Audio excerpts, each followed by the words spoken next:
Okay, so today I'm doing a little bit of a different format, like I talked about before, where I'm going to react to something live while driving. We could do movies or shows or videos or whatever, but I'll do a movie that I've seen some clips of. This is like the random short when you're just, what do they call it? Like stop scrolling. Basically, you just keep swiping through the YouTube shorts and stuff.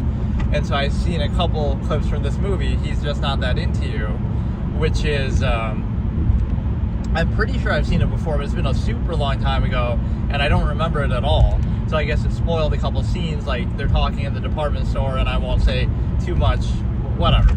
So it seems interesting, and I'll watch it again. So I can't say I haven't seen it, or that it's my first time, but I basically don't remember it at all. So I'll give it a shot. So I'm watching it on YouTube, and I rented it for $3.99 for like, I think 48 hours or something. So between today and tomorrow, maybe I'll watch part of it now and part of it maybe tomorrow. Right, we'll have to do it in partial segments because I can't, the drive that I do isn't quite long enough to do a whole movie, obviously. It's more like half, probably. So we'll watch it, and I'll inject some of my Absolutist Philosophy into this naturally, too. Like, what's the conflict here? Is that there's going to be cheating or stuff like that. And I like to go in movies, like, truly completely blind, because, like, where you really don't even know what it's about. And that's good, but in this modern day, you can't help but be spoiled. Even the trailers for movies end up spoiling them quite a bit, but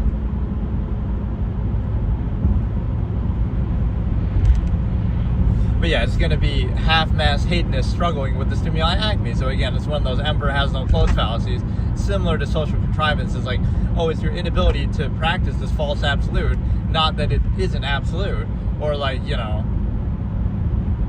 it's your fault for failing to overcompensate for it adequately. Or what if your intention is objectivity and you want to self-governance and for people to be free of it and not to reinforce it? Right? So you might tolerate it, but it's not something that you actually want. So that self-awareness is negative, right? Like that's even what's portrayed.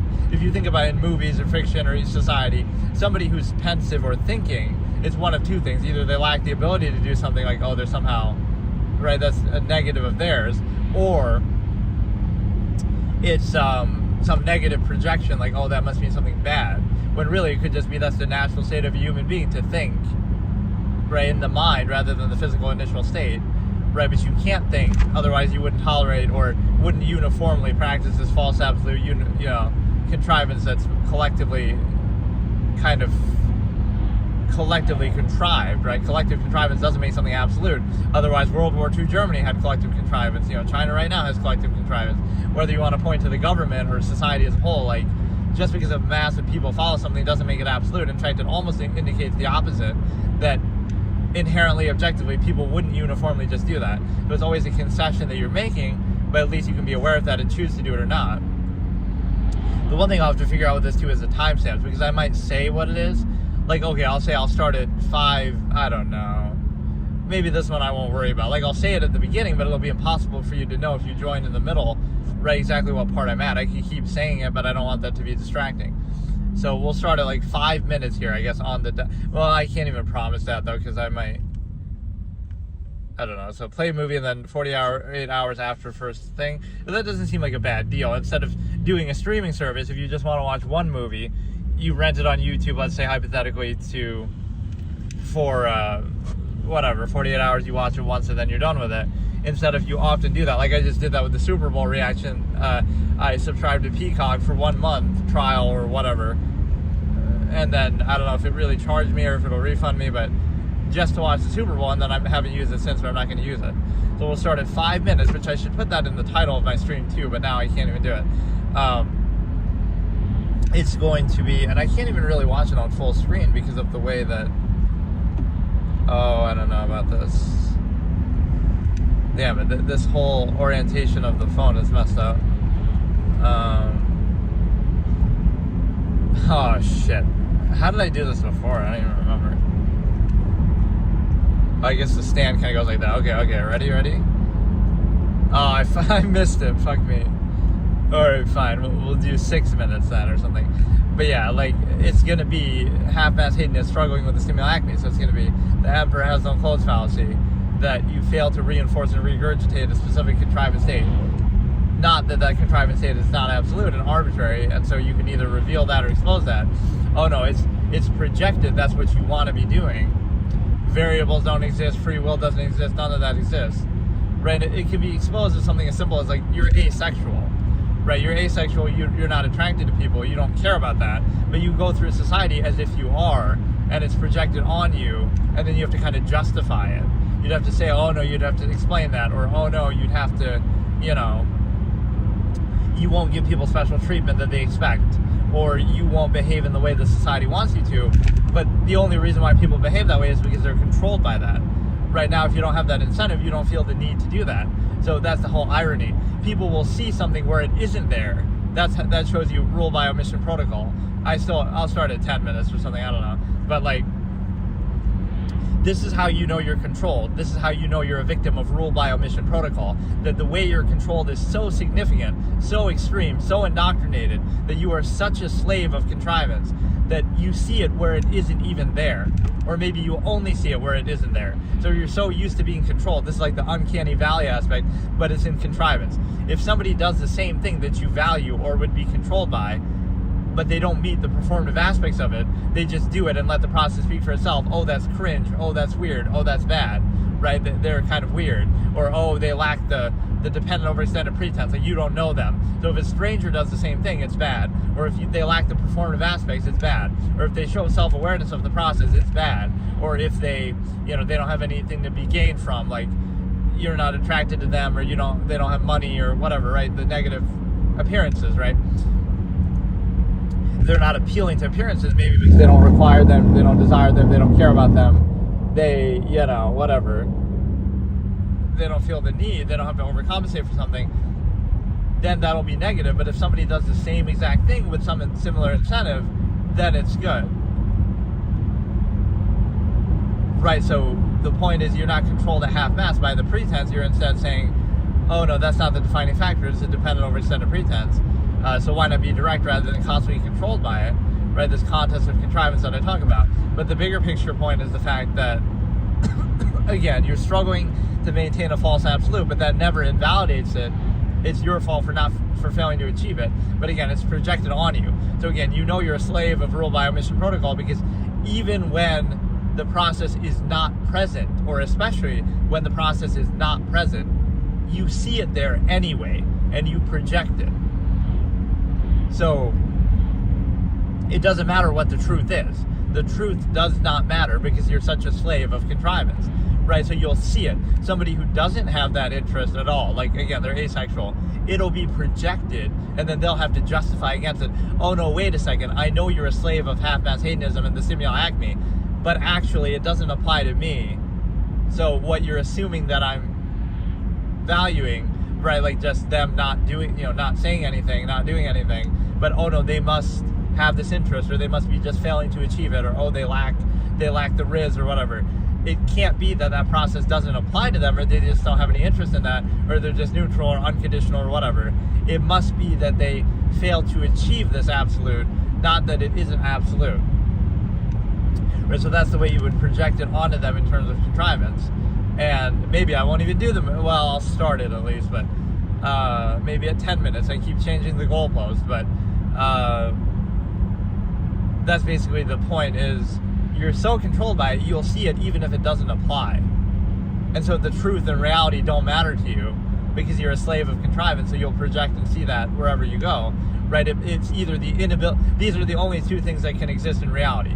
It's the inability to achieve a false absolute, which again, for example, a stimuli acme projection or whatever, or you achieve you adequately overcompensate for that false absolute. There is no alternative measure. You couldn't possibly want something else, right? Some nuance, some specific thing, some, very specific fetish, or some very specific, whatever, nuanced thing, or maybe some existential thing that you're doing, objective observation of reality, some, intellectual experiment, thought experiment. None of those things can exist. There's no variable, there's no nuance, there's no neutrality, there's no absolutist, there's no freedom. None of those things can exist, nothing else can exist, right? Even though those things do exist, they'll be somehow projected. Like, again, if you're an open relationship and you're with too many people at once, oh no, that's bad. you're just doing that to overcompensate for the inability to achieve the false absolutes, to specify it to one person or whatever it is, right? It's not that you prefer that. By the same measure, you're doing the same thing but better and more of the same. Oh no, that's somehow a bad thing. Not that you would want to do it too, you just can't acknowledge that, or you don't have the means or whatever to do it, or society doesn't want to encourage that. Or it's the inability, like, oh, it's the inability, not neutrality, or you're at peace, or you don't really care, that doesn't apply to you. It's that you're at peace, or that you don't want it in the first place, or again, you're asexual, or whatever the case may be, just by choice, none of that can exist or be possible. And so what that means is,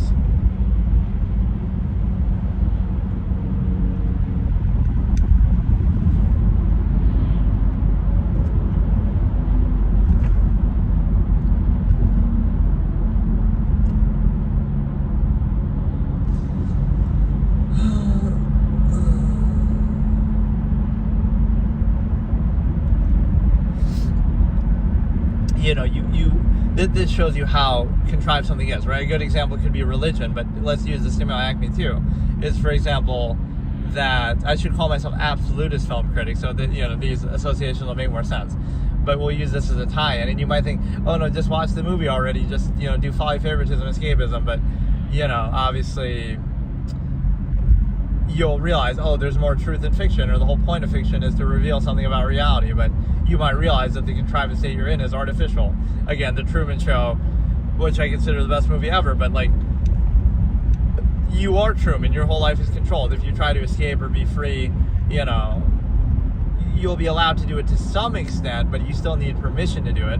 If they can give it to you, they can take it away. So like, even the freedom from contrivance, a partial reprieve from contrivance, is still done within contrivance terms. That's the whole irony, is like, when you think other people lack the ability, whether it be in social contrivance or otherwise, it's more that, what if they don't require it? Like, they understand the nature of the process, so they don't need it. They're not controlled by it. What I call like non-require, non-desire. Like, oh, this person's like not social, but maybe they know that social contrivance is just an artifice and construct and all of this used to control people. So maybe they just tolerate the contrivance state, but they don't require or desire that. So that, of course, they're going to appear negative by your contrivance state, by the terms by which you're controlled, because either they're not trying to control you, or they're not controlled themselves. But that'll seem like they're negative. Maybe they lack the ability only to overcompensate for the contrivance state that you're in. So they're not overcompensating for the way that you're being controlled by, and they're not appealing to it. But that somehow is their lack of ability, not the fact that you're controlled, right? It's not that they are aware of the nature of the process. It's that, oh, there is no process, or that it's absolute, and it's not that you're controlled by it, like a mass of people controlled by something. It's that, oh, it's their fault for not adequately overcompensating and controlling them with it. So neutrality cannot exist. And again, the other aspect of it is, again, like with religion, it shows you that when you take an outward position, you have to censor reality itself. You have to criticize and outwardly insist at all times. It shows you how insecure you are. So if you try to specify certain things that make a false absolute of religion, it puts you in a trap, right? It's not that, oh, somebody would have to argue against your religion. You, as somebody who's religious, would have to argue against everything else. So if you believe one specific religion, you have to argue against every other religion in the world. If you're a Christian, you have to argue against Islam, and so Hinduism, etc., and every other pagan religion, and every other religion throughout human history. You'd have to argue against all of that and censor reality and say they're all wrong, but you're right. And you'd have to argue against the other sects and denominations of Christianity, like, oh, Catholics are wrong and Protestants are wrong, but you're not. Evangelicals are right, or whatever, right? You would have to argue against every other one and only defer to your one, right? And so if you're aware of the nature of the process, you have to kind of play dumb and be fooled by it for the incentives, and you either try to control others, or you're either with it, or you're being controlled by it yourself. It's kind of like a game you're playing, but that's what the absolutists wouldn't care. They come with finality, it doesn't matter. So it might make you uncomfortable about your own cognitive dissonance-inducing state, but that's your problem, not theirs. And you project onto them the inability to achieve a false absolute, not that it's not absolute, whether it be the contrivance state. So when you make a claim and you pose a false absolute, it makes you insecure. It makes you have to outwardly insist. It makes you have to cater your worldview to make that seem to make sense, to seem absolute, right? Your whole worldview is nothing more than an impure tool to reinforce that artificial contrivance state that you're posing as absolute. So again, if you have a religion, it makes you have to view the whole world a certain way. You have to argue against every single other religion. You have to argue against every other denomination within that religion. You have to try to justify all the inconsistencies and mistakes and the way it's been exploited and manipulated in the past and can be misused and misinterpreted.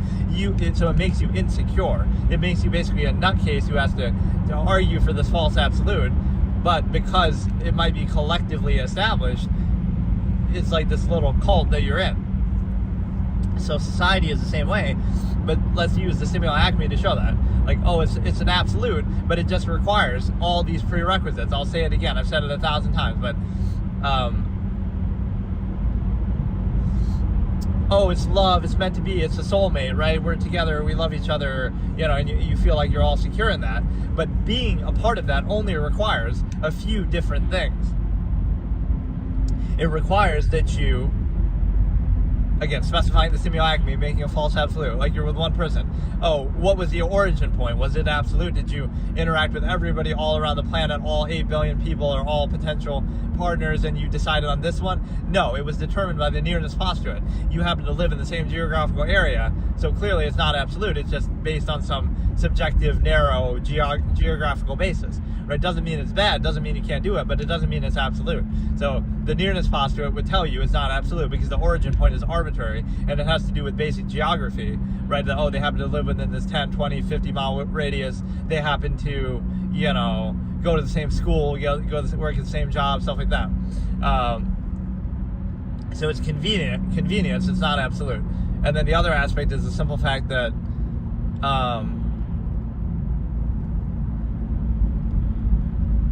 it's kind of a funny imagery, like somebody washing their I guess you don't think of that. Firefighters don't have to go to a car wash. They just use their own hose to wash their own car. It's like, let's use a movie imagery here, like the fire truck on fire. It's a subtle image that happens in The Dark Knight where they're just driving by and they see a fire truck on fire, but there's a certain anarchistic nuance to that, like with the Joker. He's showing, oh, like there's a fire truck on fire. It's like, who's gonna put out the fire, right? Because you already took out the fire truck, right? Like, who watches the watchman, or who's gonna douse the fire if the firefighter, if they themselves are on fire. So there's like a little moment like that probably not a lot of people put thought into, but it's a good anarchistic image, right? You show like the cop being handcuffed, or you show like the fire truck on fire, or you show whatever, all of these things that kind of contradict or show you, like, oh, who's going to save you now when the fire truck itself can't, is set on fire. But yeah, that's a good image. If you watch The Dark Knight again, you might notice that. See, I notice sometimes these things are maybe I'm overthinking it, but I don't know if and I said this obviously like a long time ago, but I don't know if anybody really would have noticed that or really thought about that right in that context. But within the concept of the movie, it actually makes a lot of sense, because that's kind of what the Joker is trying to show, right? That nobody is going to save you, or you can't trust anybody, you can't rely on anybody. Similar to some absolutist philosophy that, you're kind of weak and pathetic, and so bad things happen to you because, oh, you rely on other people, you defer, and then, oh, it should be no surprise that you get betrayed, right? Like, oh, that somebody would cheat on you, like the Stimuli Acme that we're talking about. Oh, what a surprise that somebody would cheat on you, woe is you. But it's your fault that somebody cheats on you for 2 counts. Let's do the victim blaming. Elitist victim blamer comes out. That's sometimes what I would do when I play games or react to stuff.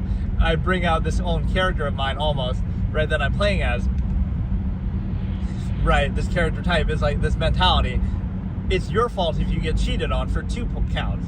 You're the one who's choosing to be with that person, so your judgment must be pretty bad that you would choose to be with the cheater. Number 2 is it's your fault for believing it's absolute, it's meant to be, it's love, for buying into all the artifice of that, because either you want to be ignorant and like, oh, the majority of people cheat, maybe everybody cheats, but you just don't want to find out about it, you just want to pretend it's absolute, right? Or it's your fault for believing in the fairy tale and deferring to that. So again, it's your fault on 3 counts then. It's your fault that you choose somebody who would cheat on you, right? That's bad judgment on your part that you chose that person. Number two is it's a fairy tale and a fantasy that you want to believe it to be absolute when it's clearly not, and it goes against human nature.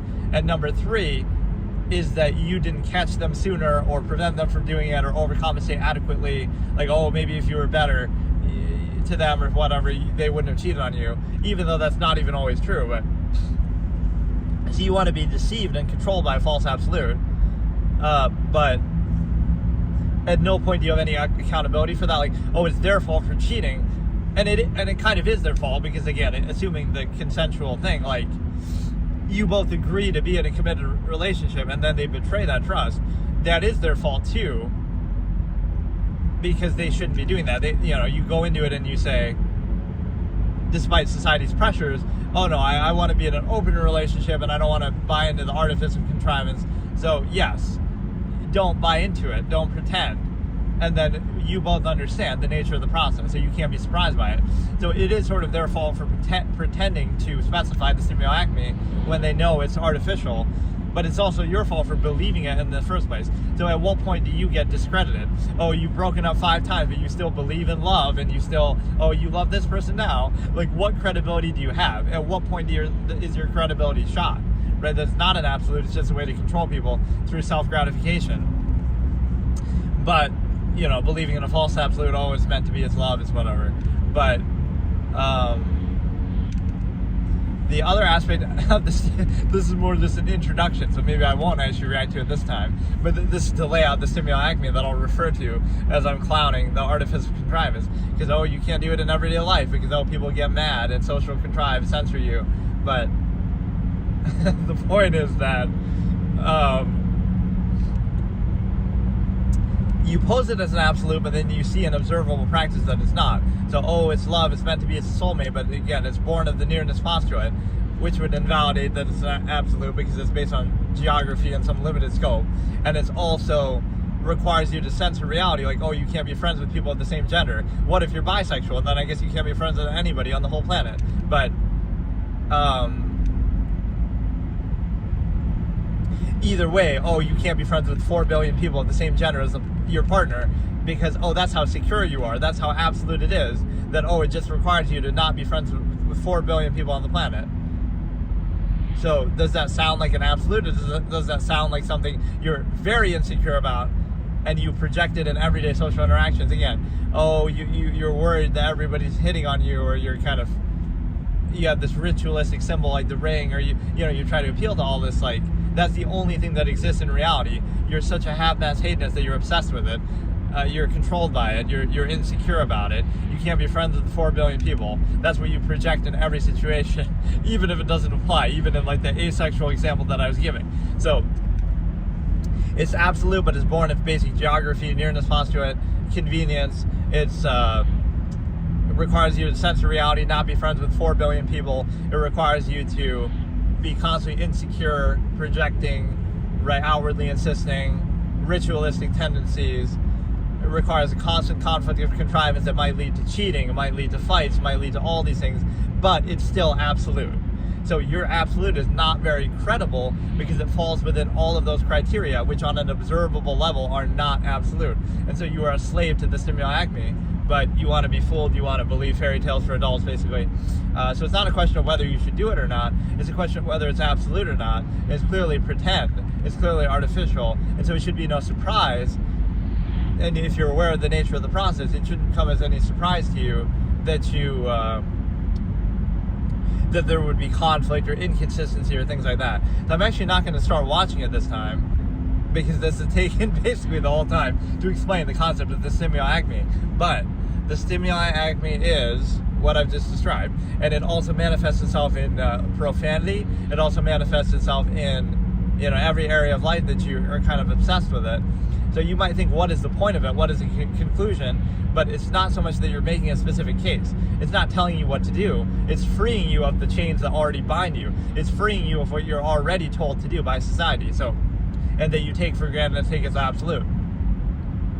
And so what it means is, and again, the contest to gratify, like, oh, you have all this kind of game and riz, but it's even that's kind of contradictory, because what exactly does that mean? does that mean like a player sort of culture where you're trying to sleep with a lot of women or sleep around or even with a lot of men? That would be your choice, but is that what it means? Or it means, oh, you have all this game and riz, and then it leads to you being with one person for the rest of your life, so that riz goes to waste. So then is it really that impressive? So like, what is really even the end goal of it?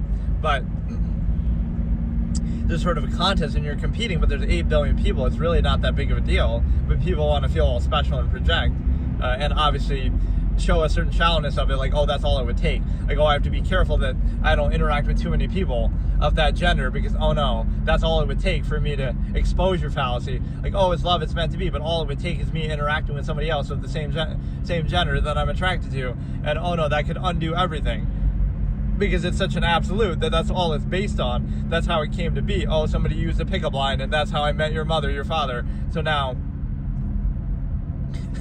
all it would take is somebody else doing the same thing. So that's how absolute it is, that I have to be all tough and not interact with people of the same gender, because, oh no, that's how shallow it is. That's all I'm good for. That's all that anybody could possibly appreciate or see in me, or the only reason anybody could possibly be interacting with me, because that's how shallow I am, or that's how the world is. Like, the only basis somebody could possibly value me on is sexual in nature, and all it would take is some basic interaction to uphold that, like, to achieve that. So you're basically saying you're so shallow that you have nothing interesting about you or valuable, that, oh, sex and sexual things could be the only incentive somebody has. And not only that, but the way to achieve it would just be through social contrivance, so you have to limit that. And so it's kind of a monopoly over exposure. Like, oh, you spent so much time with this one person, and now it's love, it's meant to be, it's absolute. But if you had spent that same amount of time with somebody else, you might have the same feeling. So now you have to place a monopoly on it. Oh, I can't be friends with somebody else because, oh no, then I'm spending time with them, and then we're going to be insecure about this false absolute, because it means that basically you,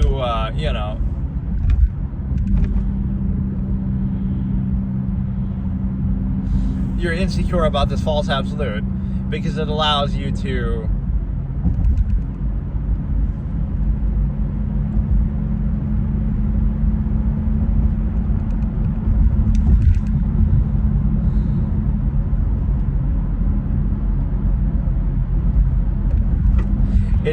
have this variable situation in which you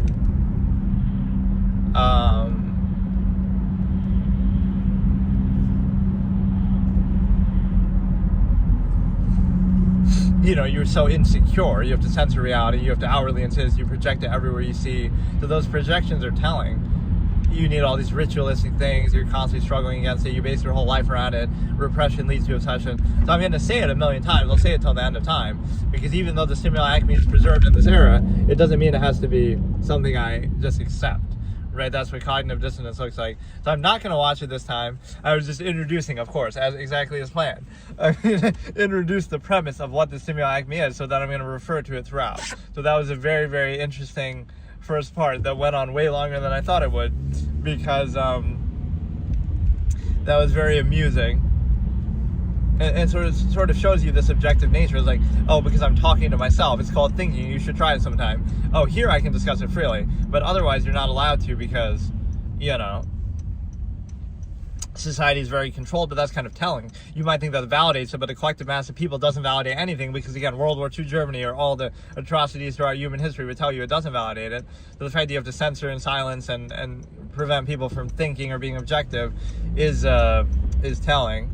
But just remember this phrase, like, anything that anybody else could say, you could think to yourself. So why do you really need social interaction? Right, you place special value because, of who says it or how they say it. But that sort of shows you the insecurity of thought too. That same exact thing you could have thought, so you're placing undue emphasis on people, but you don't truly value them because you don't subscribe to amalgam theory. So it's also just a pretense to selectively value things in your immediate environment, the same way that we talked about with the nearness postulate.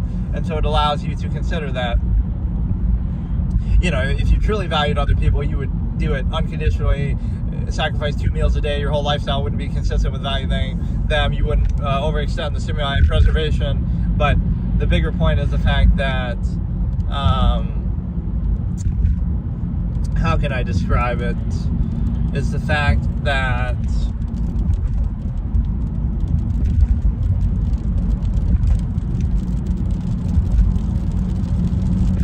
basically you're controlled by it, and you can't observe it. That would be the test, right? It's never a claim or telling you what to do. Quite frankly, it's the opposite, right?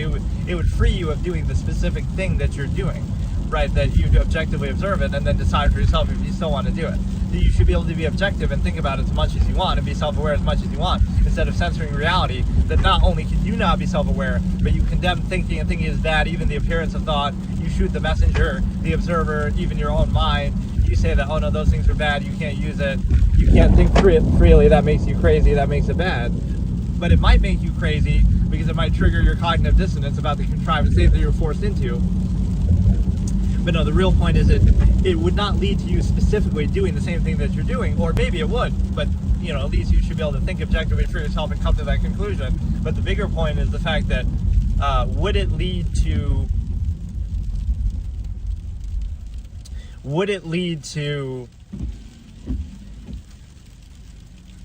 that exact state? And so that's what it shows you, is like being objective would reveal the nature of the process by which you're controlled. So then it's much less likely that you'll still be controlled by it in the manner that you are. So the fact that you can not only it has prerequisites, not only can you not think about it freely and be objective about it, otherwise you wouldn't do it, or at least otherwise everybody wouldn't uniformly do it mindlessly, universally, but it would also lead to something else. It would mean that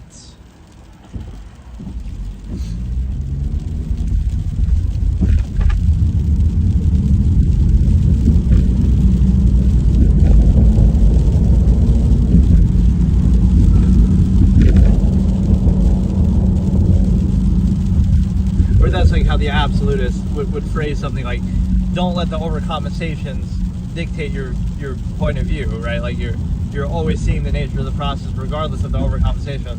But no, it's like objectivity wouldn't be telling you what to do. It would just expose the nature of what you are doing, and then you might start to question it. And it wouldn't lead to necessarily you doing that exact thing, or even if it did, it wouldn't lead to a uniform state where everybody mindlessly does the same process, false absolute, specific and defining. So you can't be objective, you can't be self-aware, and then that hurts your credibility. But instead it's like this mockery of thinking is bad, and that's the issue. But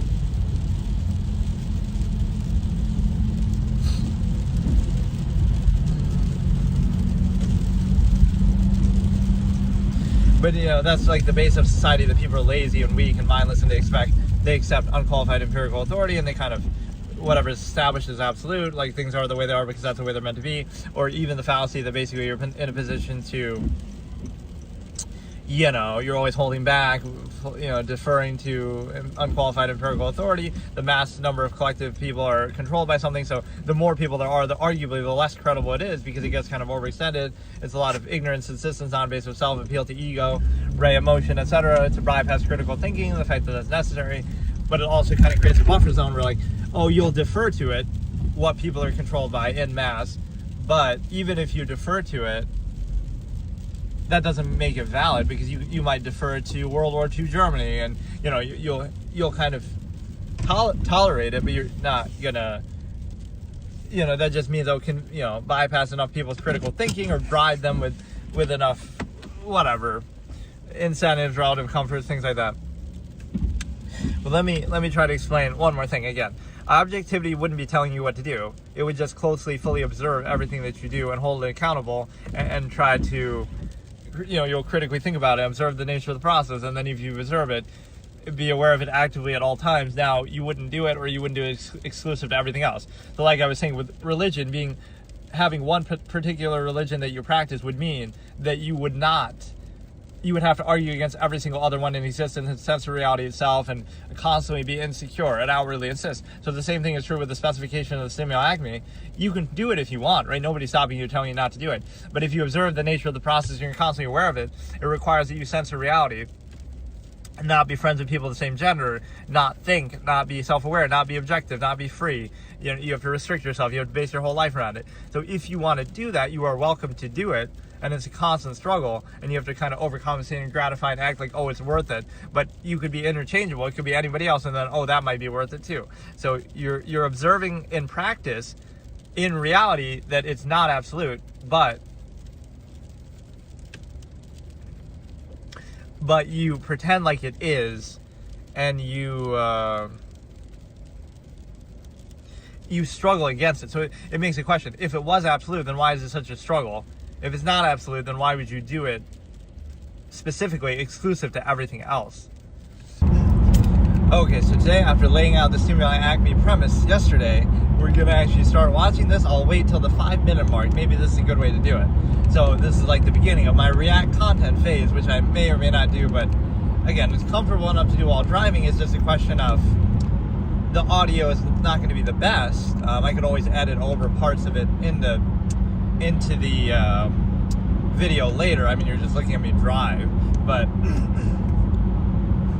yeah, I'm going to start at 5 minutes exactly into the stream for reference points so that people know anytime they join, right, just add 5 minutes to the movie itself or whatever. So even in video form later, right, it'll be 5 minutes exact that I start watching the video from 000. And then if I start from the middle of it next time, I'll say that, like, movie starts at 5 minutes in the live stream time, but from this point in the movie. Like, there's no other way for me to really reliably do it unless I have like a timer on the screen, which, whatever. This makes it pretty self-explanatory. So from 5 minutes in, again, it's like minute 17, 18 now. So yeah, let me just try to get it set up. This is obviously, he's just not that into you. I have seen it when I was younger, I'm pretty sure, but I don't remember it. And like I said, I've seen a couple YouTube short clips on it, and it seems pretty interesting. A couple good scenes, like when they're in the department store, which I won't give away anything, but no, that was the concept I was talking about last time. Like, it's the lack of accountability of the false absolutes in a contrivance state, such as specifying the stimuli acme. For example, monogamy. It's not a question of whether you should do it or not. You can do whatever you want, but it reveals the nature of the process. When people cheat or have fights or have issues, how can you claim that to be an absolute? Oh, it's love, it's meant to be a soulmate, but then there's all kind of negative, oh, God is perfect and all-powerful, and these are the two claims that fold on themselves. God is perfect and all-powerful, and God wants certain things, like he doesn't want us to kill each other or hurt each other, but then we still do it. So either God doesn't want those things, or God's not all-powerful. God could be all-powerful, but then he just doesn't care, right? He doesn't care when animals die, he doesn't care when we die. It's the same thing to him, hypothetically. So either God's lazy and doesn't care, or God is not all-powerful and has holes in his weakness and what are in his power. So the movie is this is the version I'm watching on YouTube. I just rented it for $3.99, and in fact, by the time I end up watching the whole thing, I might have to rent it again, because I was supposed to start it yesterday and then I didn't. But then I started playing it anyway yesterday, but I didn't actually watch it. I just played it for a second to test it. So this is going to be, let me raise the quality, even though that might mess something up. So it's 2 hours, 9 minutes, and 17 seconds. So as soon as the live hits 5 minutes, we're going to start from 000, very beginning of the movie. And it's the YouTube version. Again, I don't know to what extent it would differ with that, but it's not like a director's cut or anything. It just seems like the standard thing. The 2 hours, 9 minutes, 17 seconds, starting from 000 in about a minute now. Again, I don't want to have to worry about while I'm watching it, oh, the timestamp. Is it this, I don't know. It's a hard thing to follow along with if you just join in the middle, which is presumably what most people are going to do. So yeah, let's get ready. Again, I like doing this kind of thing, but I don't do it very often. It'll take me at least 2 sessions to do. In fact, it'll probably take me more because of how long it takes me sometimes to start. Because then I'm about to start and then the Starlink has to update or whatever. Alright. So, I don't know if this is 100% accurate to the live either, but I'll just say when it starts, and you know what I mean, but then, okay, so it's like 20 seconds till start, and if something fucks up with the player, then I don't know what to tell you, but I'll give you like a count on the seconds. So it's gonna be in 5, 4, 3, 2, 1, start. So 1 second, 2 second, 3 second, 5 seconds in, we're playing. We have the little logo, the ladders. I forget, what is this even? New Line Cinema. So we're at 11, 12, 13, so you can just follow along. Again, we're going to watch this nice little comedy, romance, drama, maybe not even comedy, I don't know what it is. A couple good actors in it, though. This is a problem, too, sometimes with this. I'm using my Bluetooth headphones to listen, so you don't hear the audio of the movie, obviously, and I'm not going to show anything, obviously, but you'll see it in the reflection of the whatever. But it's very quiet, the audio. Like, what am I supposed to do that I can barely hear it?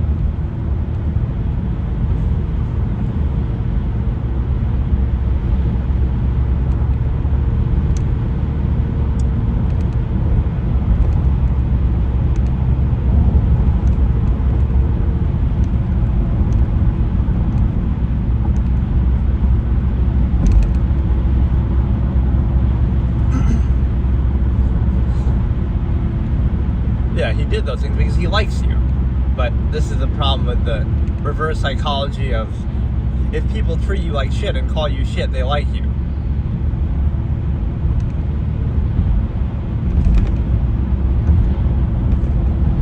That's the way you express it. It means he has a scat fetish. Yeah, to understand the psychology of that. They treat you like shit because they like you, and you put up with it or tolerate it.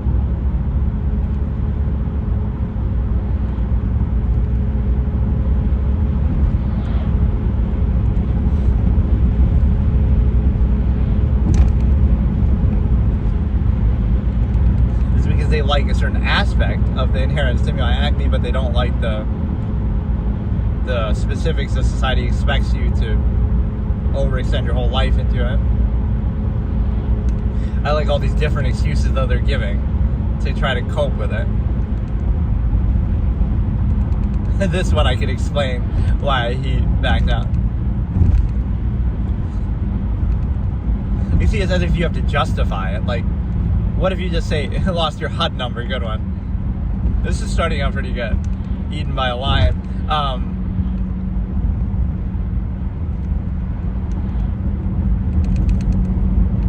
People just want to have sex. It's like animals, but we try to pretend like it's something more so we can control it in a systematic society, and then we are shocked when that doesn't happen. So is it the individual's fault for not adequately overcompensating for that artificial expectation, or is it the fault of your own expectation? Like, you're expecting something unrealistic, and you try so hard to keep up the illusion of it, so you can do that if you want, but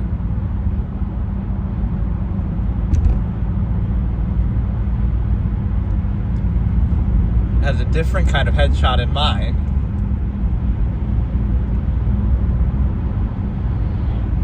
I'm trying to impress you. I'm going to translate this to reality. Like, I'm trying to impress you with how much money I make so that we have sex. Like,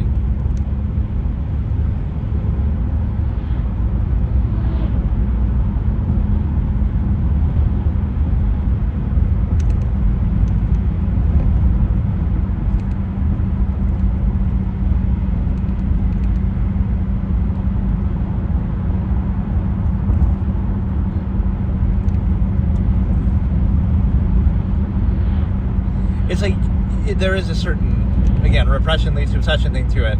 Like, you try so hard, which actually shows you you're being controlled by it. You're not at peace, you're not free. Base your whole life around it.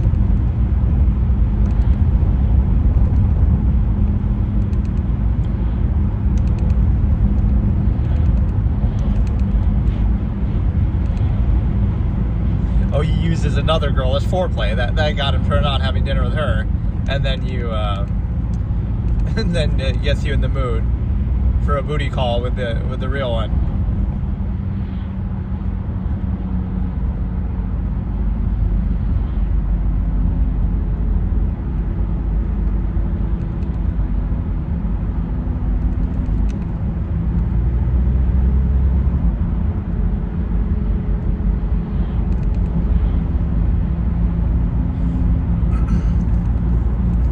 See, if you're aware of the nature of the process, you'd always be weary, like, oh, but you kind of want it to happen, so you pretend you don't want something, because you actually do want it, because people can't face the reality. So you want to, this is kind of RBO protocol.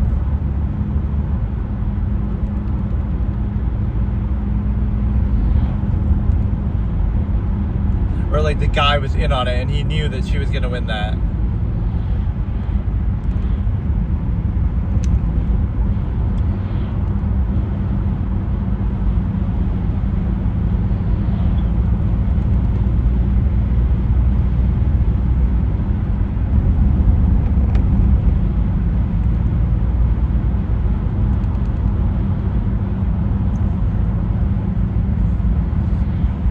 Once you get something that isn't based on female privilege, but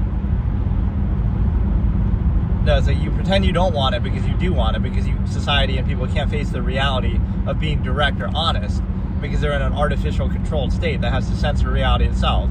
And so they basically, you pretend you don't want it so you can achieve it in a half-mast state that's rigidly controlled, which you might think is how you want it, but it's really how society wants it. And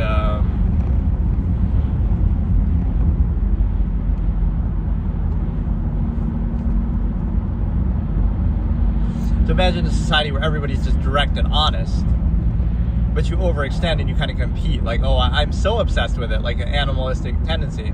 I'm so obsessed with sex that I'm willing to base my whole life around it, and that's really a honorable thing to do.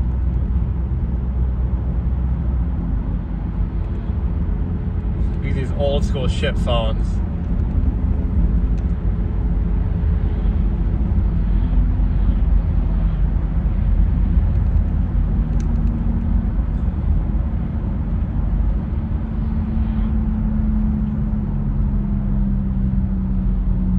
Or like, again, people's lack of self-awareness, that they're kind of initial-minded, reactionary, so they're controlled by their base tendencies, while they deny their base tendencies, and therefore they're controlled by them instead of being self-aware. And then choosing them. So you defer to invisible authority, like, oh, it's God, it's superstition, it's the devil, it's different things. It's the astrology, not that it's reality. Like, oh, it's your choices, and everything is your control. But you can't acknowledge that, because then you're inhibited by society to not.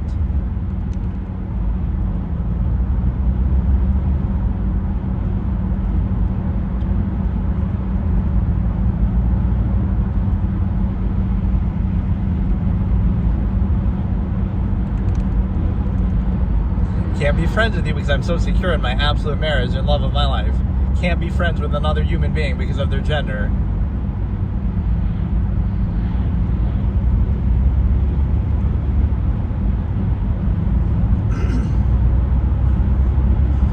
You have to censor reality itself. This is a perfect example. At least he's upfront about it, though.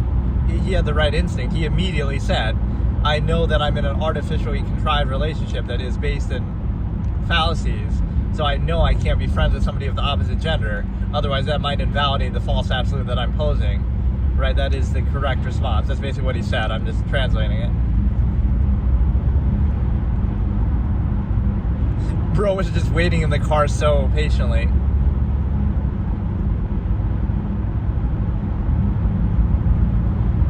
No, you're not allowed to say, I can talk to a woman. You're not allowed to talk to women ever. You have to cut out 4 billion people because you're married. That seems perfectly logical and absolute and secure, not at all crazy or imbalanced. Which is this is cognitive dissonance, like where you acknowledge the artifice of your contrivance state, but you still practice it as though it's absolute. So you're basically an unthinking moron. This is what I like. I'll talk shit the whole time about how stupid characters are in movies as they represent the reality of society. Because if you do it in reality,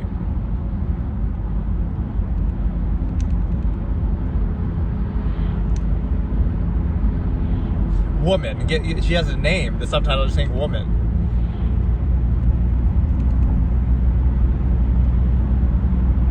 Look how he's so shook. And you would really cheat on Jennifer Aniston.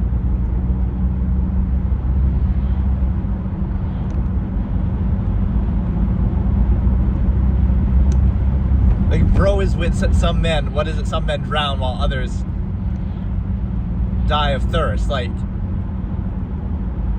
bro is with Jennifer Aniston and you're thinking about cheating with, I forget what the actress's name even is, the other.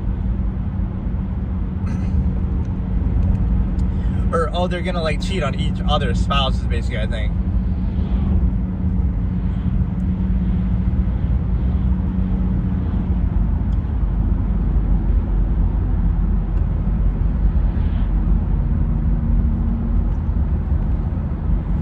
But look, he has it half right, but you're doing that too. You're lying too.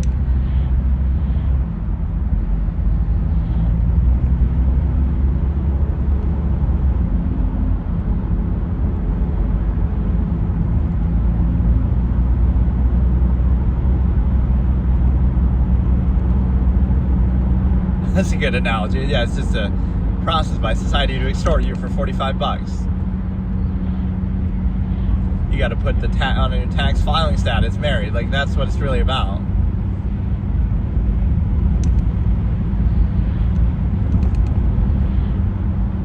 But now this encounter is not going to cause her to cheat on him because, oh, he doesn't want to commit and get married.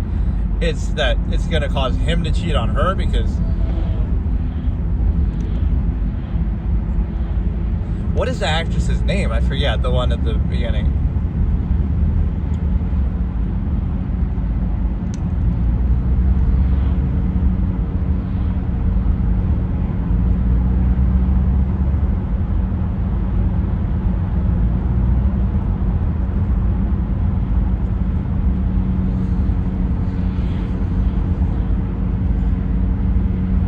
Yeah, once again, this sort of false duality or just weird logic of like, they like you so they treat you badly, or they like you so they ignore you. Like, so you can't face the reality of what's happening. You have to pretend it's something more than what it is.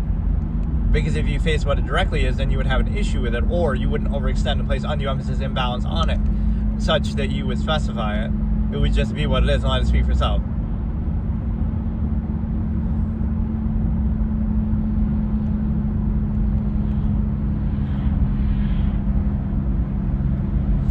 Connor's the guy who was down bad at the beginning, calling the chick at the grocery store.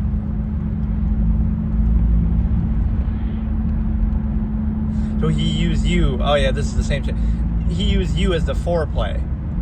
Have dinner with one chick, foreplay, get a little footsie under the table or something, and then you, if he's not calling you,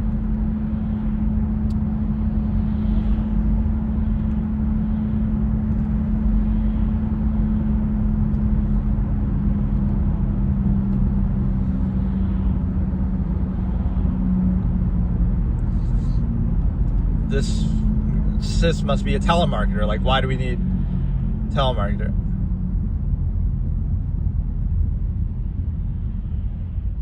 Yeah, more information is bad. More options are bad. Like, reveal the nature of the process. Like social media. It's not social media's fault. You're doing the same thing.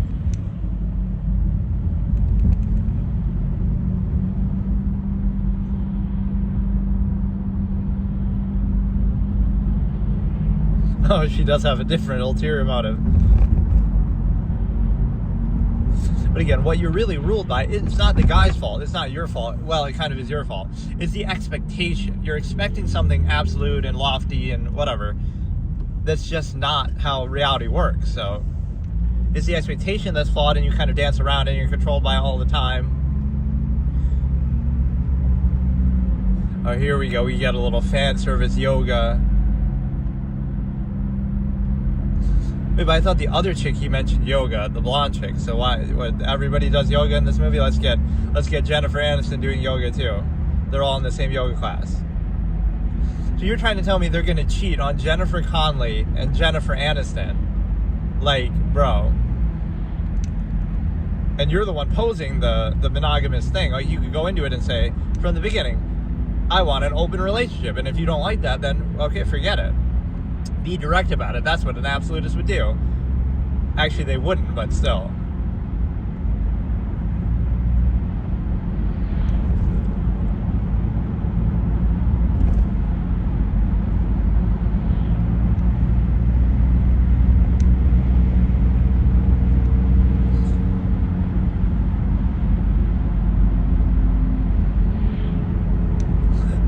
Yeah, and all like these crackpot psychology things and rules. It's like, You want to be half-mad, subversive clown, or yeah, call them from your workplace so you don't.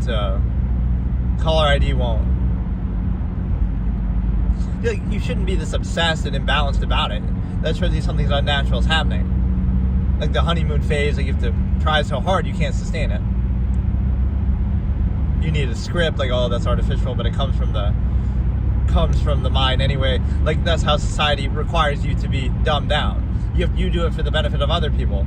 It's like you have to pretend to be reading a script. It's like a meeting or a speech, but really, if it's all coming from your head, that's somehow a bad thing. Right? So you do it for their benefit because thinking is bad and being self-aware and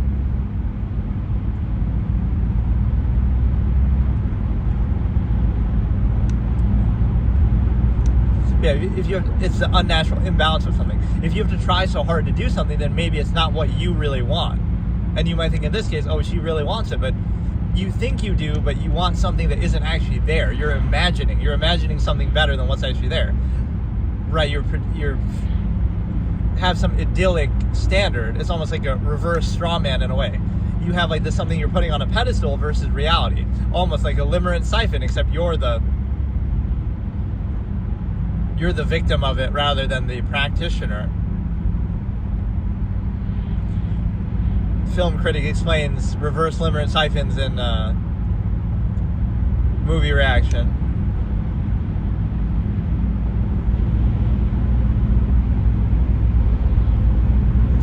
Where it's kind of like you have so many options and standards. There's so many fish in the sea. There's 8 billion people. Right? There's so many. You have so many options. So I have high standards. You can find anybody anywhere. Like, so why would you specify it and act like it's absolute when it's just exposure and variable and nearness?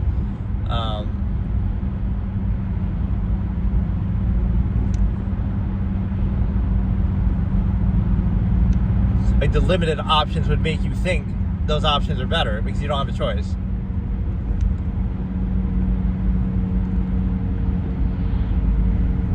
And having more options would seem like, oh, it desensitizes you or invalidates you, but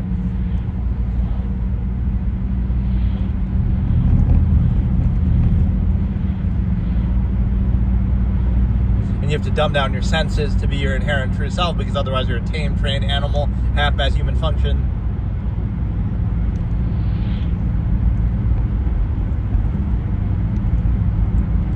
I hate those double names, Kellyanne, Mary Beth.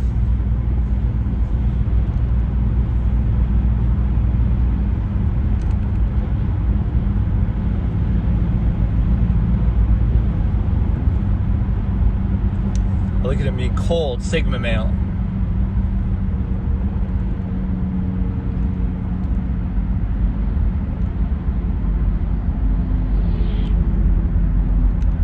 It's this unrealistic expectation thing, and it's like, just be direct, be honest, but you can't be direct and honest because society is based on artifice to create false absolutes to control you.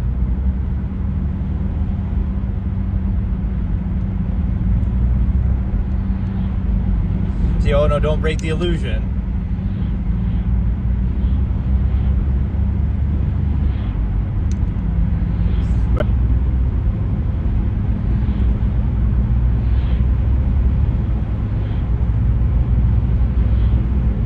How would you possibly know?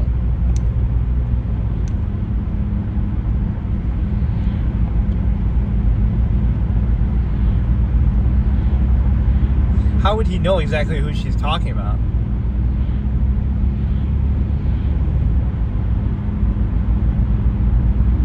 She has like some PTSD about calling. Isn't that so romantic? She's so obsessed because he has low standards and doesn't realize his own power and self-actualizing her own power, and there's billions of people. Free yourself up to.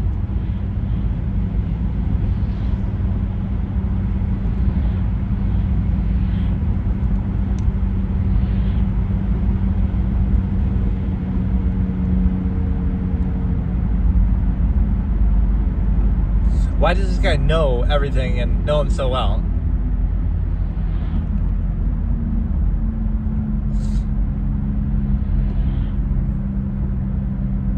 Look at that stare he gave her though before this, like making her feel so bad. Oh, you lied about a pen. relevance to him. Like, really? Is that the worst thing ever? He was giving a glare.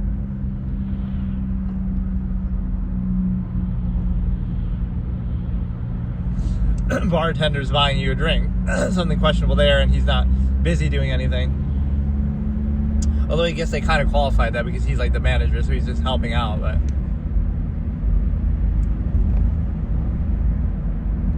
now he's gonna talk shit about Connor to sue him up for himself. You can be aware of the nature of the process. Like, everything everyone does is incentivized, but you only selectively apply it when somebody doesn't adequately overcompensate for it. But that's because they want to be direct and honest, but then you punish it.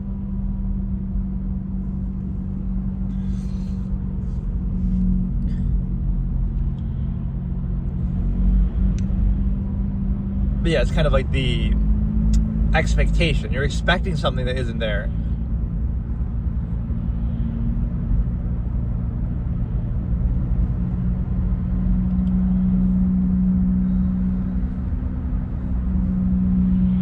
And yeah, just this understanding that everything is like a uniform fallacy. Like, there's a one-size-fits-all, that all billions of people have to all do it the same way and the exact same result. And you're right, they would have to do it to create a contrived, controlled state of specifying the stimuli acme to one person and being, you know, like a trained, tamed animal controlled by their base instincts. But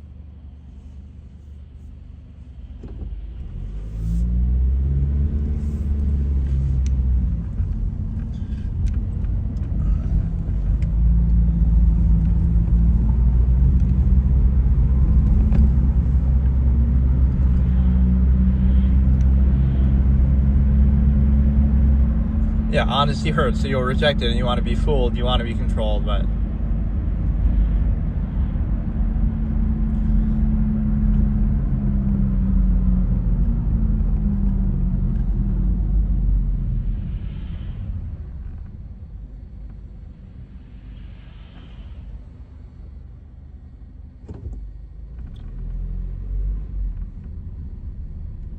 did they sleep together, maybe?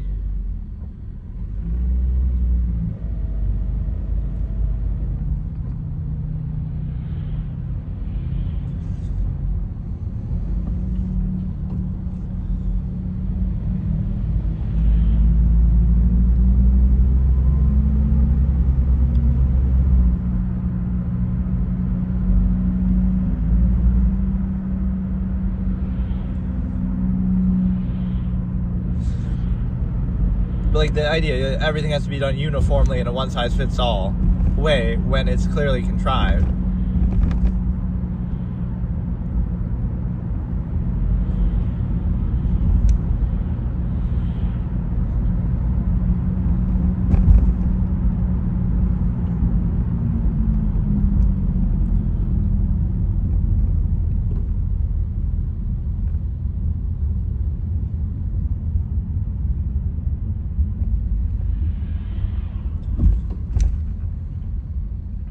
Would have more meaning if she wasn't just quoting the guy that told her that.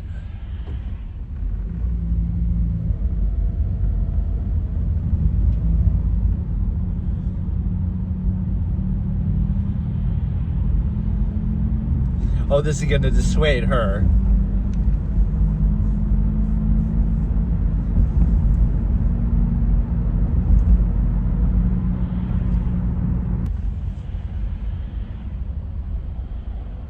That was kind of a good way to subtly intertwine the two, though, because we got a Quentin Tarantino moment.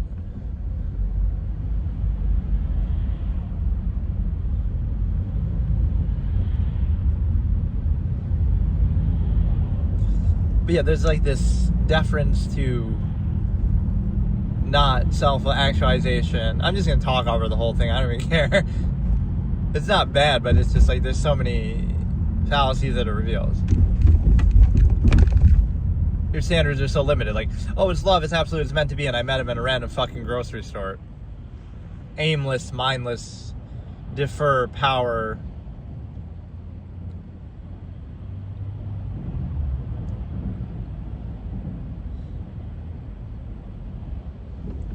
Like this again, universal one size fits all.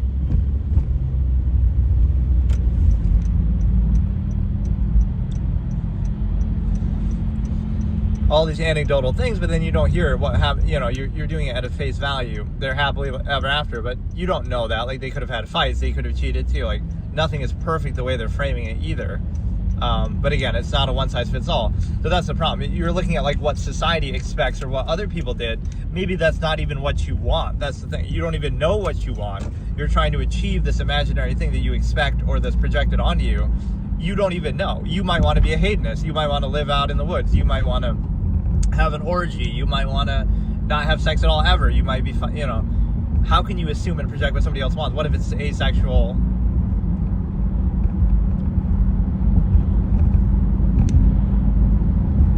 His offer was he didn't even want to take your number, basically.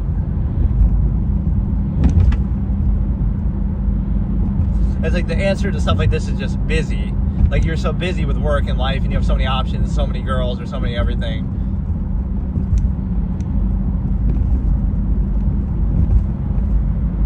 And he's saying I should go because he likes you.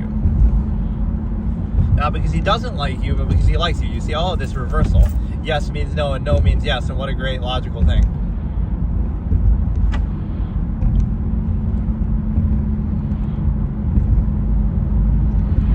What could possibly go wrong?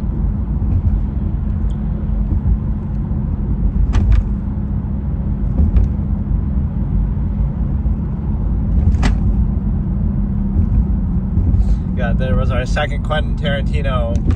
Bill Clinton is smart and sexy. Oh, really?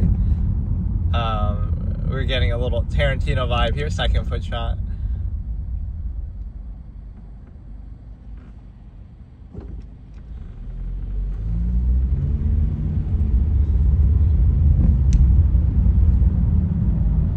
But like, why is it a bad thing to be known for your looks in a sexual relationship that's obviously relevant to looks? Like, oh, you only like women or men, whatever, let's say in a sexual context for their looks. Well, that probably should be why you like them, because that's part of what that's based on, right? Not in your friends. Your friends could be whatever, right? You don't care about their looks because it's about the social element with them. But with the boyfriend or girlfriend, it's not shallow to care about looks, because is that not directly relevant to what that relationship is about? Like, you try to overextend, but yeah, it's like the freedom. If you had freedom to be with anybody and everybody all the time, open relationships and orgies and stuff like that, maybe it would open your eyes. Like, oh, it would desensitize you, and then you wouldn't be a tame, trained animal specifying it to one person, which is true. But you may question it or think about it.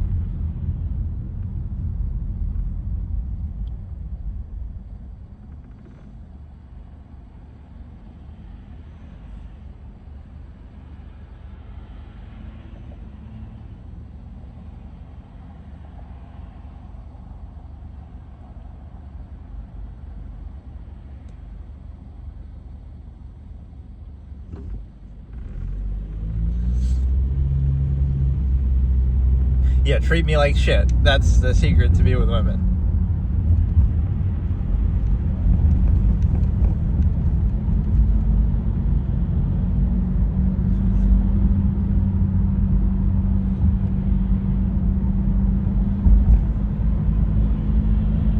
See, this marriage thing is so contrived.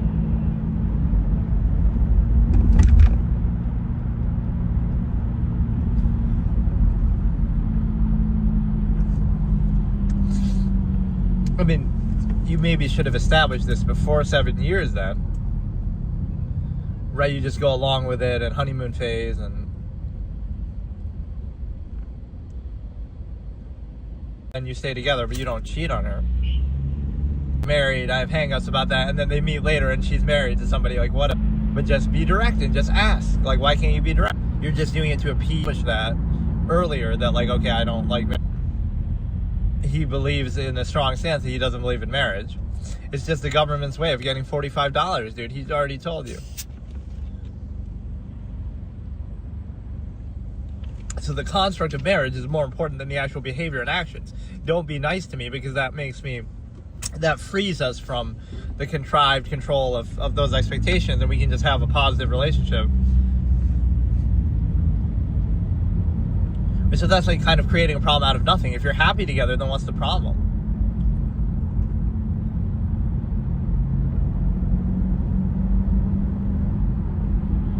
this guy's with you for 7 years, but you think he doesn't like you. I mean,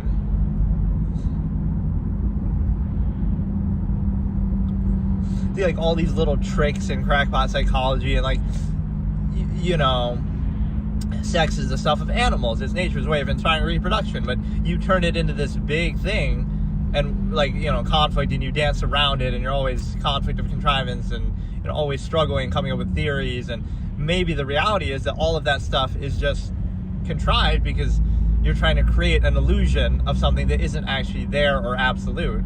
So you're struggling against something.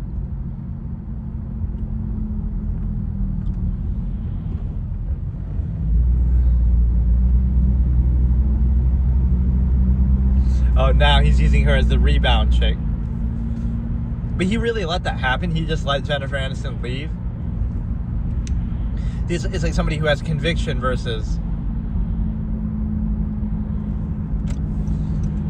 somebody who actually believes in something, like, okay, I think marriage is a construct, versus you, just a mindless sheep who doesn't believe in anything, who just goes along with whatever is established and preconceived.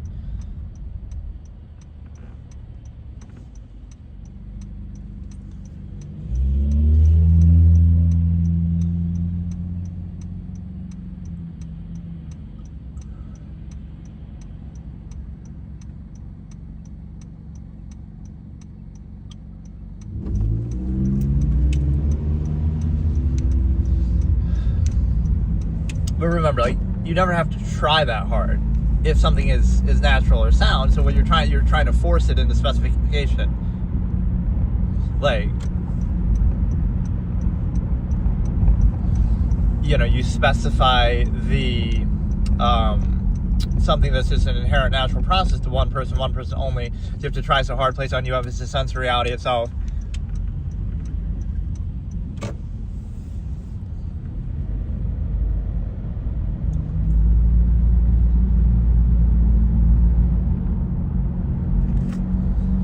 All these expectations, all these ways to control and be controlled.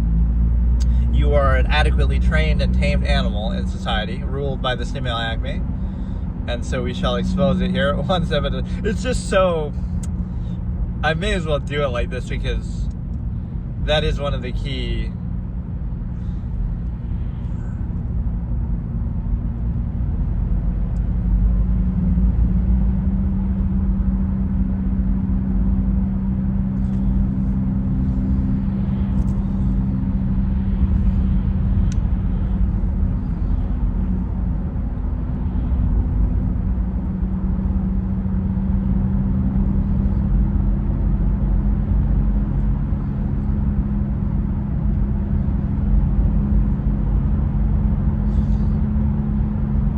It's like you want to be fooled, basically. You want to be controlled.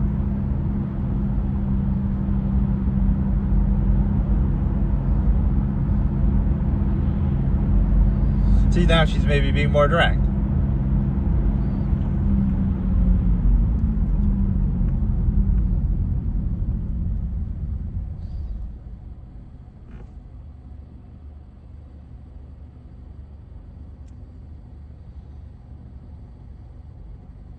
They're like, oh, that's too direct, but why not be direct? Why do you have to dance around it? But no, what?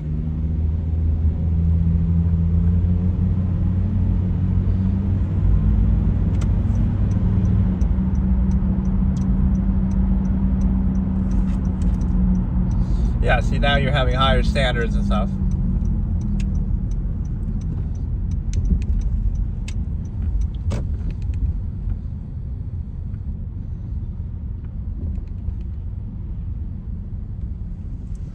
So the thing is that,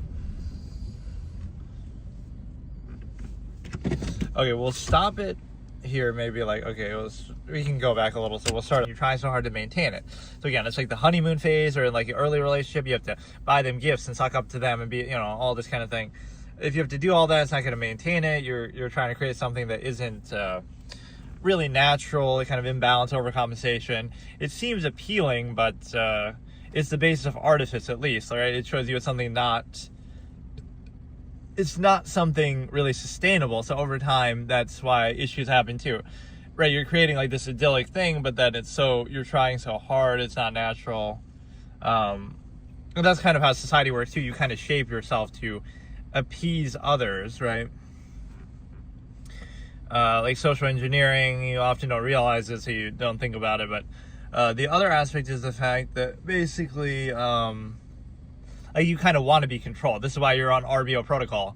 If somebody's direct and honest and upfront, that would seem good, right? Like, okay, to the point, whether you want it or not, just be direct and then, save time. And time is the basic value of absolutists above anything else. Don't dance around it. Don't be deceptive. Don't have to pretend. Don't have to overcompensate. If you want something, do it. If not, don't, right? Just be direct. And honest and self-aware and in control and choose for yourself. But the reason why people like to be controlled is because they're trained like that. They're groomed like that from birth by rule by omission protocol.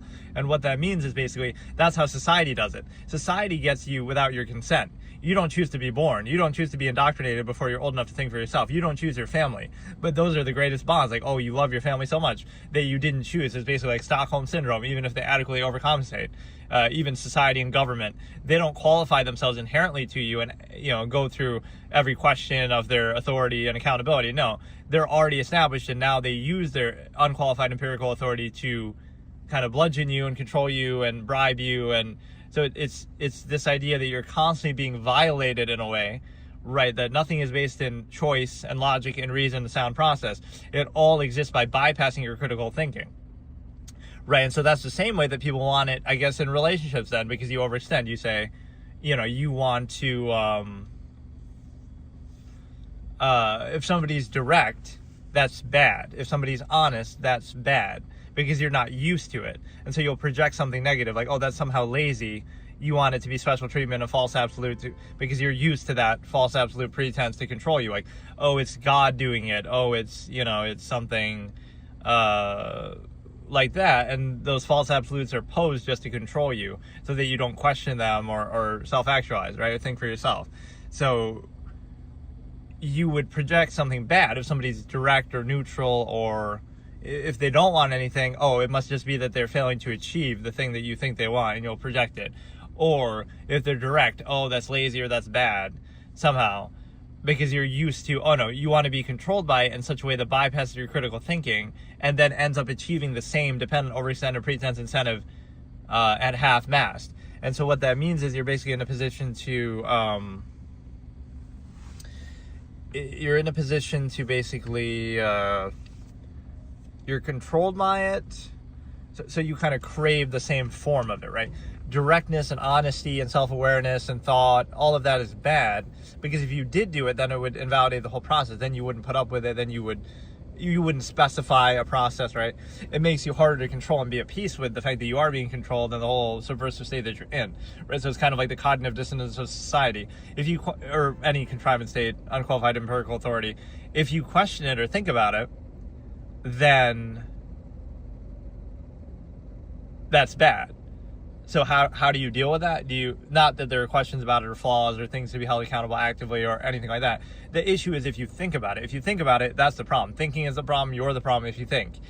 Not the fact that there are actually problems that you could observe or just, again, be ignorant to, like ignorance is bliss. So it's the same thing that you would have an issue with if you were just simply aware of it, but you choose not to be, or you're distracted, whatever. So you treat that as a positive, like, oh, distraction, overcompensation, even though the process is the same underneath.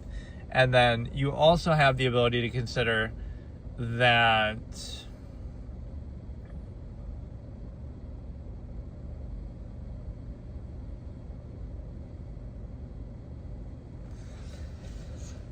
again, you kind of want to be fooled, right? You want to pretend something is more than what it is, but the act of doing that is only a way to control you and reduce it to half-mass state, lesser of the same measure. So it's kind of like the inherent hedonistic tendency, right? You pretend it's absolute so that you can practice it in a more limited way, like with only one person. So that might have some functional basis to it, but that's not how people acknowledge it. So acknowledge what it really is. It's just a way to control you, tame you, train you like an animal, create a family system, arguably a positive thing for society still to control you on an individual basis you might reject.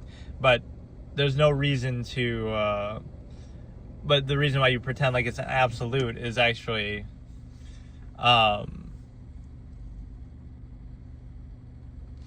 you pretend it's absolute just so you can be controlled by it and specify what would otherwise be a free, inherent, variable process. And in fact, that level of control is so great that you end up overextending and people end up projecting it even where it isn't there, right? And like others have to justify somehow against it or it's projected. And so the other layer to this is the fact that, again, people are used to rule by omission protocol. They're used to being controlled in a subversive state, in a way that bypasses their consent, bypasses their critical thinking, right? Like when they're indoctrinated in youth or everything. So they're trained their whole lives to be subservient to functionless, unqualified empirical authority, to do things just because, not because of sound reason or thought or self-actualization or process, to not really have a standard or measure of self-awareness to kind of go along with and try to appease contrivance, kind of not that contrivance is accountable to you or a standard, but you are accountable to it. Arbitrarily, so then you would reinforce the contrived state of any era, stigma, effect, non-credible human history. But the other aspect of that is the fact that basically, you're in a position to just...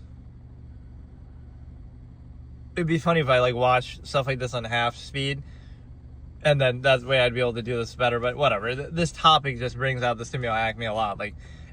You keep posing it as an absolute, but you see how it's not in practice. It's love and sacred, and then 50% of marriages end in divorce. So it's some of this idyllic language that we can shut down, right? You'll say kind of lofty things, but then this is what the absolutist does. You care about observable practice. You care about results. So you could say all those things is morality objective or inherent or absolute? You could say it is, or you could say it isn't, or you could observe it isn't, but either way, it relies on our subjective laws and subjective police and law enforcement. Sometimes they make mistakes, sometimes they mess up, sometimes the real criminal gets away. So it's not absolute, it comes down to us, right? It can't be objective or absolute or inherent because it relies on our subjective action to try to uphold it, which changes from era to era, government to government, society to society, right? What's a crime here might not be a crime somewhere else, different time period, different country. So it's clearly subjective and malleable and transformative. So it doesn't mean it's bad or you shouldn't do it. It means it's not absolute. So the results fly in the face of those things supposedly being absolute because you have to actively practice it. Sometimes people fail and struggle and whatever. And then the other aspect of it is the fact that observable practice, on an everyday basis, always love is meant to be as a soulmate, but then, how come, again, whether it be divorce rates are high or you have fights all the time or you have all this struggle, it's you're struggling to maintain something. In that case, it's based on inherent hedonism, half-mast, non-invasive self, but you're being controlled by it. So that's really what it shows. Your tendency, the inherent desire to suggest a tendency, you just want to have sex. You just want to, that's the natural state. Nothing really to it. Nature's way of starting reproduction, etc. But then, society tries to tame and train you in a certain way. And then you specify it to one person and you have kids and stuff. So you're in control of all this, but you are pretending, you're kind of acting like you're not in control of it. It's this uniform thing that you have to do. You're like a Truman Show life. You're a white picket fence. You have to do everything on rails. Right, so that is basically how your life is engineered, that you have to do things in a uniform way. But think about two scenarios. What if you just choose something different? Is it not possible to do that? Or it'll be framed in false reality, you're doing that just to be different. Or even the flip side of it is the fact that if you do it this way, you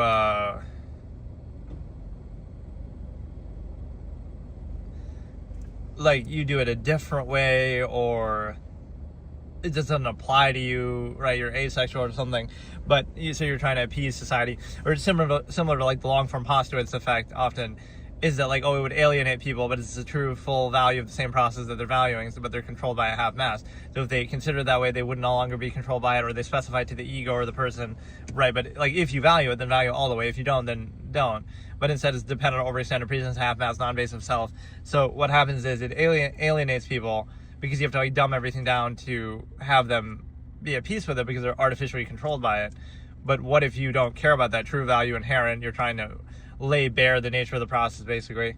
So I felt like I was maybe talking too much in that reaction, but whatever. It's a good topic. Certainly, whatever. This one chick is a bit of a nutcase with obsessing over all these relationships, but... Or yeah, it's when the married chick is with you, she's your wing woman, and it's does that mean she has credibility? She ended up with one person, or does that mean she just settled for someone? And it's who has more game? Somebody who's happily married, or somebody who's sleeping with a different person every night or every week, like, you're kind of more in practice with that, and it assumes, like, what is it that you actually want. Okay, so today I'm going to react to, yet again, second part of He's Just Not That Into You from 35 minutes, starting at 5 minutes into the stream. This is maybe the best way I can keep track of the timestamp. And so it'll be 35 on the nose. It's the YouTube version, right? And we're right at the part where the girl, I forget, I'm bad with names sometimes when I'm watching something for the first time, but the girl who's a little obsessive is finally standing up for herself and kind of learning how to be direct with the guy. Like, oh, why don't we say you'll call me, and skip all the nonsense she's about to say that. So again, 35 minutes in, we'll wait till 5 minutes on the stream. I don't know if my timer on the stream is the same as yours, but I'll also announce when I want to do it, like when I'm starting. But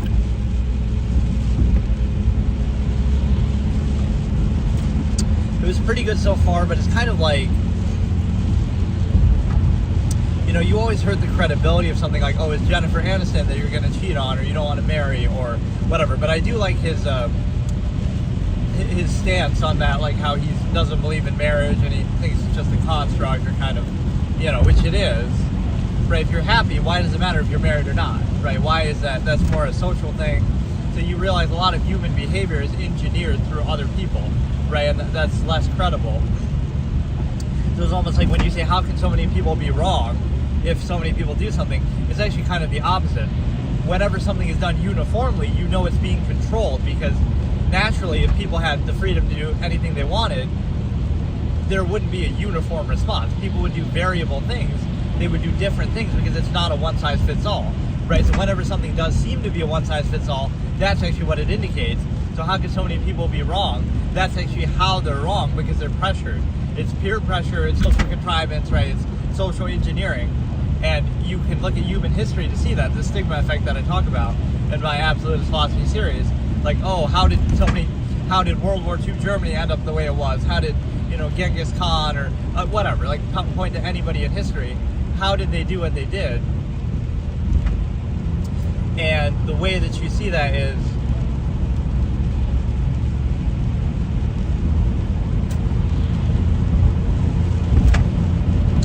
right, that people mindlessly, blindly follow them and all these things, even China right now. So it's not hard to control people. It's not hard to train people like animals.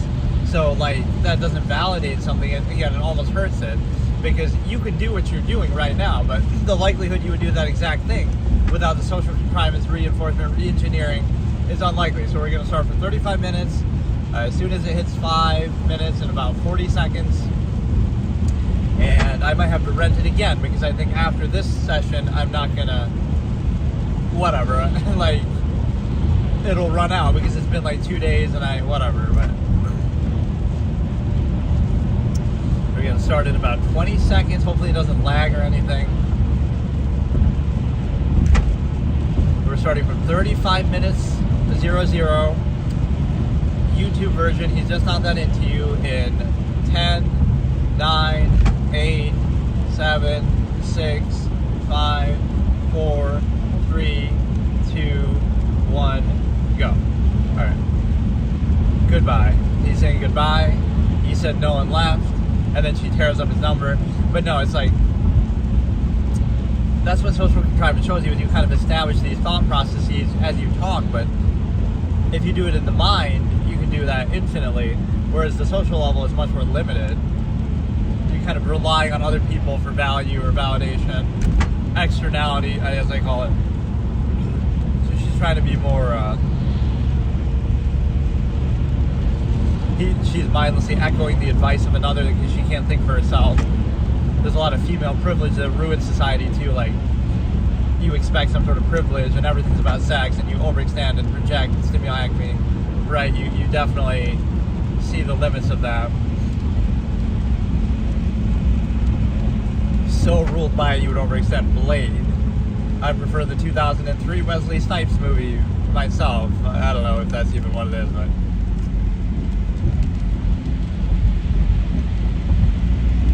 every interaction between a man failed the vegetal test. Like, every interaction between a man and a woman is sexual and whatever.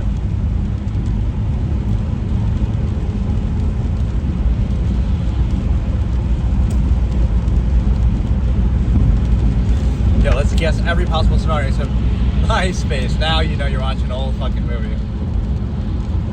Don't you know everybody's on Facebook these days, girl? MySpace is the new booty call.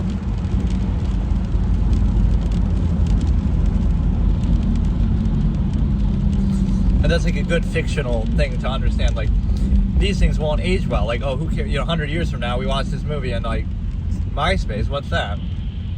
But it represents the same thing. Like, oh, we're using a letter, we're using mail, right? You make it ubiquitous, but it's the same kind of process at work.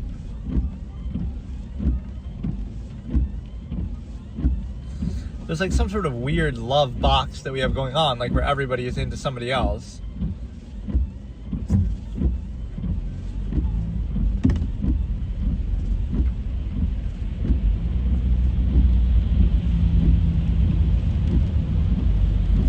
Yeah, just use Craigslist personals now, haha.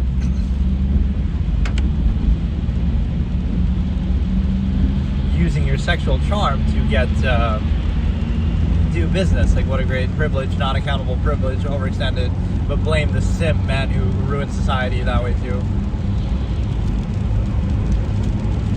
The Stimuli Acme is strong.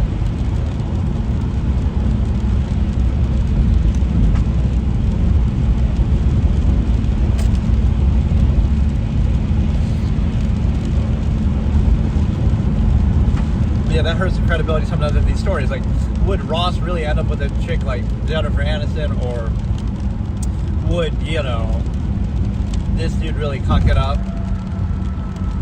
She seems to be handling it pretty well, though. They broke up over the non-marriage thing, and she seems to be fine now. Rub it in her face. That's what they do when they're in love. They get married. They keep saying things that stick to her. Like, they keep doing that without meaning to. They say something bad about it. It seems absurd that you would break up. You're together for some years. The guy doesn't want to marry you. And it seems like you haven't talked about this much. It seemed like it was coming up as a thing. But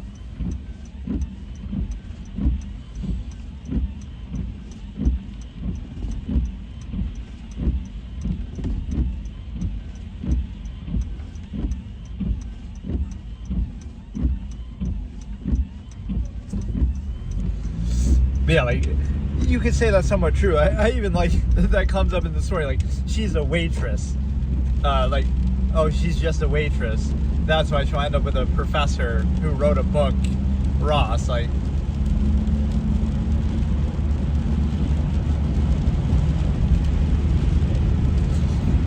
but like, you got to question your judgment at this point. Like, you're with somebody for 7 years. Shouldn't you be more direct then? You want to get married, say it after 3 years, after 4 years. You kind of keep waiting. This is kind of the fallacy of human society. You keep waiting, you keep hoping, you keep trusting, you keep, whatever. But you don't hold it accountable, give benefit of doubt, and then one day you'll be disappointed. Like, oh, I was expecting something in return. I was expecting whatever. I don't know who this actress is, and it's driving me crazy. Like, I can't remember her name.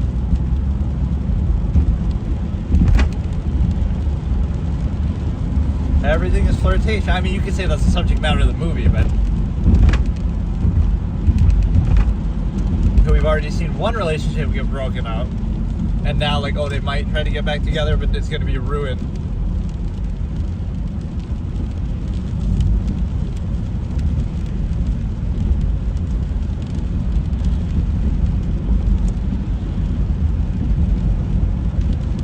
This chick is down bad. Sis is down bad. The blonde chick, whose name I don't know, both in the movie and in real life. And marriage is a prison that prevents you from anything else, and people don't have self-control.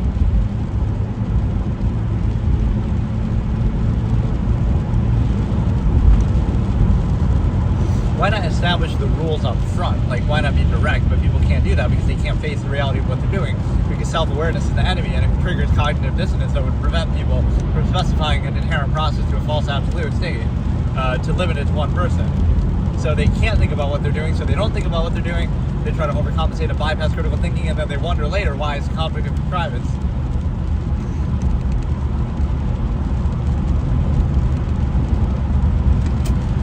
expression I had was like, when you're together,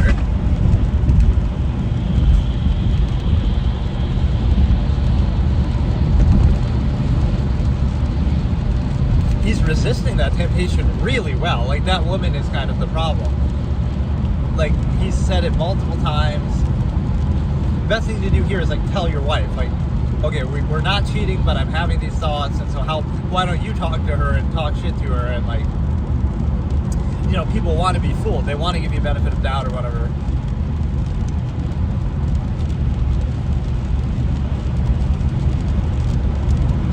I like Jennifer Connelly's demeanor in this. She seems like so like low key and like shy and like kind of, I don't know, a little in her own head all the time, and kind of distinct. Like, just her expressions kind of seem distincter.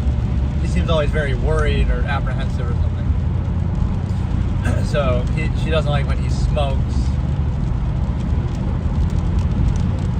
At least he's buying the cheap stuff, the Native American reservation shit.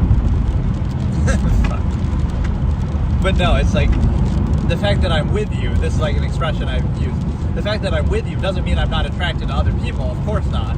And then they'd be shocked, like, what? It means that I'm willing not to act on that for your sake, so that would be the point. It doesn't mean they're not attracted to other people, it means you try not to act on that, but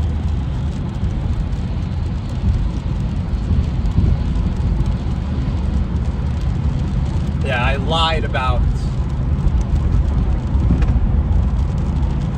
the pen.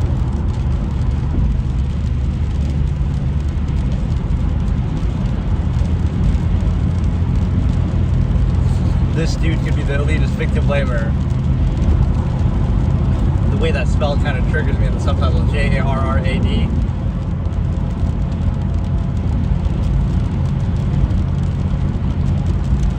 Did he put the phone on hold or did he just hang up? Oh, okay, he wants talking privacy. Imagine if you're like super self-aware of everything and direct and objective and everything. Then you wouldn't go along with artificial contrivance. You would constantly lie to yourself and others and censor reality. That's what social contrivance is. Right? Pretend we didn't have a language or we couldn't speak. People would still survive like they did in the past. But it's just a way to control people and pretend and overextend and ultimately be controlled yourself. No, say the line. Gigi, he's just not that into you.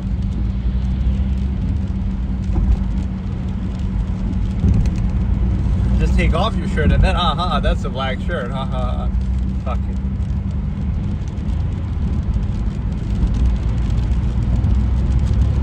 Kind of dumb jokes that probably people would make in this kind of day and age, right? The word, you know, like in school, the way that people would use the G word, which isn't even necessarily an offensive word, but the way that that's a form of the stimuli acme too, how you're controlled, but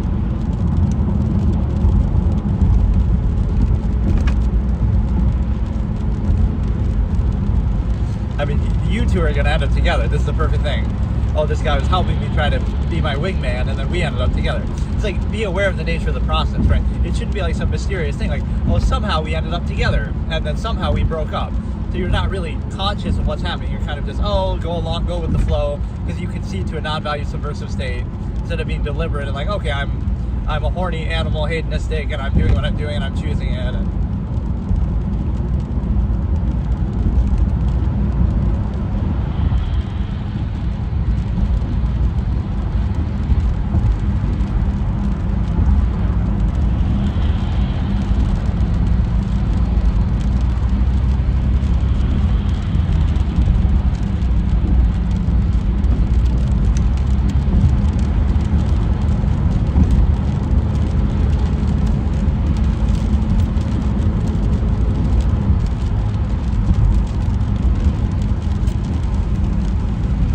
guys give me kind of Keanu Reeves vibes a little bit.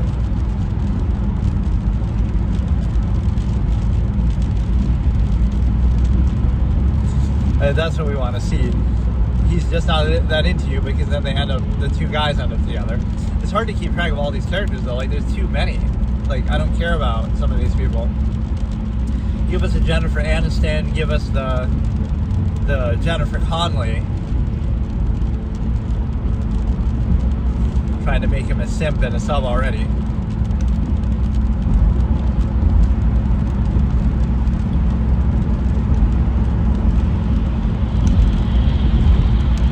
What the heck is her name? Like, she gives me Jennifer Lawrence vibes, but it's not Jennifer Lawrence. Her face is more chubby. Jennifer Lawrence catching strays in a movie that she's not have anything to do with. It felt like there was a period where everybody hated her, and she said like some things like, "Oh, I'm the legend," but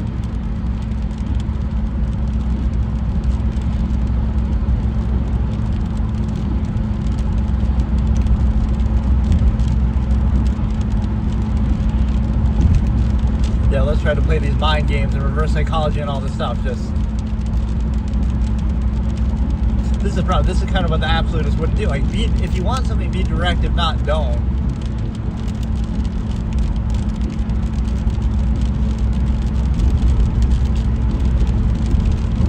Do you swim? Now we'll just sit by the water and pretend like we just swam.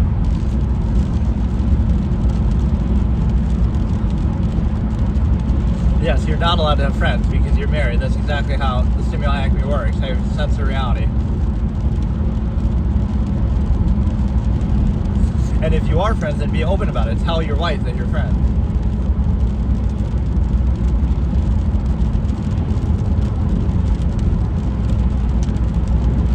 So those may be reasons why you can't be friends, but you're just horny, hedonistic animals trying to specify. But no, so you got to be more subtle about it, right? We don't want to acknowledge what we actually want, but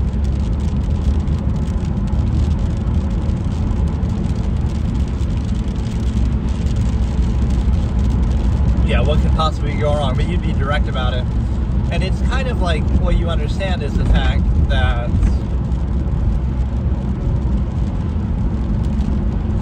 I don't know.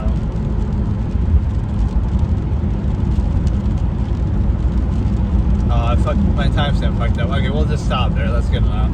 I don't know. It's kind of hard to do this, but whatever. They're at the pool and they're kind of whatever. They'll have like a romance scene. There's kind of like this tongue-in-cheek thing, but there's a lot of financial incentive. Like let's analyze like female privilege, for example. The fact that a lot of expectation. Let's analyze first of all how society grooms young women, right? Because it's society's sick sexualization of women, right? Just in general. Like, I hate to say it, but let's just observe it, right? I'm criticizing it, but what it means is like, why are young girls associated with dress up and with, whatever, like makeup and dress up and playing with dolls and stuff? It's an extension of what? It's an extension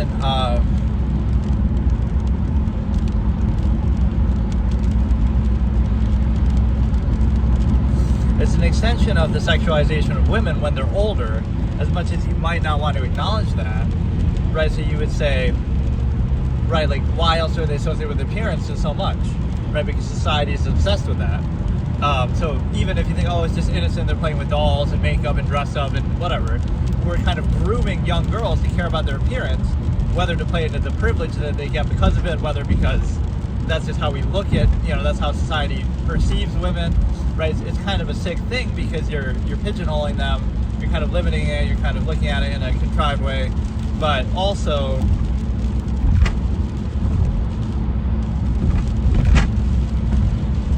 again, a lot of issues arise from that because again, you have certain privilege, you have certain, you suspend critical thinking. So it's like, oh, the women expect a certain privilege because they're women, and then men expect a certain sexual favors in return. So it's kind of like this prostitution without acknowledging it.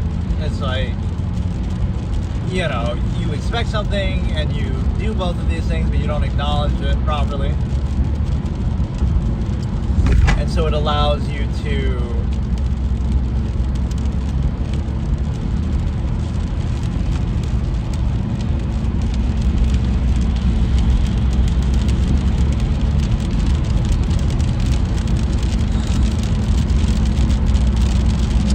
right, like, so if you take all that away and it's all direct, now all that female privilege goes out the window because you would say, that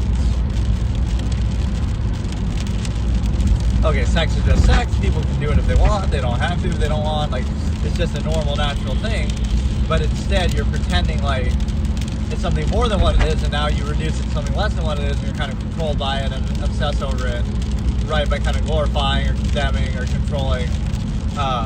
So that's kind of what it does, is it gives this weird dynamic of, right, like, oh, men have to be the breadwinner and make a certain amount of money, and women have to rely on their looks, and, you know, you don't have to do that, but that's kind of the way things are treated and projected in a way that is telling about a contrived state. And then you also have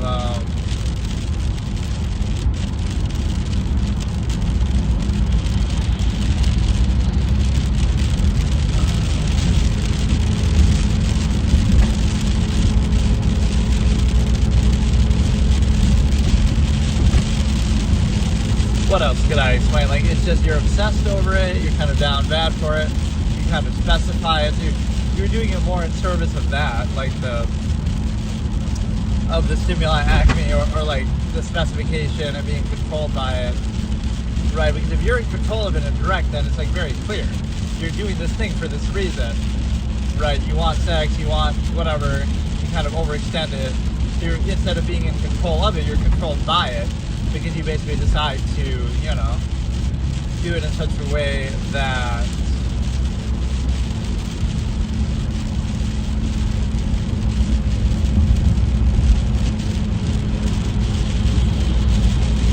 right, you pretend, oh, it's not about that, then you slave away dependent on that, so why not just be direct about it? And it's because then you wouldn't be so controlled by it.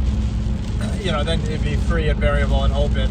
So why can't a person do that? Like, they genuinely want something specific that they want. Like, they're just into a certain fetish, or they're into, you know, they just sleep around, or whatever they do. So it's not a one-size-fits-all, so why should they, you know, in service of contrivance, why should they be subject to that?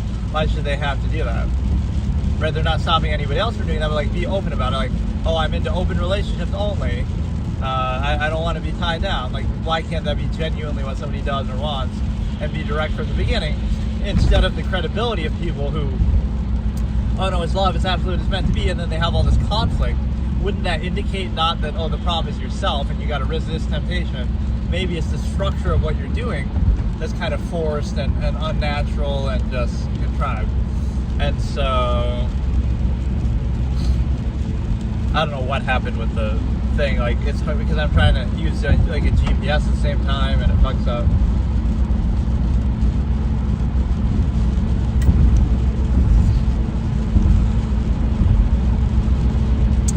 But yeah, that will kind of keep watching, but those are kind of the contradictions you have to see in society. Like, aren't you self-aware? Don't you understand the nature of the process? It's almost like you have to not think about it to be able to do it. Because if you did think about it, then it's like, oh no, that's somehow a bad thing, but it's the same process at work, so it makes you kind of wonder. So like, you wouldn't be at peace with it, or you wouldn't do that if you thought about it. So the solution and the answer is, oh, just don't think about it. Like that's really the issue, but it's like closing your eyes, and that's why,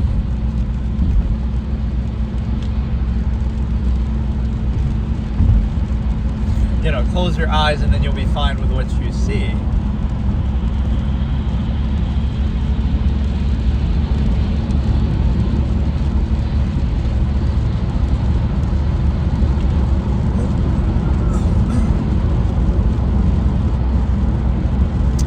So you blame, you shoot the messenger, the observer, things like that. Let me maybe watch like random videos on YouTube, I don't know. Why does it keep closing my shit out though? I hate this. Or now the orientation is wrong. Like let's just watch random things in my recommended. I've been watching, oddly enough, some Yu-Gi-Oh clips lately for some reason. Just, I can't remember why. Like, you watch one video and then it starts recommending stuff a ton.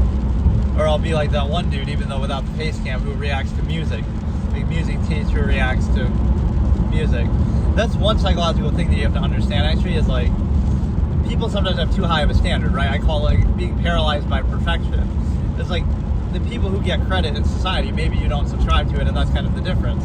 You could be an elitist and whatever, but the standards that people subscribe to are so egotistical and myopic and, you know, indignant insistence upon the self, or right, like these mundane things. So random people get credit for unimpressive things arbitrarily. So your standard might be too high.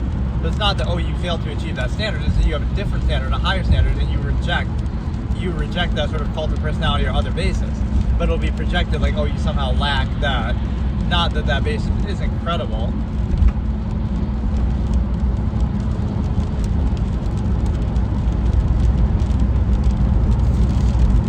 Oh, here's a good question. A poll by Clash.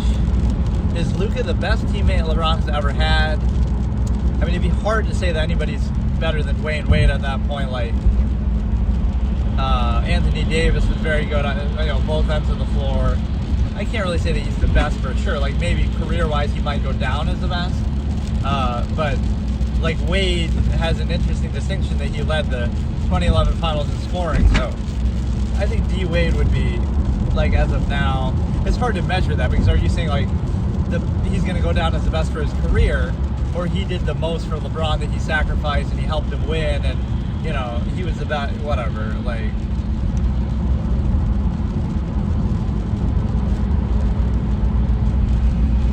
I don't even know what to react to.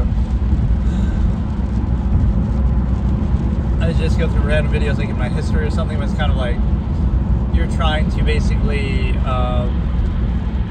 let's look at this concept here. Basically the idea that you're able to if you defer to other people and you respect their intelligence, and contrivance is unnatural and requires reinforcement through externality, so it tries to prey on others and prey on you, so you defer to it and then acts like that validates it because it's insecure and not at peace and needs constant reinforcement over compensation through externality.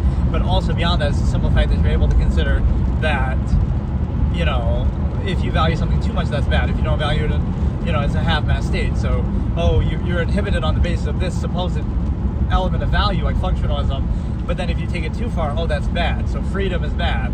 Absolute, form of the same thing is bad. So it's merely a pretense to control you in a half-mast state. If you truly value it, then you would invalidate the process. Remove the need, basically. But that's more important, right? That's how contrivance operates. It wants you to be dependent on it specifically in the name of some pretense of value.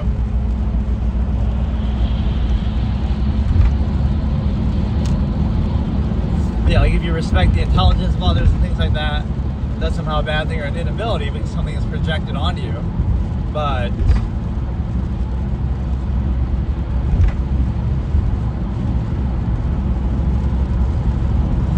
yeah, maybe I'll start doing more React stuff, but it's kind of hard to get this to actually work.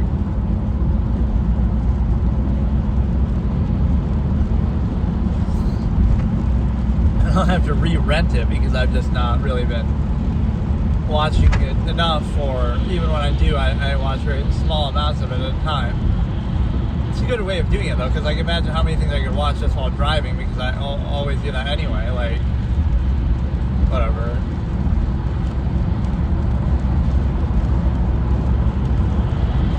Yeah, like even the cult of personality basically extends to stuff like this, like, they want to see your facial reactions or something, or the Stimuli Acme would overextend too, like, they see a conventionally attractive face or whatever that people associate with.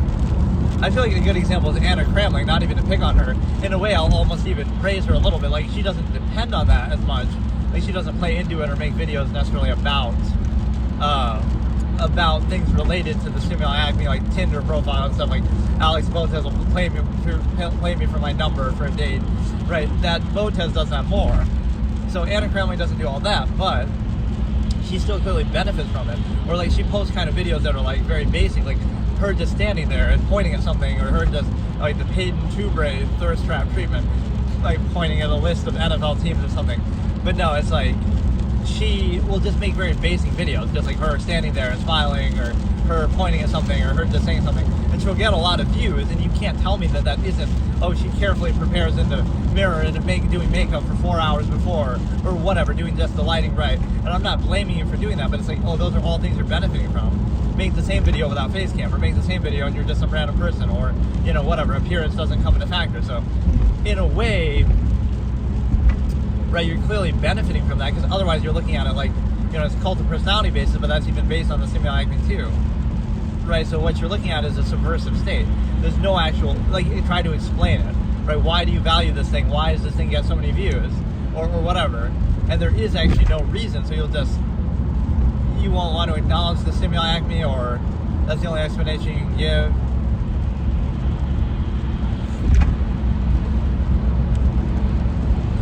So it's not even a basher, but it's like, on one hand, you kind of know what you're doing, or whatever. You could argue like, oh, that's unfair because, you know, you're not doing anything super revealing or whatever. You're just like, oh, your face. You're just showing your face, and people are so down bad that that's enough to whatever. But to say that's not an element, this is where it gets overextended, is like, I don't know, it just kind of corrupts everything. Which again is the repression leads to obsession. People are hedonist and nudist colony and orgies and free and at peace in nature. Now those things wouldn't apply as much, right? You're having orgies every day. Why would you care about some random person's face on the internet? So you're in a subversive state where you're controlled by something at half-mast.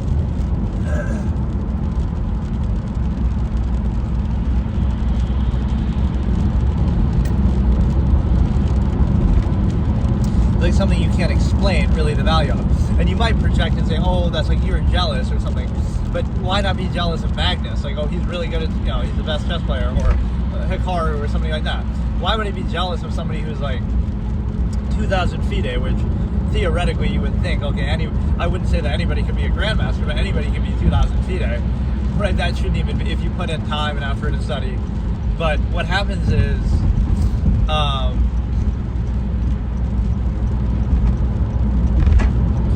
I don't know, it's just kind of, you're being valued for something that's not really based in merit or verifiable or anything. And so,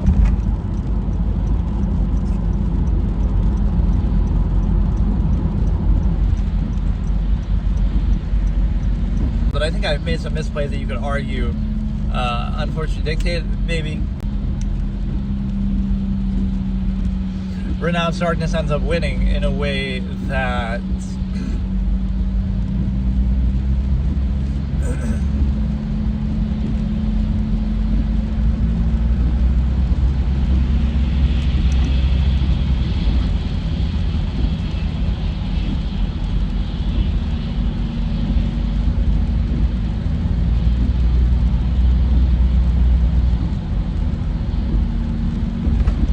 you know, it's kind of unexpected, and you switch to the decks. Like, this is why it's good sometimes to do content on stuff like this. It's just like, this epic things will happen on their own. That's some of the best form of, like, whatever, gaming content or otherwise.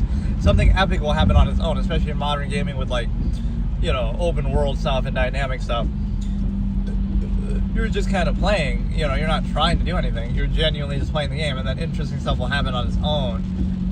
Will kind of be like, oh, I'm glad I'm recording, or you would have never believed it. Like that one clip is kind of like that, where I'm doing arc and I throw a spear up at like a bird and it looks like it's going to totally miss, and then it somehow hits it at some weird angle, like a trick shot, and it's like, you know, that is just something that happens organically. It was like my first try basically doing that, at that time at least.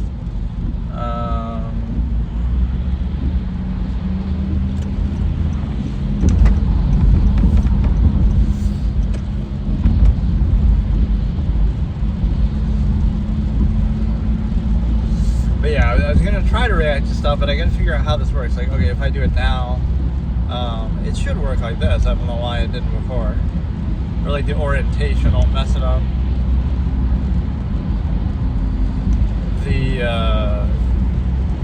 You know, I would sometimes watch those trials, Jody Arias trials. Speaking of Hearthstone, I'm going to play my gaming dice while reacting to the Jody Arias trial.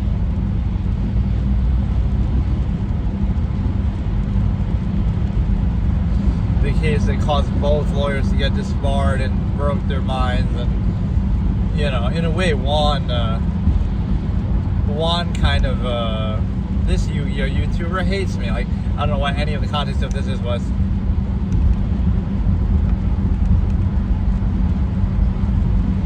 Yeah, like, let's talk about like the current state of Yu-Gi-Oh! For whatever reason, like all the power creep and stuff. It's like things that nobody asked for that you'll go along with, and I can respect that. Like, there's obviously a lot of support. There's a lot of, you know, you want to keep up with the new cards. I get it, but it's like, it's just nobody ever said this. Like, I wish turn one lasted 5 minutes.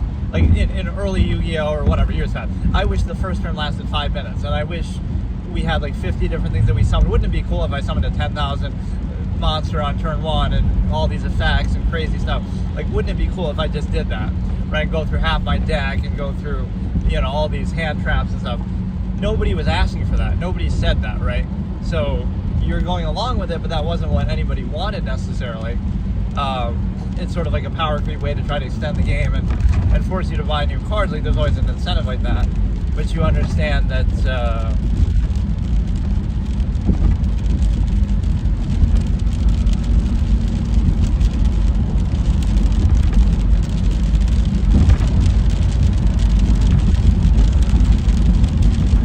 right, like the basic, easiest way I can explain it is like the philosophy of earning something.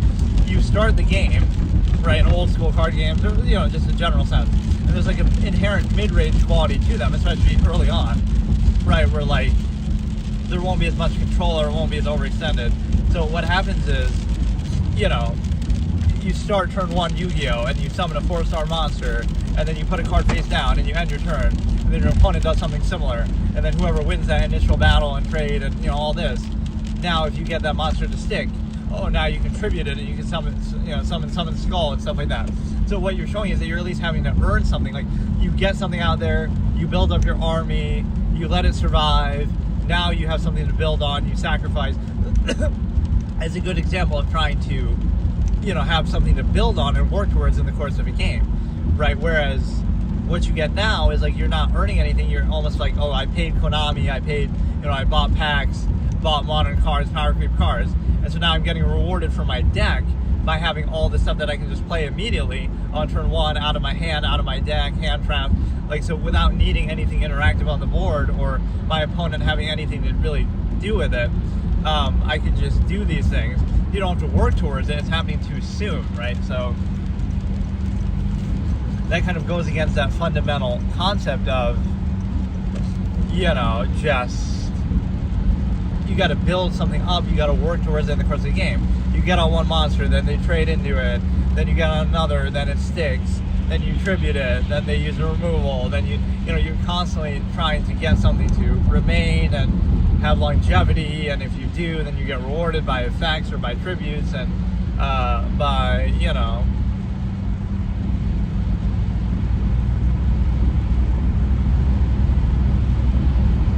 or that's one little fun fact I guess I learned recently, which I almost don't believe, like, the strongest normal monster is still Blue Eyes White Dragon, 3,000 attack.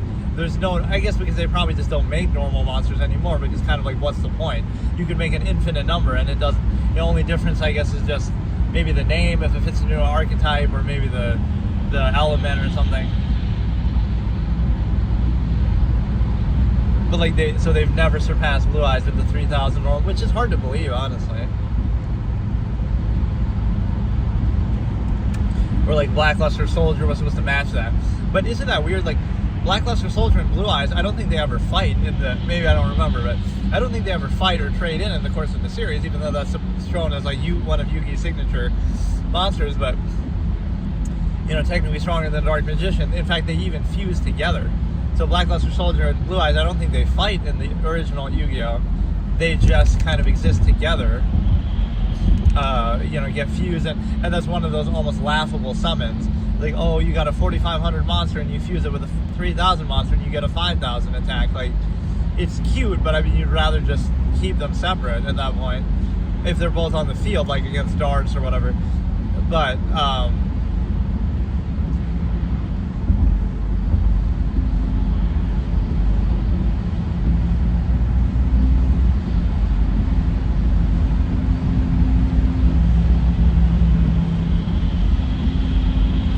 that's kind of a pathetic summon, despite the effect, which isn't even arguably that good.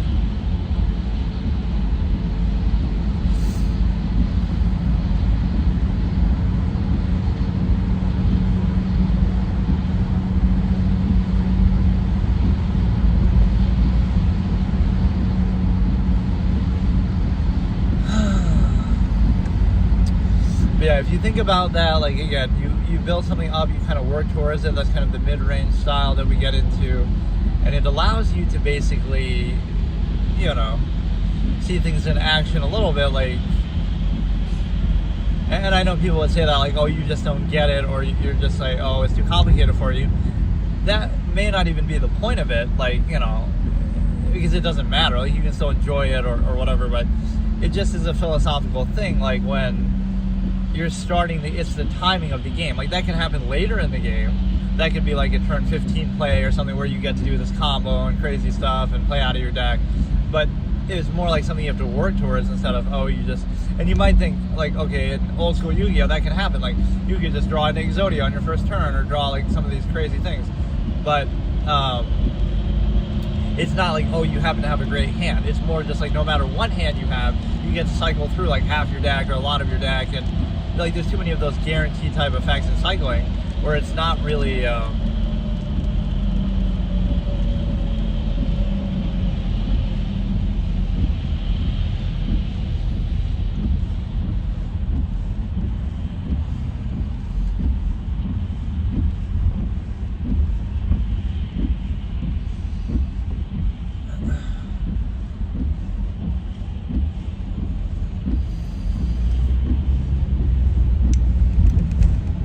Right, because then it won't matter. Like, oh, it doesn't matter what starts in your hand. It doesn't matter what's on your board because, oh, you get something from extra deck or just from your deck, archetype, keyword, this and that. So it ends up not really mattering what you do. And the reason why is because, right, you just get it no matter what. That's what it trivializes. Like, I'm not saying everything has to happen on the board, but that should be... At least that's where it should start, I guess, is the philosophy of what I'm talking about. It should start on the board, and then if you get good things, you get effects from that. You can say, oh, I'm somebody who likes mid-range style or whatever, but it doesn't even have to be like that. It can just be, you know, that's the essence of the game, that, like, you don't want it to be over too fast, but that can be an element, obviously, with aggro decks. You don't want it to be too slow because that's, you know, those things can happen, but the mid-range is like, okay, you get to actually enjoy what you're doing a little bit. I guess control, you arguably get to enjoy it even more. Like, you know, you get like a strong monster out there. I'm like Kaiba in that way. Oh, you know, you get a strong monster out and then you decide to, you know,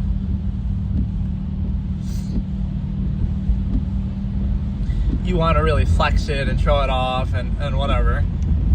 Instead of, oh, it'll just removal and then it's just gone. That's why I like, you know, hexproof so much, or why I like, but that's the weird thing. I do have that minimalistic ideation. You can always make like better decks. You can always like do certain things, but there's something simple like that Lord Thamar elusive thing. It's so simple, but it's kind of like, and even that's arguably too strong, but it's kind of to the point because you get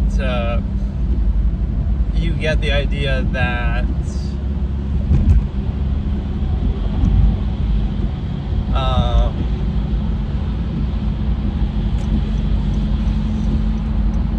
right, you have like a 7-mana 14/14 with elusive. Like, even by today's power creep down standards, that's pretty good. That's pretty hard to deal with, and especially if you're going against removal turn after turn after turn, right, it'll be like, you know, just very hard for even meta decks at any point to deal with.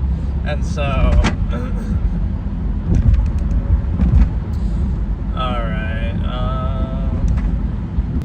okay, so today I'm doing part 3 in my reaction to He's Just Not That Into You, and we're only at 48 minutes, so clearly, you know, I have to do these longer sessions. I kept getting distracted the first time by laying out the premise of the Stimuli Acme so I can refer to it constantly here. But basically, so we're at 48 minutes on the nose. We'll start at 5 minutes into the stream. This seems like a good way to do it, the timestamp. That way, anytime you join, you know what it's at. Like, it'll be, if it's 10 minutes into the stream, then you know it's at 53, like, whatever. It's one way of doing it. But yeah, so like we're at 48 minutes, they're at the pool, they're hanging out, these two, and he's trying not to cheat. I forget what the actress's name is.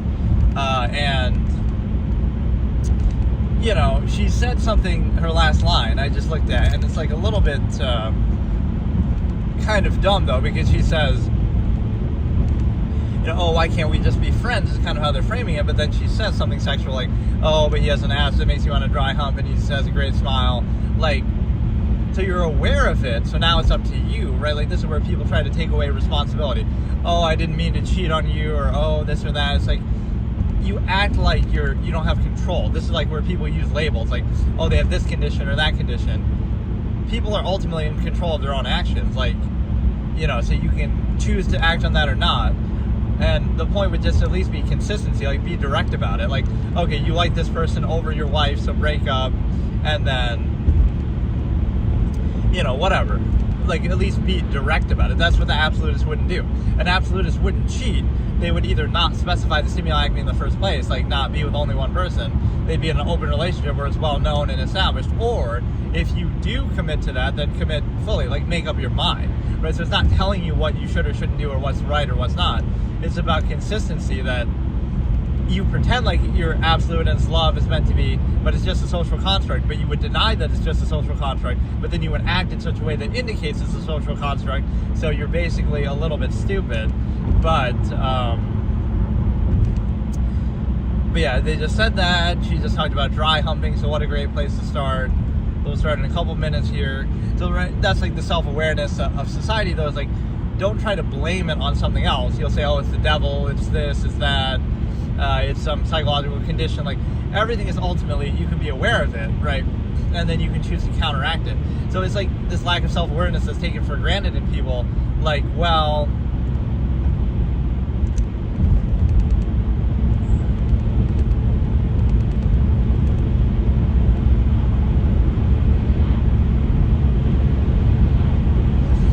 they don't know any better, they can't help themselves. Not that, oh, they just might have a different intention than what you're trying to project onto them.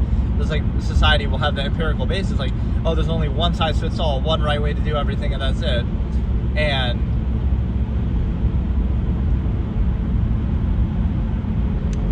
if you don't do it, it can't be that you have a different preference or idea or anything, right? Nothing else different can exist. It's a Bolshevik rhetoric fallacy, false duality. It's that, oh, you just don't get it, or you're just not good enough. You have some condition that stops you from doing it, right? Nothing can be a choice, right? So no matter what condition, supposedly you think, oh, somebody has this, like somebody has a stutter, let's say, for example. First of all, you can practice and train and try to overcome it.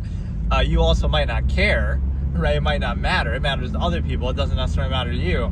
But also, you can actively counteract it. So it's like, oh, they don't know that they have a stutter, or like, oh, if you're overweight, like, those things, right? So you can choose it or control it, or so what it indicates really is that you don't care, right? So there's nothing wrong with it in your mind, so just deal with it, or if there is, then change it. But that, it's up to you. So I'll do the fallacy of offended, but let me actually start this here, starting in 5, 4, 3, 2, 1, start.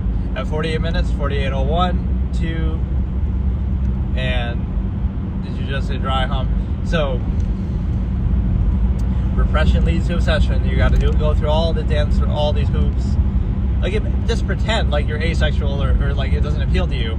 Look at how pathetic these people would look, like everybody in society, that you obsess over sex so much. Like, dude, nothing more than inherent hedonism, the stuff of animals, the nature's way of inspiring reproduction, which might sound negative, but it's really not, because it seems to be actually off by like a second. Damn it. 40. So it's like, it wouldn't be a big deal. It'd be like,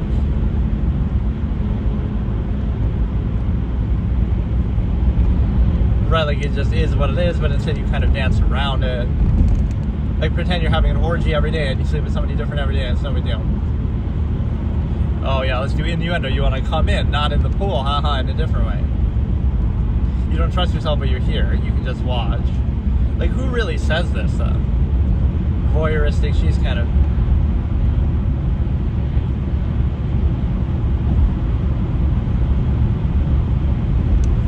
Oh, they didn't drag that out in a gratuitous sexual way. There might be like a 2-second delay, so it's like 49:25 is what it's at, but is he gonna feel guilty or whatever?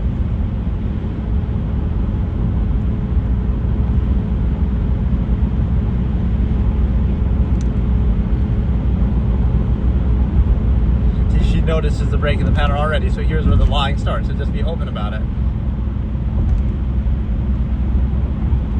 Oh, she's mad about the cigarette, something different.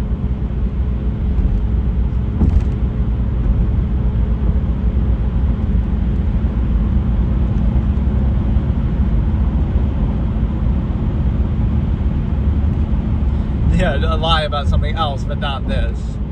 Be honest about the cigarettes, but not about the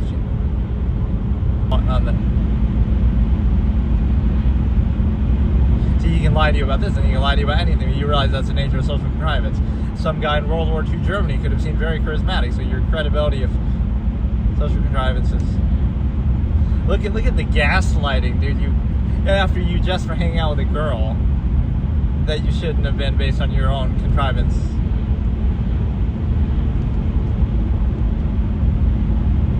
See, but it's her fault too. She's being gaslighted. Like, she is playing into it. Like, she realizes, oh, that's straight up gaslighting. Like, she knows better, but then also, what was he just out doing too?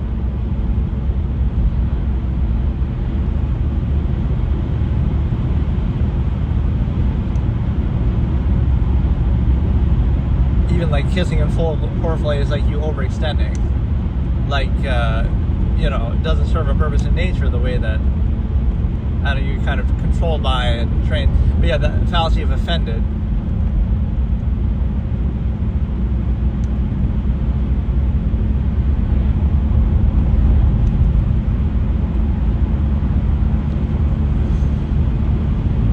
Yeah, you have to like value yourself and like be self-aware and like hold a high standard, and you have options, you have variable, you're free, you're not, or it's like, you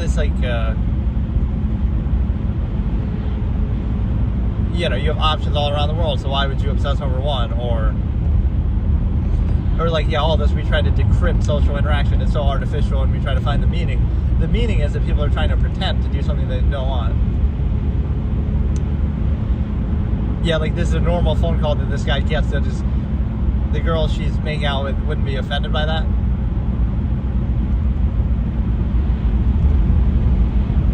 This dude should be a love guru or something. You have to think about it too. Make sure you say that part too. This should be what I do. Like, I'm the Stimuli Acme counselor. I realize the artifice of it so I can best control and exploit it or translate it. He doesn't want to be tied down. Or maybe that girl would have been impressed. Like, oh, look, you're this love guru for all these people. And of course, these two will end up together in the end, which is kind of actually pretty well done, because the way that she's deferring to, I like this. These two should end up happily together at the end of the movie, because the amount that they talk back and forth, but they don't want to admit that yet. Like, oh no, that would be bad. You're constantly calling him about every little thing.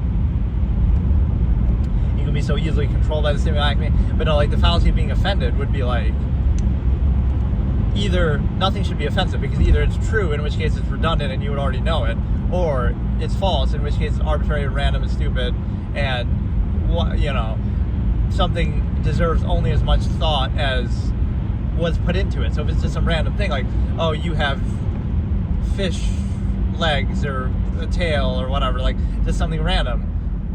Well, if it's not true, then why should you even give it any thought? So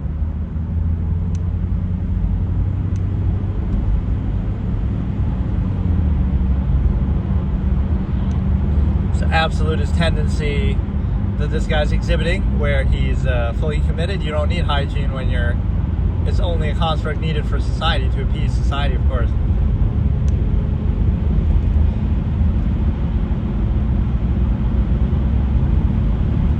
Or maybe we as an audience aren't meant to know that. Did we see him smoke earlier? I'm not sure. But the cigarettes were there. And then his whatever.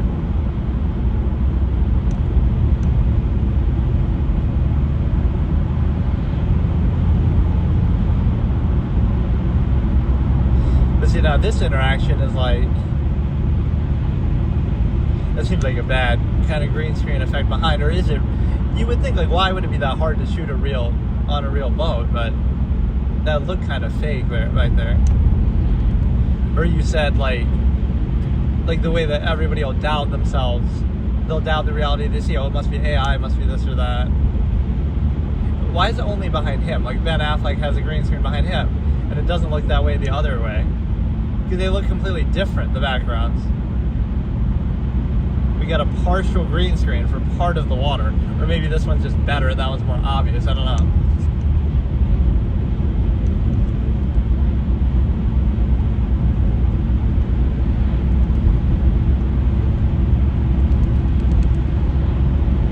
Happily married guy, typical, but all the secrets behind closed doors, like, you really think it would come out?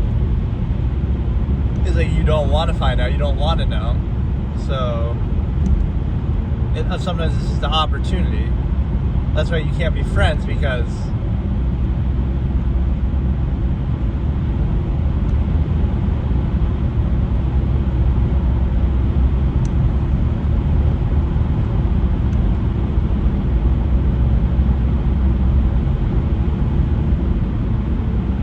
basically this dude's calling his cousin a baddie. That is pure baddie speech right there.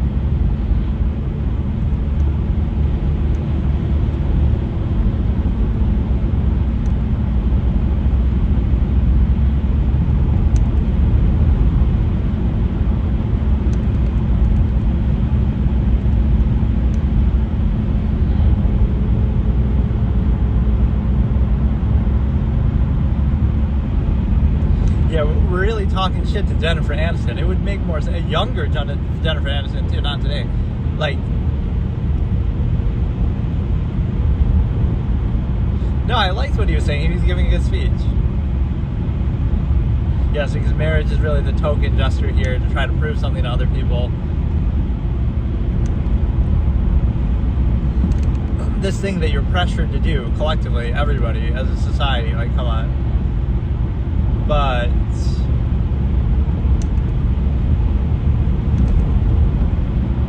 you could be better, right? You don't do things like everybody else because you're better than everybody else, or you don't need the artifice and contrivance that everybody else does, or you're not controlled the way that everybody else is.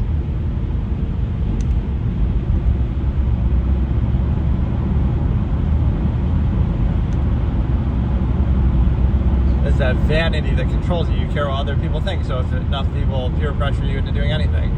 But no, what happens is you're basically putting yourself in a position to,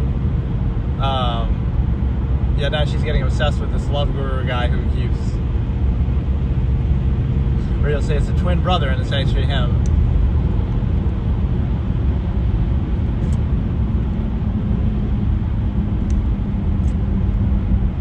It's all like this bypass critical thinking fallacy that you have to do. What about neutrality? What about the human family amalgam theory, where everybody's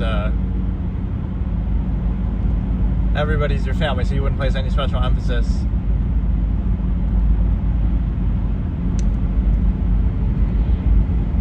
Or he's doing it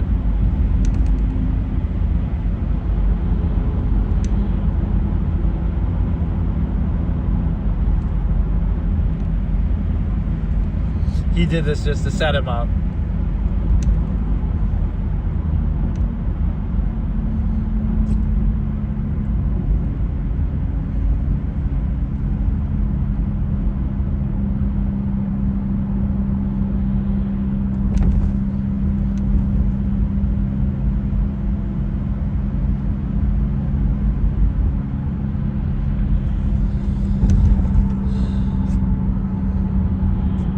Who is this guy? Why is he so perceptive and smart and everything? Why is he working in a fucking bar? Go become a love guru, matchmaker, clown.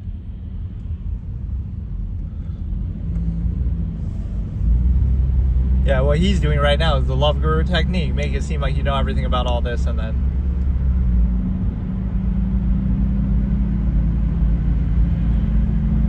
or like you wouldn't question your own credibility. Like, your perception of love and what's good in a person wouldn't be questioned after you were with somebody for a long time and then you break up or they abuse you or you have some negative outcome. Wouldn't you question it? Maybe my perception is wrong. But people never question that contrivance state.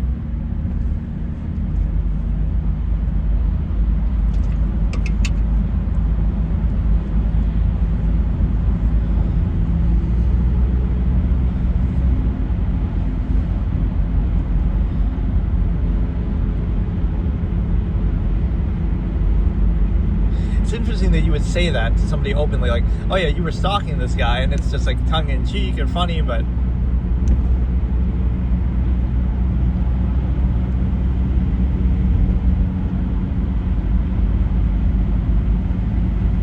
yeah, don't be so clingy. But then by doing that, you're also acknowledging it's not an absolute thing that you should base your whole life around.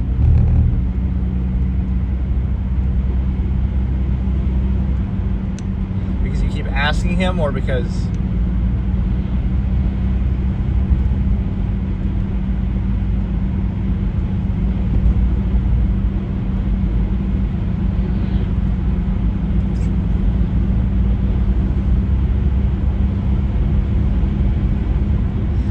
it's a sympathy thing.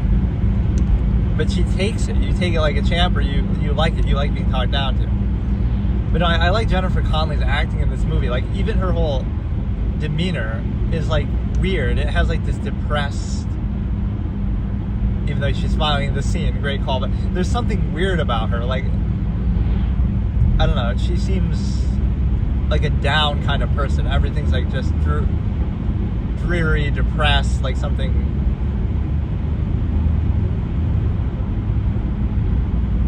She was having doubts before the movie even started about something, but...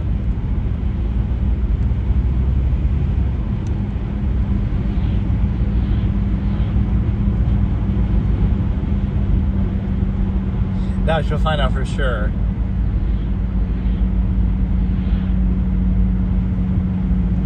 Look at the Javier is God.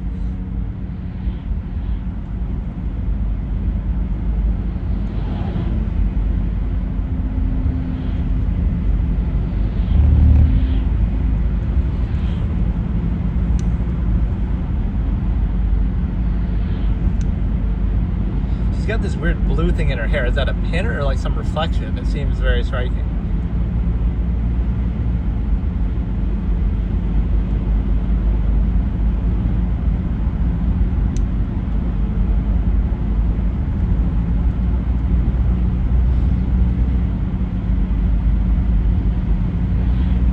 So she's taking the side of the husband. She's projecting.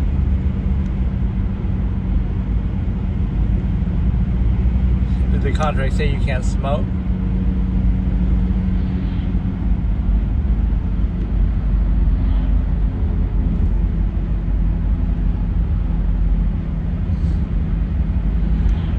He took it like a champ, and he was even...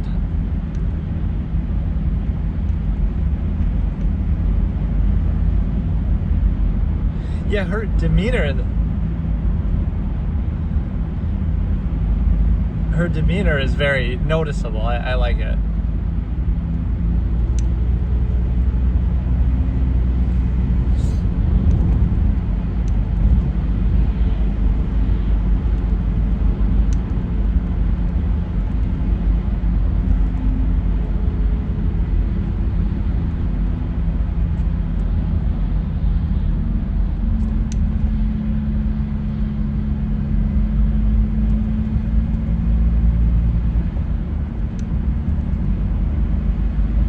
Why are those guys just staring? Like, what did I miss? Why did she just suddenly leave?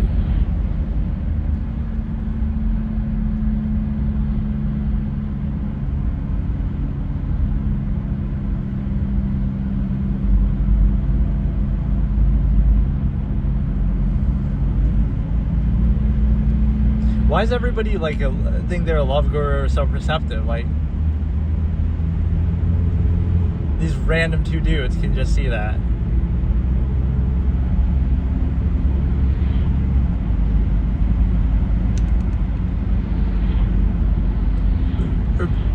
People get bored of each other because you're trying to force yourself into a singular monogamous thing.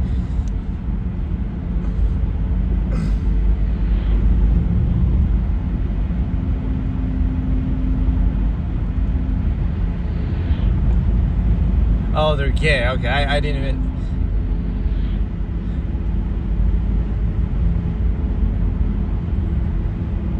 Yes, because everything has like some uniform meaning. Like, what if you're aware of that and then therefore it doesn't work on you, or you don't do that, or you're self-aware and you're neutral and unconditional, but it's projected because that's the only thing society thinks about or cares about.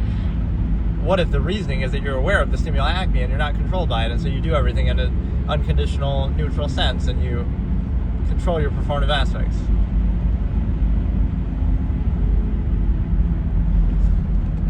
Yeah, she wants you to take the initiative and be assertive.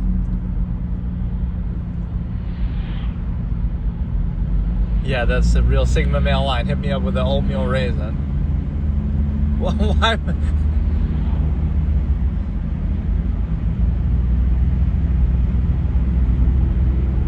What if you're in such a culture that you wait till marriage to have sex, or that's part of censoring reality too. You have to, because if you did, then it might invalidate the relationship, and you have to kind of create a monopoly over something to make it seem valuable.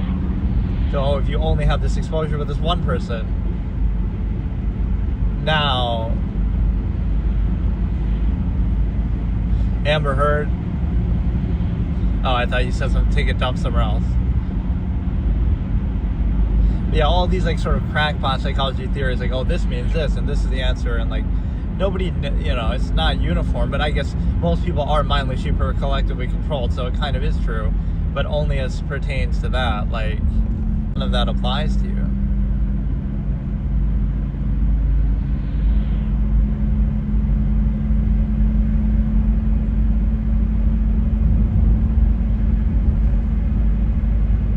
Like, imagine.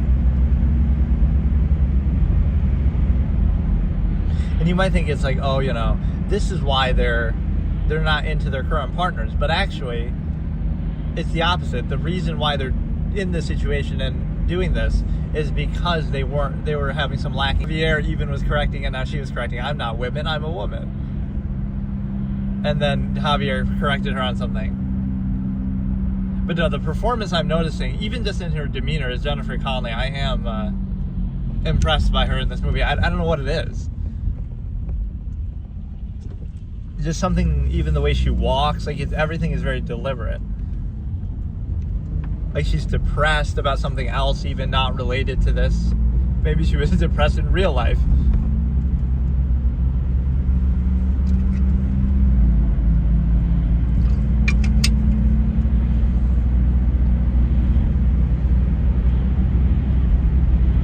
People's standards are too low. Like, oh, all it takes is you get drunk at a bar and there you go, you have sex and that's how I met your mother. Like, versus actually having standards and options and value, versus false absolute half mass that requires constant contrives, undue emphasis, overcompensation, requires censoring reality, overcompensation.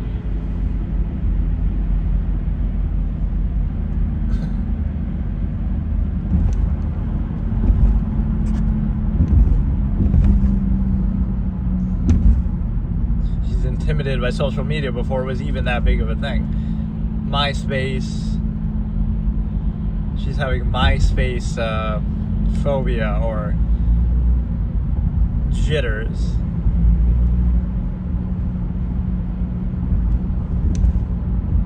That's actually a pretty good bit, just how all these new crazy things like email in 2009 and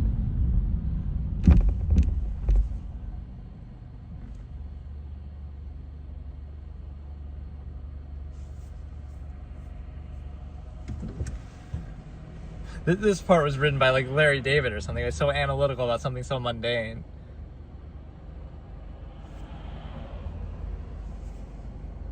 There's just almost too many characters in this movie to care about, though. It's like overkill. They maybe, I don't know. It's a good way to distract you from maybe the fact that everything isn't really that good. But I'm intrigued by the Jennifer Connelly one. But you realize how these relationships originate, show you that why they're not absolute. How did you really meet? Oh, they happen to be in your geographical area. You happen to get drunk at a bar. Like, the origin point isn't absolute, so why would you expect the reality to be?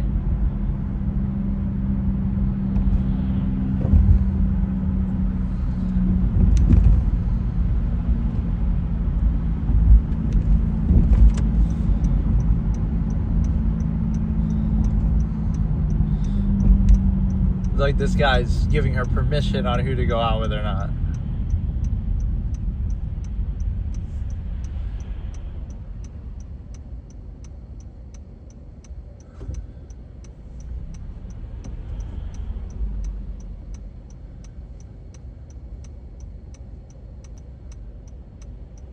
He already said he likes you, but now...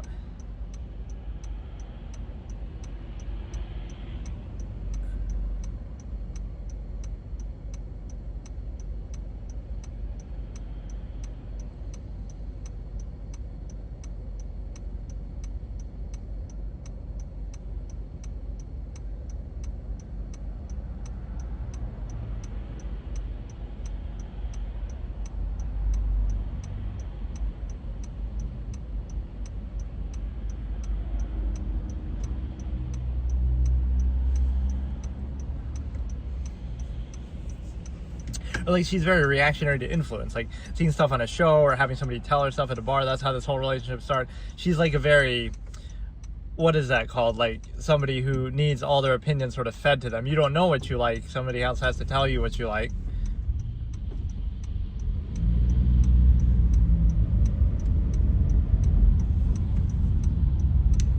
This fixation and obsession in a half-mast state, like that's why I say the absolutist, it's a difference of standard, you see. It's the same thing that you're obsessing over that an absolutist would do, either with no emphasis, minimalistic, or with absolute emphasis. Either it's valuable or it's not. If sex is really this high end-all be-all, then have sex with everybody all the time, and consensual, sure, but like don't limit it. Be open relationship, be orgies, if it's really that good. Or if not, then don't do it at all. But don't give us this halfway, false absolute to specify. That doesn't work. That's the Stimuli Acme owning you, just like every other era of modern history, at least. Now stop being so positive, Jennifer Connelly. I've been praising your kind of brooding demeanor the whole movie. Or like resting bitch face kind of in this role, though. She's not always like that. It might be, again, like 2 seconds delayed, so it's like 1:20, 1:13:01. Oh no, maybe it caught up. I don't know what's going on. Wait, how does that even make sense?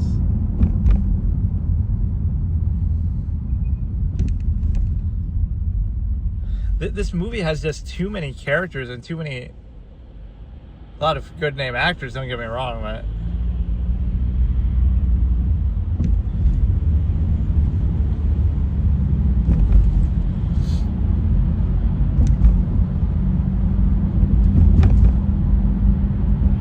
here we go, we get a cringe fiesta, somebody singing on a call on an answering machine.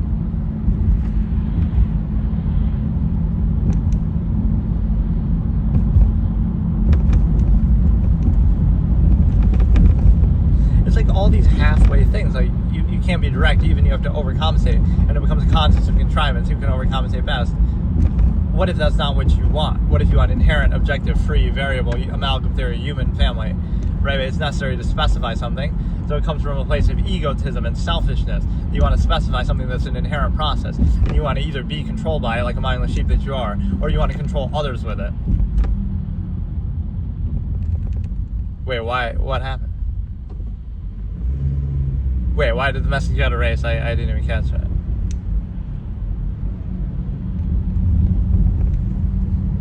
Or is this the department store scene? This is the one scene that I had just recently saw that made me... No, it must be later because they're too happy.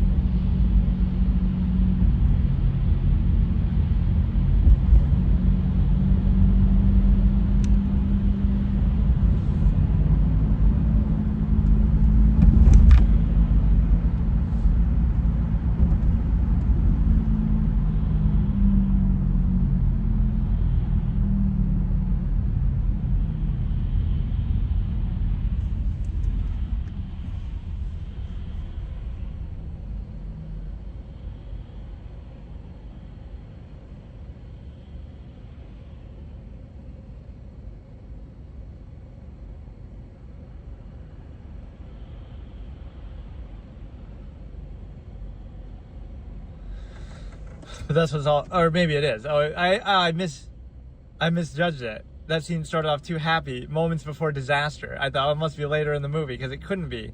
But that fight was kind of projected, the way she projects her feelings onto everything that she's talking about.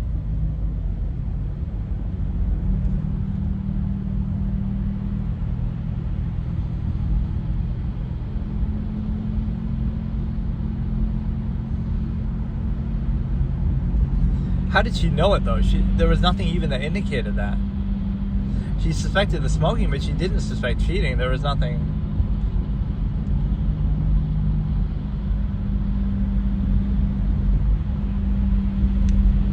I like how she considers that almost more offensive than cheating is the smoking.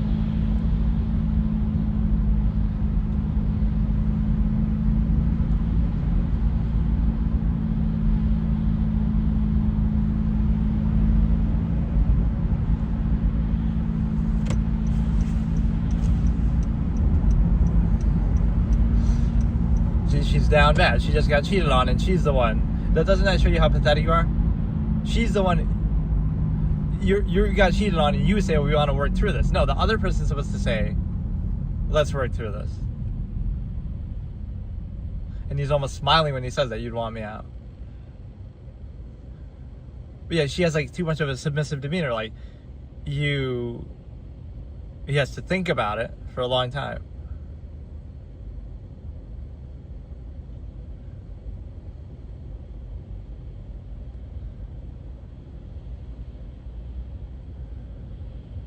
See, it's like you want to be lied to and you want to believe something, but like, are you going to keep seeing that girl then, or what?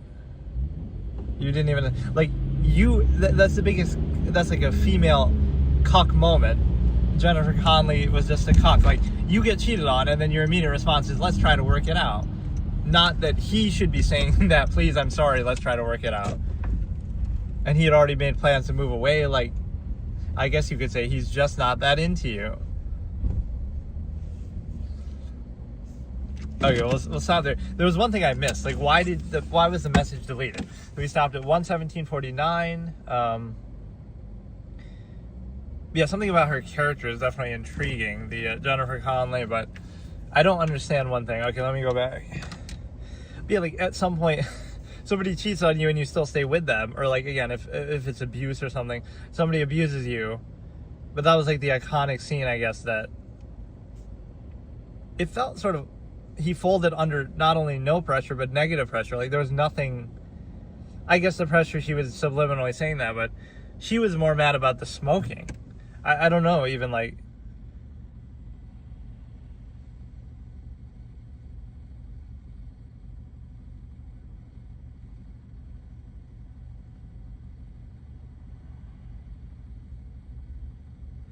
oh, he like did the same thing to somebody else. So you want to be controlled by your own ignorance.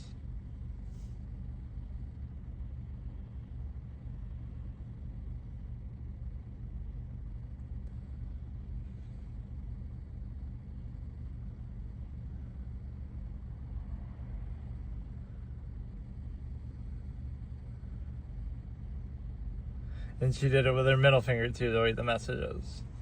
This is going to take me like 10 sessions to actually watch the whole thing. But yeah, the way she, like, obviously analogizes everything, like, she's talking about wood, but not the innuendo kind of second meaning, but the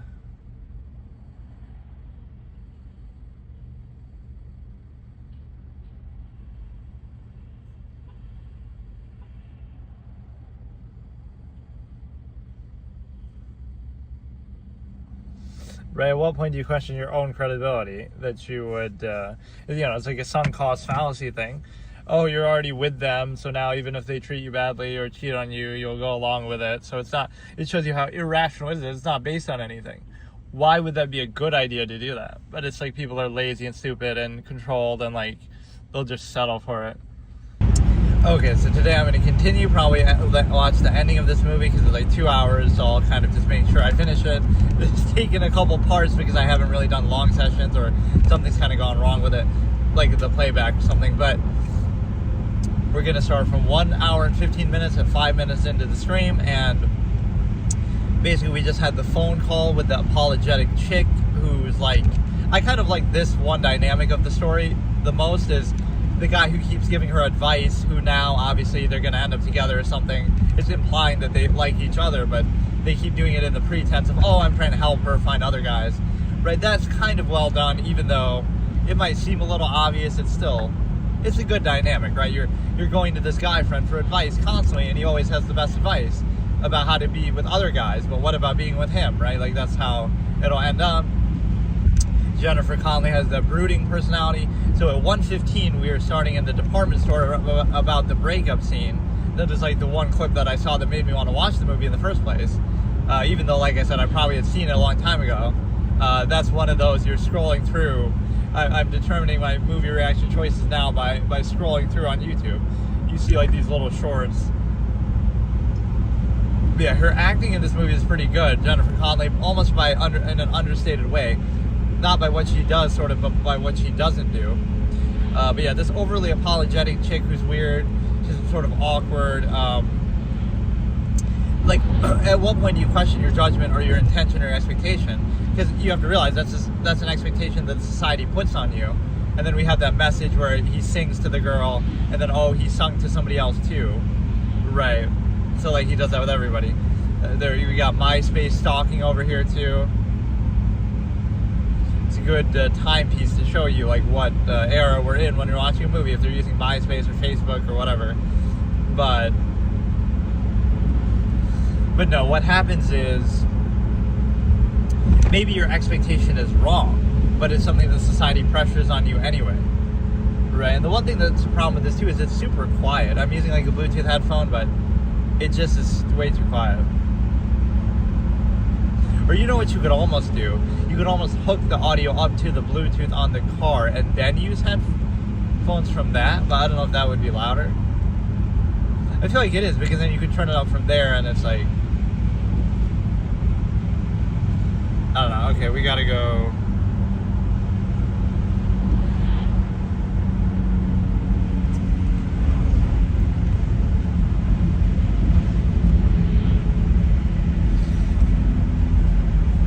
Yeah, we'll start at 1:15. We'll rewatch the department store thing breakup, and then, or it's not even a breakup.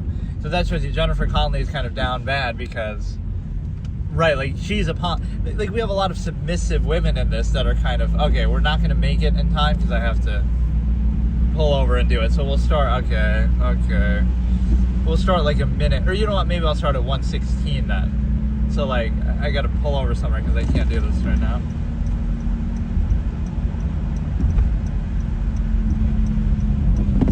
I didn't realize I can't see the thing at all.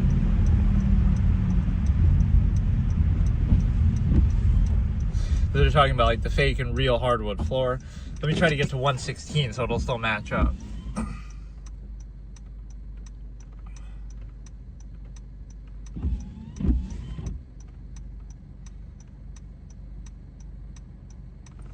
Alright, so we'll start at 1:16 at 6 minutes, so it'll still sync up.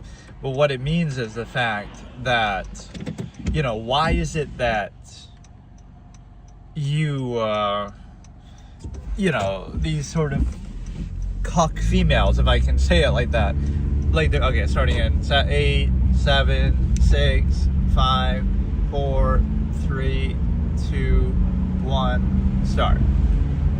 It is you that's been smoking, isn't it? That she cares more about the smoking because her dad died of lung cancer. She becomes assertive for a split second there.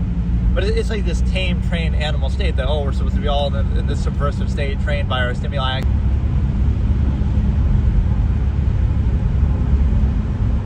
See, like, she's asking, oh, why aren't we going to deal with this? Find some way to work it out. Like, he's the one who should be saying that, not you.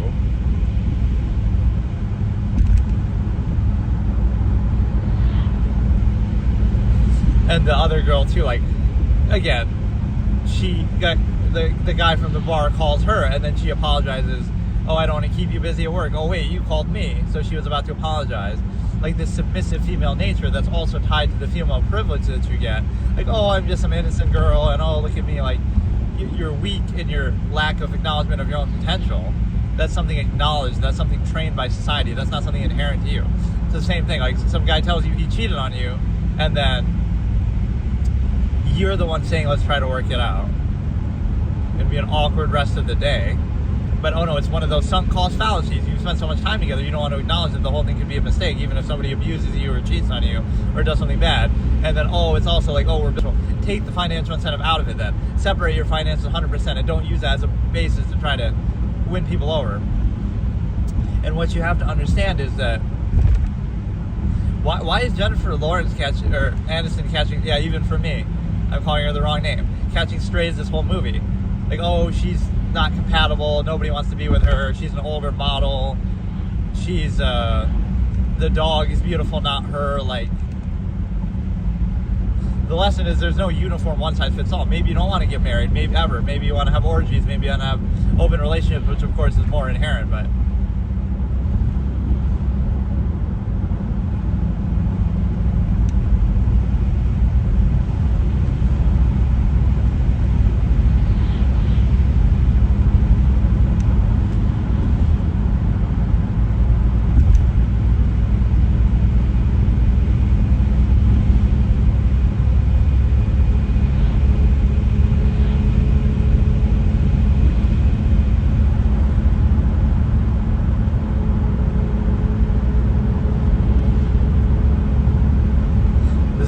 best. He's using his Wiccan Riz.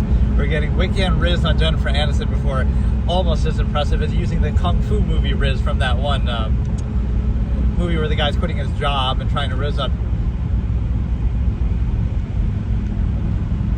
Yeah, she's been miscast her whole career. Like, oh, let's take one of the most attractive people on the planet and have them go out with some dirty guy, Ross, in Friends, or have her get rizzed up by somebody, what's it called, Office Space or whatever, where the guy's quitting his job and watching Kung Fu movies and will rizz you up there. Or let's have this random Wiccan guy trying to rizz you up with his male witch magic. Like, you got to know your own worth a little bit. You know, female privilege is what it is. And I would argue against it within the Stimuli Acme, but if you're going to have it, then have it. Right? Like, come on.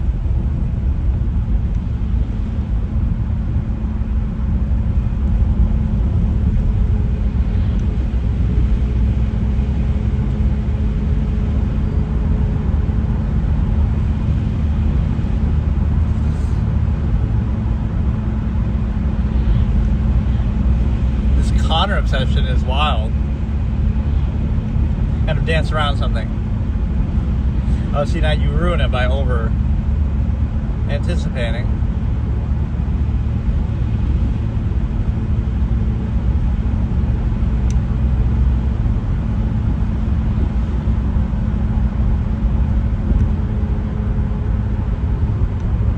Everything has to be laid out to you. This is RBO protocol.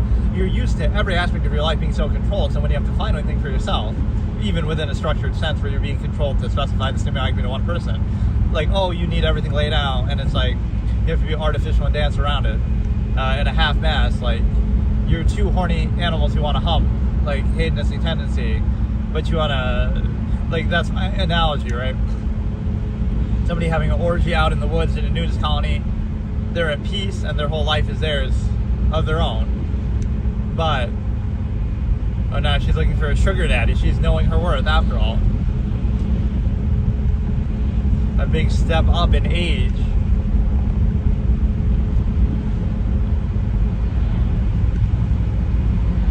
Well, there's a dynamic for everything. There's a sugar daddy dynamic.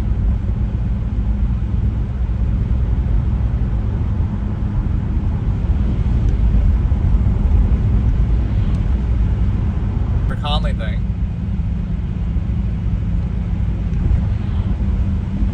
So not only are you the odd one out who feels like, oh, you want to find love in marriage and you just broke up, but now you're going to lose your dad too.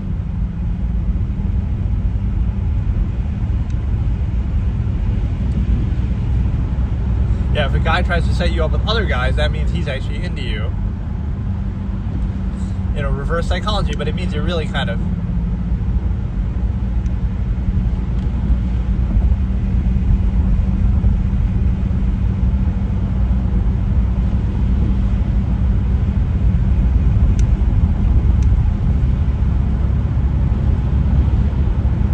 she like repeats back. She's a good example of an average person in society. You're just a mindless sheep who repeats everything back and thinks it's your own idea. Like you see something on the news, but really it's just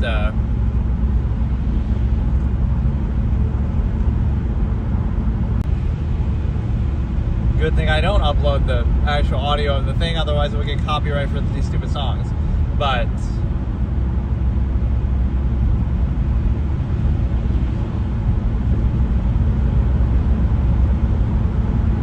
or now she's taking ownership, like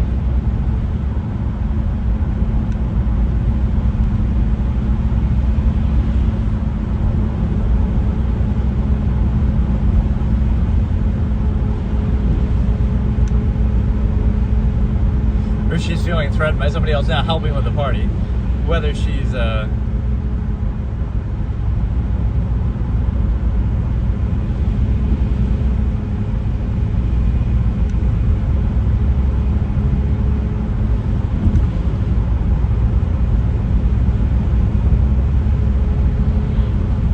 what game are we playing? You can't tell.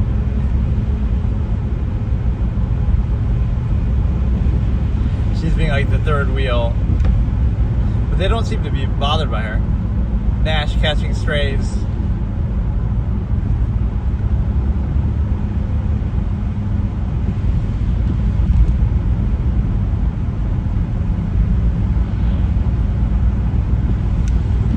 getting low-key hate on Steve Nash from Steve Nash just caught strays from he's just not that into you. Like, imagine the level of the Shaquille O'Neal was a co-producer for this movie, and he slipped that in there just to shit on Nash because he's jealous that he feels like he stole one of his MVPs from him that Shaq deserved, right? That this is.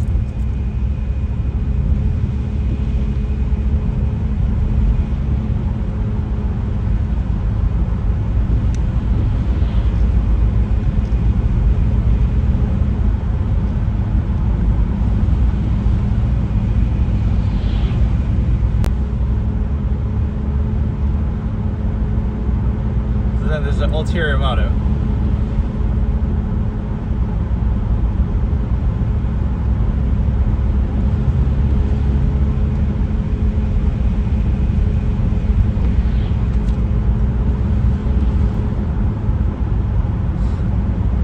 She's trying to read into mixed signals and signs, and you try to.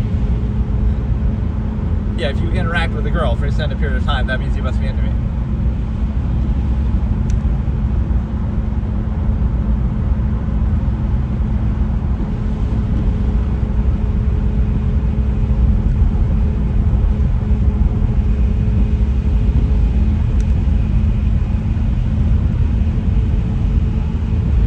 Oh shit, you're gonna really destroy her self-esteem. And you couldn't tell with all your expertise. To be fair, it happens the other way too. You try to read into everything.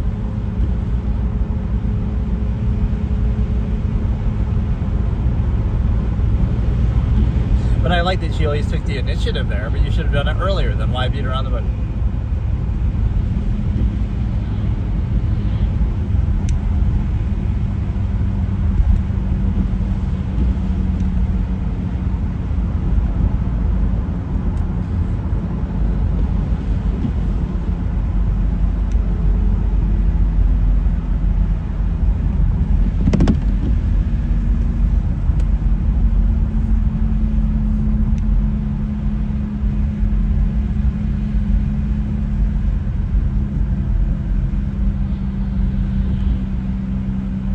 You've been taking his advice the whole movie, though, so now you're questioning your own credibility, why you liked him so much or took his advice so much.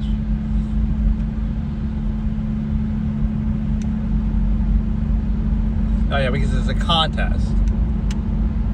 But he finds people every day. I find a different person every night. What are you talking about? I was just playing NBA with a girl, and you just cucked me from possibly being with her. They took it pretty well, though. They weren't... All these sort of like signals and things you have to play around, dance around, because you're just...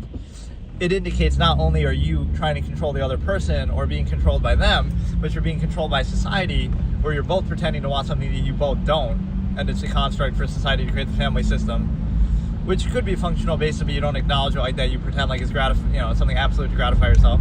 So at least the father didn't die. Jennifer Aniston is being treated like shit this whole movie. Grab me a beer, and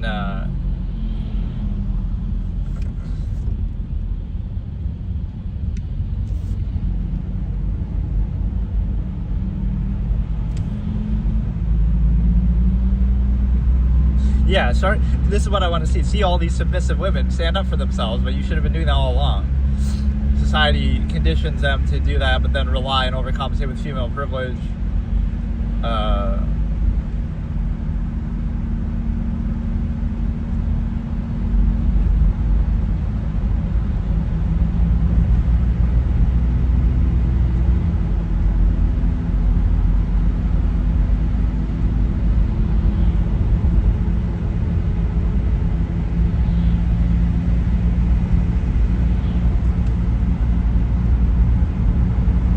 Your husband, so it's a sunk cost fallacy. I can't.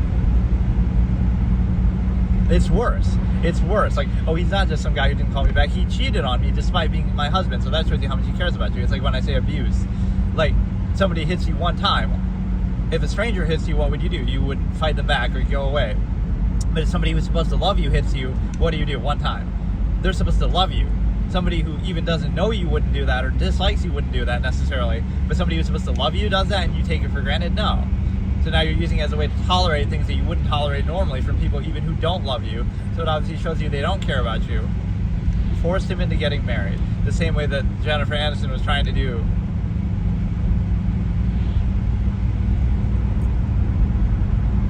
Yeah, were you always this sullen? And then after your dad died, I disagree. She hasn't done anything fun this whole movie.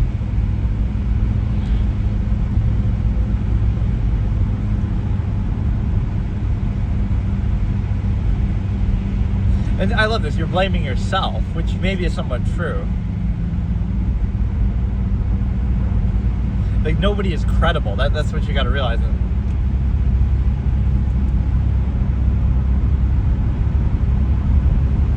Like, when was the last time? Give us a time frame. So you're trying to, like, you force yourself into a situation and then wonder why it doesn't work out.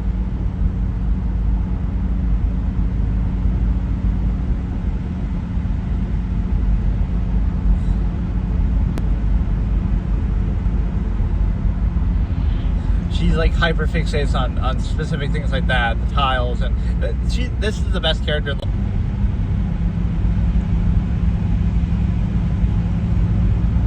I think the problem with this movie is they have too many characters. It's just too many to really care about or get invested. Like the Jennifer Connelly thing alone is almost good enough, and then you have, you know, a couple other good things, but it's almost too much where it doesn't fully flesh everything out. Yeah, you don't question the veracity of that. Like, if you break up once with somebody, your judgment's not good, and that's not an absolute. Or you, like, don't you? It's like God, the non-accountable false absolute of God. Oh, there could be a flood and an earthquake, and your whole family dies except for you, or whatever. But then you'll thank God for saving you, not blame Him for killing the rest of the family. So that's how non-accountable false absolute works. So in order to specify the Stimuli Acme, whether it be God, you thank Him for the good things that happen. Don't blame Him for the bad things that happen.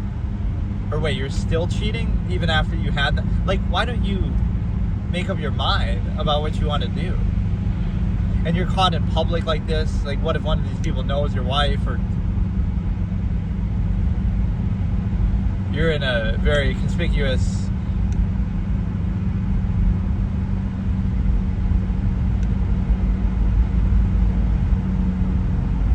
Alright, she's the aspiring artist. This is what I don't like. I don't mind you doing this, but don't pretend like now you've lied to your wife again. Like, you told her and you want to feel like you're a good guy because I told my wife I'm cheating, but then I'm going to continue to cheat. Like, there was no finality to that conversation. Oh, I slept with someone else. Aren't we going to work this out, she says? But you never asked, are you still going to sleep with her? Are you still sleeping with her now? Oh, I did sleep with someone. I didn't say I'm going to stop, or that was the last time, or that we're not still together.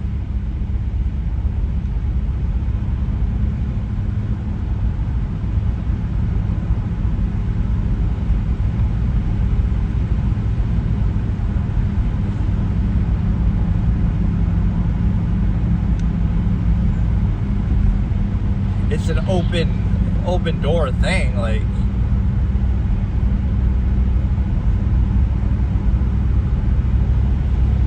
Right, like you're not in a discreet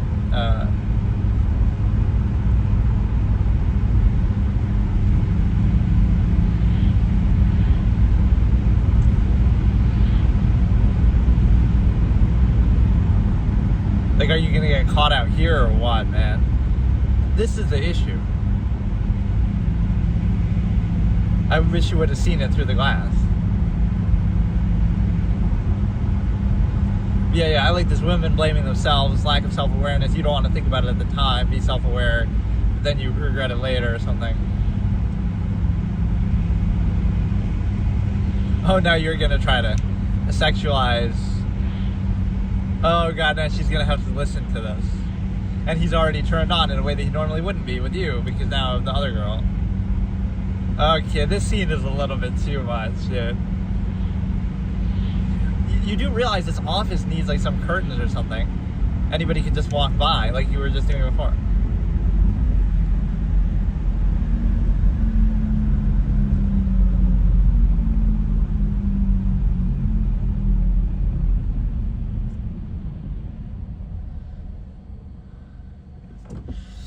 Or even that whole idea of fire and stuff.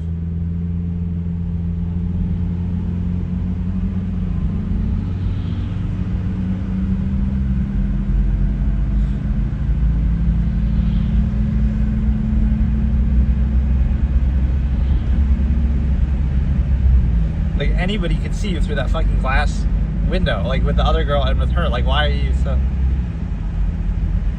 Yeah, this is a great thing for the other chick to hear, too, through all this. You storm out and make a big thing. Dude, some men drown while others die of thirst. But...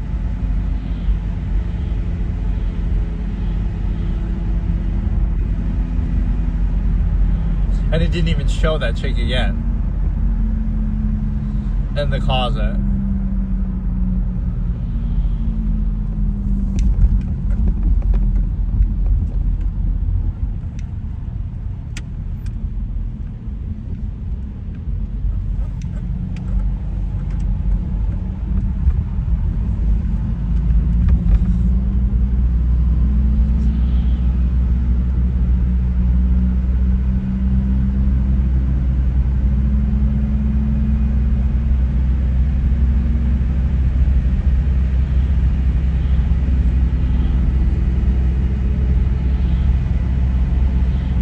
Or like he sleeps with women to try to get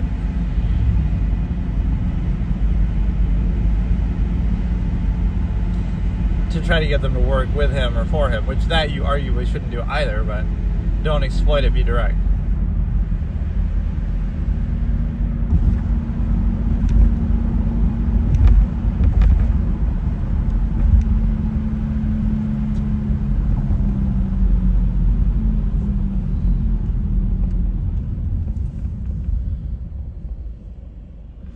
This dynamic wasn't too bad either, although I found the other girl. I like how this girl's romanticizing it. I like how she's the hype woman for...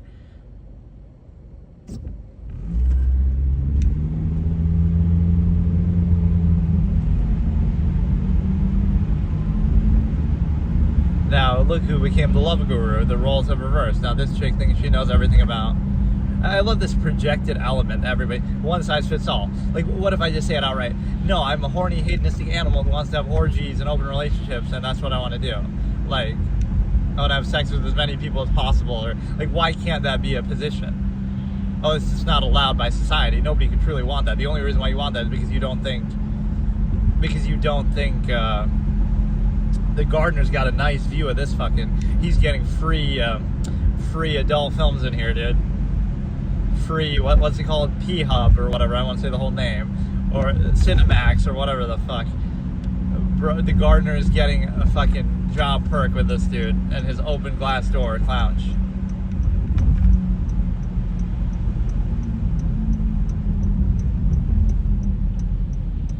Well, you knew he was married. You knew it. You knew it the whole time. So, again, that's like an awareness fallacy. You're aware of that. Oh, he goes home to her every day and maybe does the same thing. But you don't like seeing it in front of you. You're the one who was pursuing him, even though you knew he was married. So I don't feel bad for that chick whose name I forget. Is it Scarlett Johansson and I'm just not, like, mentally able to process it for some reason? I don't know who it is. But...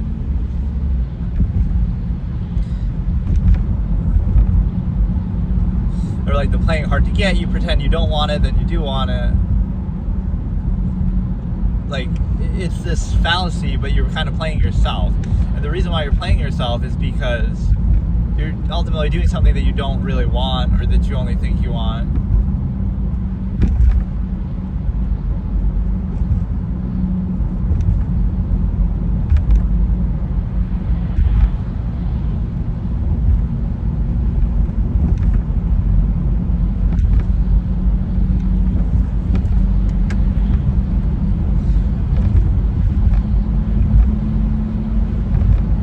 Yeah, all like this sort of reciprocation. It's unconditional, and it's not always just give and take, and like, you know, everything's not always like you want something in return. But you do that. Like, oh, let me be really nice for a long period of time, and then I'll expect something back. But then if you don't get it, then it's a waste of time. Why not be direct from the beginning? No, you want this, you'll do this in return, be direct. Why not do that? And you might think, oh, that's bad or transactional, but that just shows you you'd have an issue with it. It's the same process. They'll do the same things, and you'll get the same thing in return. But you just don't want to acknowledge it. You just don't want to be self-aware. You want to pretend like, oh, I like that angle with the mirror, though. That's kind of cool. Avant-garde cinema. You should. They don't belabor these scenes too much, thankfully, right? Like it shows the sexual thing, but briefly. It doesn't outstay its welcome.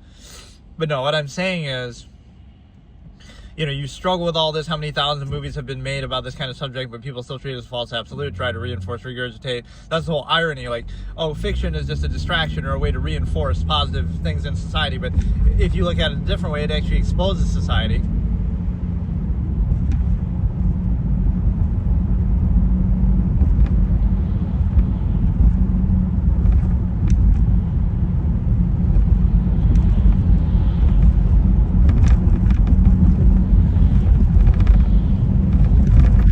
Everybody's like passive aggressive and not sure of what they want themselves. But yeah, through fiction you can see the truth that something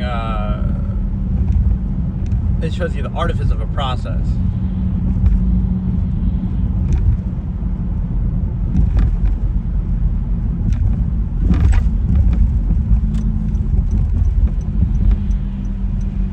Or like him being nice to the father is gonna win her over again.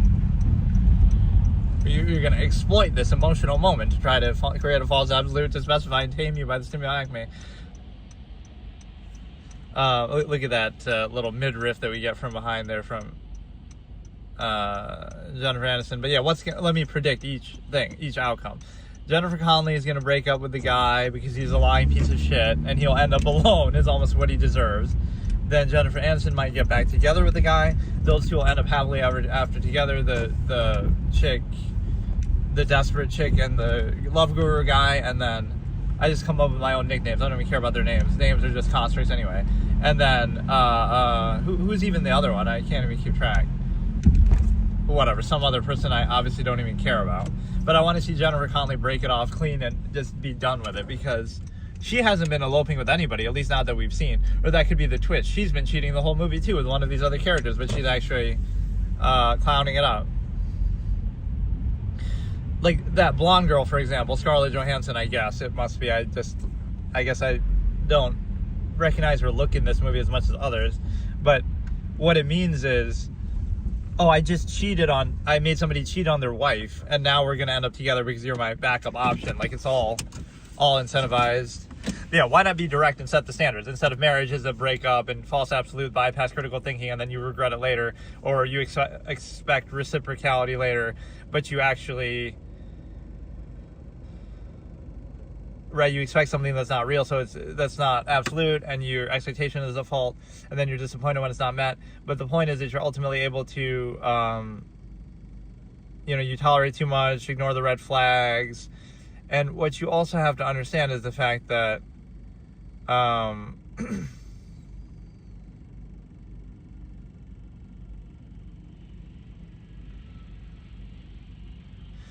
now she's going to be bad about the smoking more than anything. I love that dynamic, that she hates that more than... It's just like a trigger point. Everything for her is like an analogy. She's kind of like me in that way. She sees like the larger process of lying about the cigarettes. Is that better or worse than lying about cheating? Something as major as cheating, well, of course you'd lie about it. But if you're willing to lie about something as small as the cigarettes, then who knows? Which to her it's not small, but... If she, again, imbalance over compensation, but... If you're willing to lie about something small like that, there's like an opposite interpretation fallacy. That could be worse. The fact that you would lie about something so small shows you how deceptive you are and you're willing to do that. Or does it make it better because, oh, it's not as big of a thing? Right? Like, of course you're going to lie about something big because it's a big deal. Right? So you feel pressured to do that even though that's bad too. So you can interpret it one of two ways, right? You would lie about something so small, that means you would lie about anything and you're just a deceptive person and you would be that petty and that dishonest. So if you would lie about that, you could lie about anything, everything your whole life. Right? So imagine if it was something major, of course you would lie. or vice versa. Like you would lie about something major, but somehow that excuses it.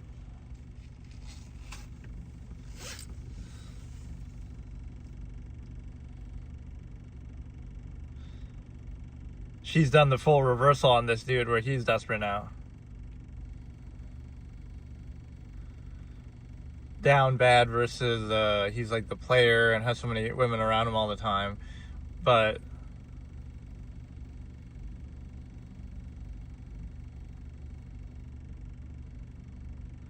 all this like social engineering and expectation, and best thing to realize is like, yeah, there's plenty of fish in the sea. There's 8 billion people. You obsess over something, exposure fallacy. Kind of want to dance around it, don't want to acknowledge your nature, because if you acknowledge your nature, you'd be free, uninhibited, unspecified. You want to pretend like your nature is something else, so you can be controlled and tamed like a trained animal by your stimuli acme, hedonistic, inherent tendency, desire.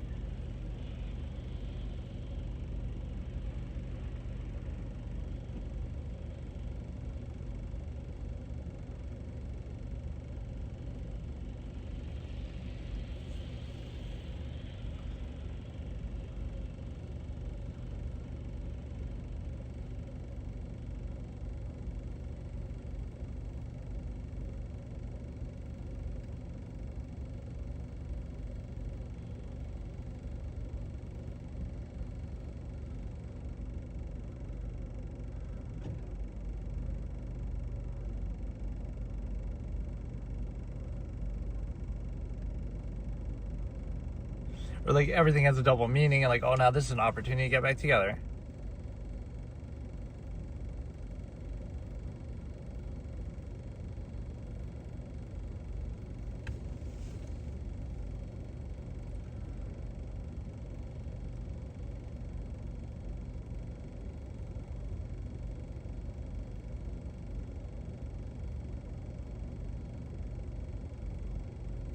Exactly. This dude deserves a medal for this in a way. He stood by his belief that marriage is a construct and converted her over to that perspective.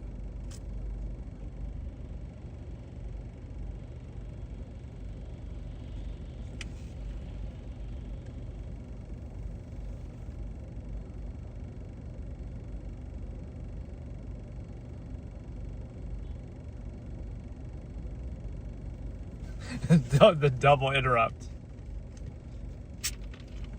Yes, the give and take, reciprocality. So you pretend like it's not give and take, but it is give and take, but you want some special privilege that's not held accountable for. Good time to bargain, and like it's so like the possessive nature of it, the artificial nature of it, like the stimuli acme has you people good.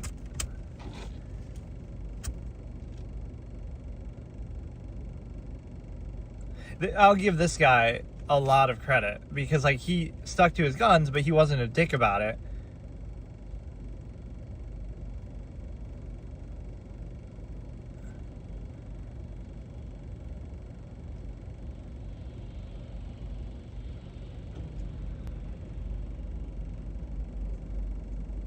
No, she has the pants in this relationship.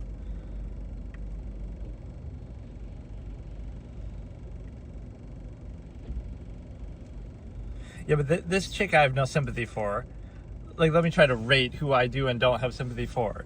Basically, almost nobody. Jennifer Connelly didn't do anything wrong, except for maybe being too submissive and ignoring the red flags and fault of expectation.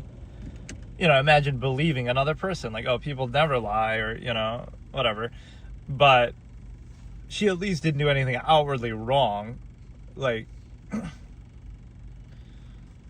But again, having an unrealistic expectation like that. Jennifer Aniston wasn't too bad, but she made too big of a deal about the marriage thing. Should have maybe brought it up earlier before 7 years, and then the other dude didn't do anything wrong.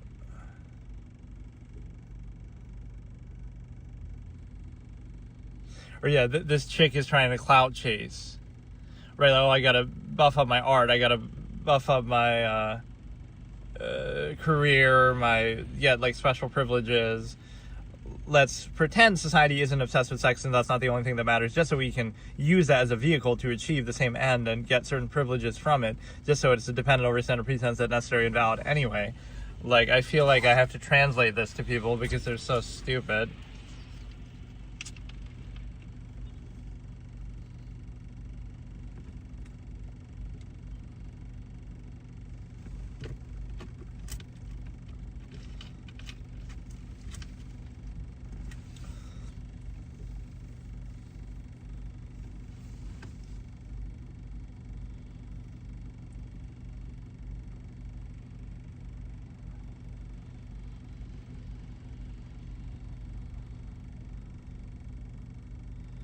Yes, you want special privileges for being...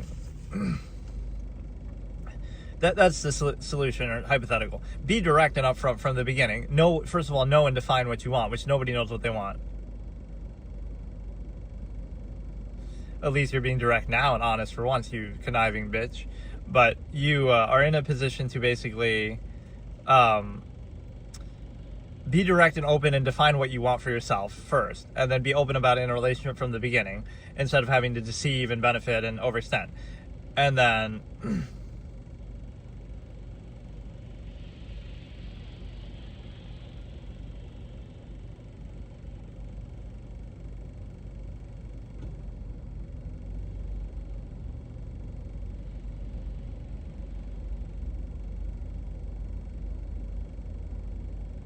of course, you're so obsessed with your inherent hedonistic tendencies at a half-mast state that you want to base your whole life around and live with the person based your finances, which you can do, but then don't come crying to me when you have all this conflict of contrivance, and this is just one of thousands of examples in fiction that would demonstrate it. But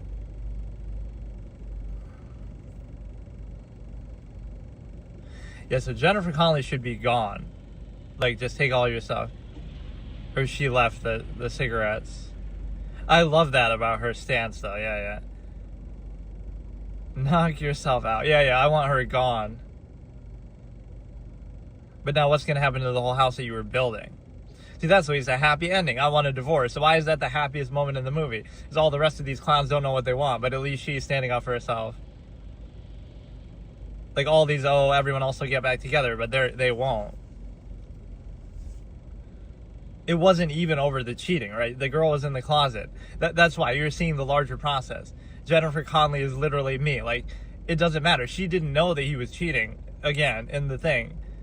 But because of the smoking, right, she understands that he's still lying. And this chick was annoying, but she...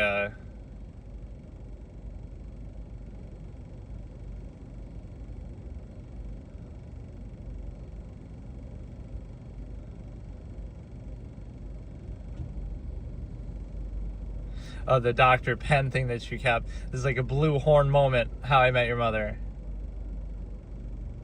Like, why is she playing all hard to get now?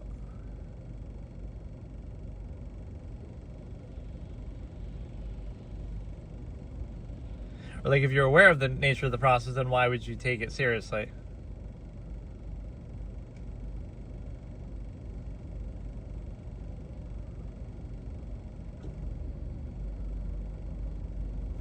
Whereas if you're aware, everything everyone does is a process to try to achieve a certain goal, then you wouldn't take it seriously. But yeah, you still do and are controlled by it.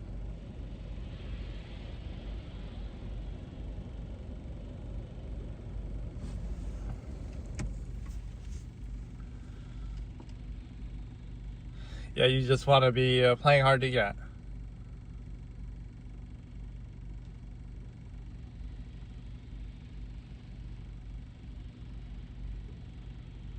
Yeah, like, even that's not a red flag. Like, why not have super high standards? Maybe it's unrealistic, but like, you throw yourself at somebody, they don't want you, then later on they pretend like they do. Don't you think that's a red flag that'll pose problems later? So I don't mind this. I'll rate this storyline like a B-. It wasn't bad, but it was annoying at the beginning. Oh, now she's taking it so far, just...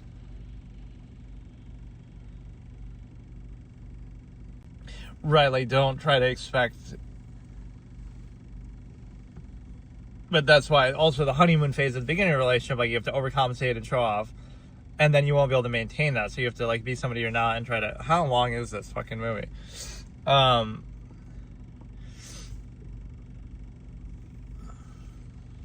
you were doing good, but you should have rejected him. You were doing good. You should have kicked his ass to the curb. That's the ending actually that we wanted, but whatever. This is a predictable storyline, but it's not bad actually. Right, how they sort of reverse roles and stuff like that. But how much you want to bet they'll break up after a couple months because they're just all stupid. But yeah, that gave me like Ted Mosby from How I Met Your Mother vibes. I'm giving you the blue horn. I'm giving you the fucking pen. And this chick is a cloud chasing C-word over here. Or not her, the blonde chick. Yeah, you have to struggle so hard to try to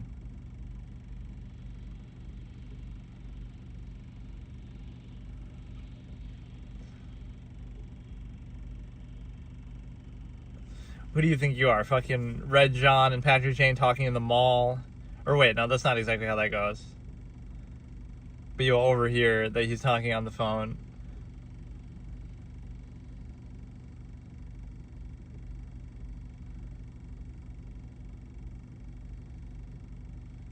Yeah, this chick I totally forgot even existed. Like the one who was being sung to on the phone. Like they gave her like minimal screen time. What did they give her? Like Venom screen time? Or just like an afterthought? Like this wasn't even the storyline at all.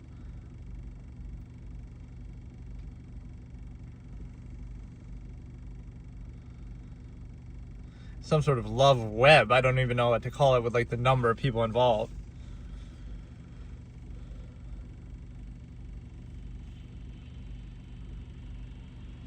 Yeah, we want to see the one clown get totally kicked out.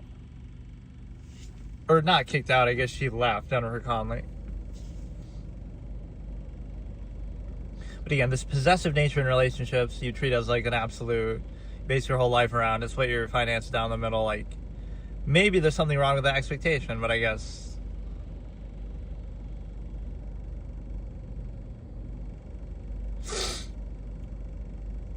you lied about something as simple as the pants, like the smoking, so therefore we'll call it off.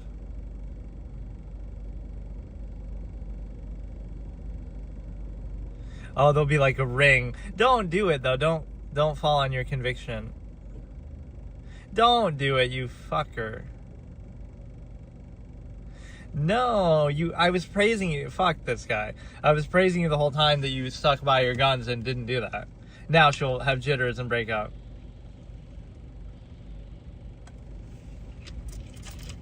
If you were willing to do this, then why did you go through the breakup? No, don't concede, you cock fucker. I wish it would have just ended before he did that. That was so shitty that he gave into that. He had such a good, strong conviction about it that she converted her and she was willing to not do it. So when she wanted to do it, you didn't want to do it. Then she didn't want to do it, now you do want to do it. Like, it's like nobody even knows what they want themselves, which is a good representation in society. You really don't know what you want. You just randomly do things, you're controlled by things in a reactionary way, and then you end up regretting it later and having conflicts with false absolute. So why not just be direct and open from the beginning? Have a high standard. If anything negative happens, don't put up with it. Plenty of fish in the sea. Standards, option variable. Yeah, where's the happy ending for the two clowns, though? Those two were degenerate. The blonde chick and the Bradley Cooper.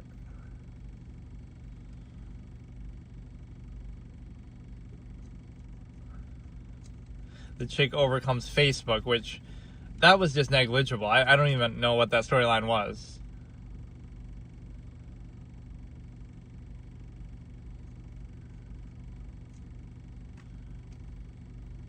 Right, like, let's rate all the characters and, like, what they did. Right, this dude was a total clown because you just got to be upfront with it. You even say it, too. You say, like, oh, I'm sorry. Oh, he's going to try the same technique on this. Or is she going to win a basket and then be with the guy?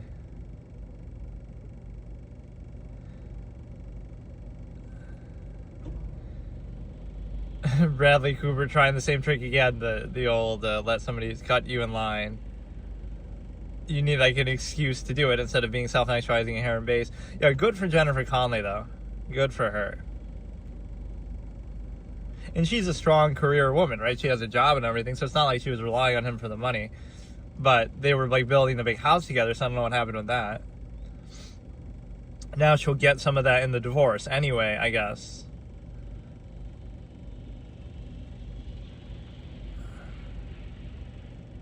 Really laugh out loud. That's going to be a... remember when people didn't know that LOL meant laugh out loud, and that was actually an accomplishment to identify that? This is a professional Hollywood screenwriter over here, and this is what they give you. You had one moment to show in that part. That's the final line, basically, interaction of the movie. And it's her identifying the LOL equals. I'm disappointed that he gave in and married her, though. You shouldn't have done that. You're giving into the construct of society. That was a happy ending for Jennifer Aniston.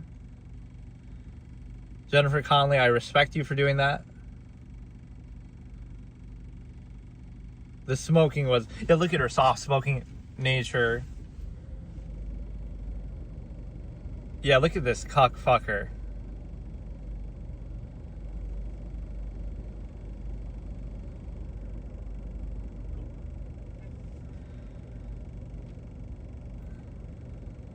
This chick I don't even care about or acknowledge existed in the whole story. Yeah, like that one was maybe totally forgotten about. I just totally missed that one even existed. Yeah, this self-discovery chick. Yeah, stop trying to date guys who are married and tell you that they're married and repeatedly say that at the beginning, and you keep trying to seduce them. Oh, you'll try to thirst trap people with yoga.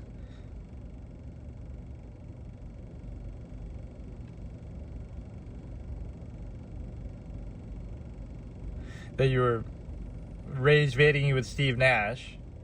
Now that's some good foreplay. Rage bait me with Steve Nash in 2K, and then we'll really... That's how I met your mother. But basically, it wasn't bad. Like, I'm kind of torn. It's like two halves of a movie. Like, I could give it like 3 stars or something. It's really good in some areas. It's really bad in some areas. I think honestly that Jennifer Connelly story was the best one because it's so... I don't know, that was like genuinely good drama, sort of raw. So, who is the girl? Okay, Ben Affleck, Jennifer Aniston, obviously, but who is the other girl? Scarlett Johansson, clearly. Drew Barrymore, and Jennifer Connelly, obviously. Kevin Connolly, Bradley Cooper, Jennifer Goodwin. Wait, who is that other girl? Scarlett Johansson. Okay, it is Scarlett Johansson. I honestly guess I don't recognize her. But, okay, let me look up one thing and I'll kind of rate the... Yeah, I'll give it a 3-star. It's solid. Again, it had some good moments that kind of conveyed what I was trying to look for with that. I think, again, they did too many storylines. The one MySpace chick really just didn't even occur to me that she existed the whole movie. Like, was that really supposed to be one of the storylines? It's like all the other ones were at least, noticeable. There's a bit of a good tie-in.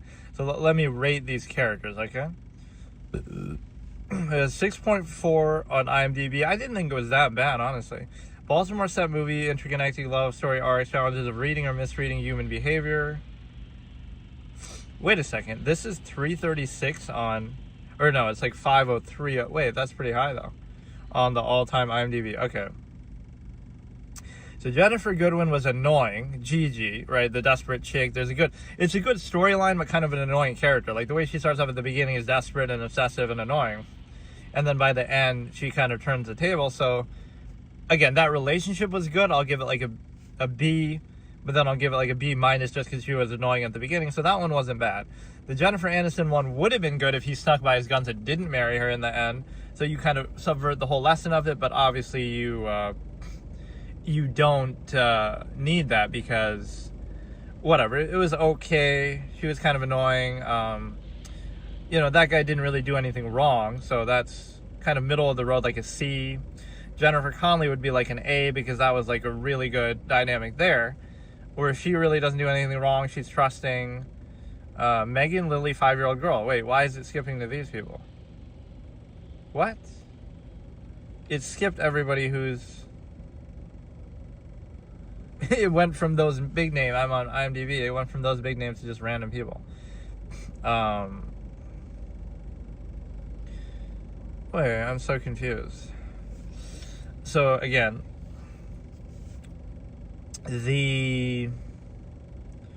why is it not just showing me the proper cast? Or, like, I can review the reviews of other people.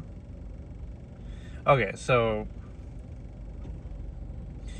Ben Affleck as Neil was a good guy. Like, I would rate him. He didn't really do anything wrong. He didn't want to commit to a marriage, but he was still behaving in a positive way, even the way he treated her father at that point, right? Like, so he gets a green flag.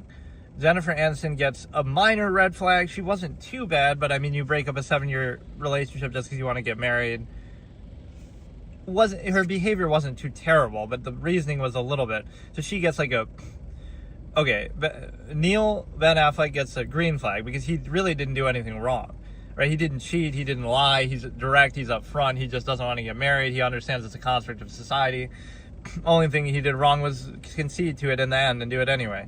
So there's a green flag. Jennifer Aniston gets like a white flag. So it's not a green or a red, it's kind of like you don't know what you want and you're kind of inconsistent and you're a little wishy-washy. Drew Barrymore gets a white flag as well, where you're kind of trying too hard and you're obsessive and whatever. Jennifer Connelly gets a green flag because even though she's a bit gullible, you know, she really didn't do anything bad. Like, I don't know. Like, even when she's saying we don't have sex anymore, is that your fault, his fault? Like, why? You know. She kind of blames herself a little bit. I'll still give her a green flag, though. Good performance. Kevin Connolly, I could give less of a shit about. Just skip. Bradley Cooper is a major red flag because, again, you're married, you cheat, then you admit to cheating, but then you cheat again, you lie about the cigarettes. Like okay, you cheat once, and then you say, oh, I'm going to live on the boat, but then she wants to work it out. But then you know, so I have no sympathy for Bradley Cooper. He's a clown in this movie, obviously. Ben Gunders. Like, he's so stupid because... like you do it, like, and you have the right first instinct. I think at the beginning of the movie I was almost praising him a little bit. Like, he says, I'm married, we can't do this, we can't hang out. But then she persists. So it's more her fault. She's an even bigger red flag, right? But he's a red flag because, again, you do it once and then you even admit to it. You even acknowledge what's wrong, but you go along with it. And then when you admit to it, you sort of indicate that you could break it off, but then you keep doing it. You do it again. Like, you do it again in your office. Right? Like, how is that possible? Right? That's what I don't respect, is the consistency. Okay, you want to break up with your wife and be with some other blonde chick, do it. But, yeah, how I not recognize Scarlett Johansson? I guess I'm just out of touch with movies. Or it looked like her, but it looks different. I don't know.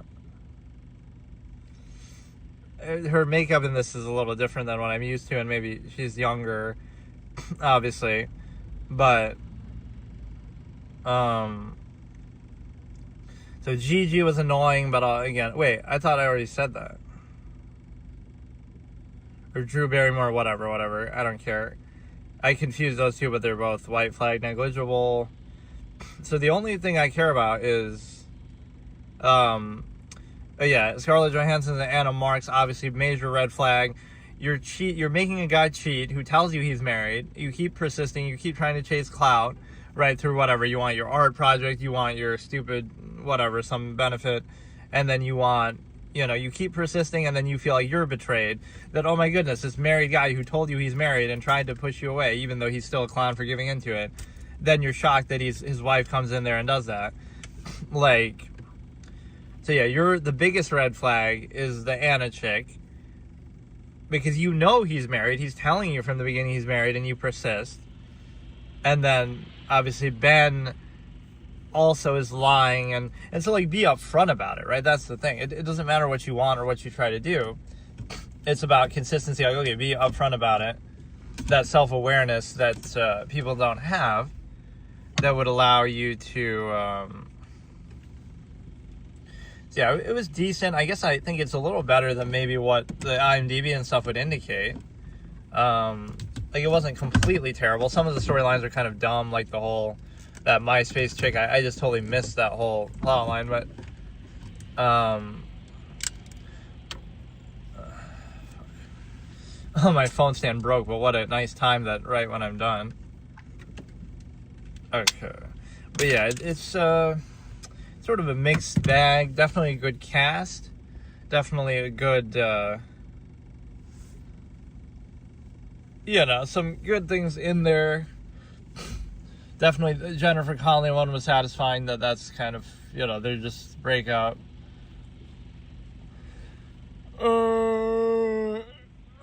I just wish the ending for the Jennifer Aniston was they really didn't get married. I hate that he ended up doing that. Right, you won this movie. Jennifer Connelly, and look at how that turned out. So, okay, so today I'll do a little recap episode and fit in some Absolutist Philosophy, and He's Just Not That Into You. It was kind of funny because it gave me a chance to discuss the Stimuli Acme, so that's what I'll do. Like, I'll turn it into not just film critic, but absolutist film critic, the way that I can kind of combine the two. Right, so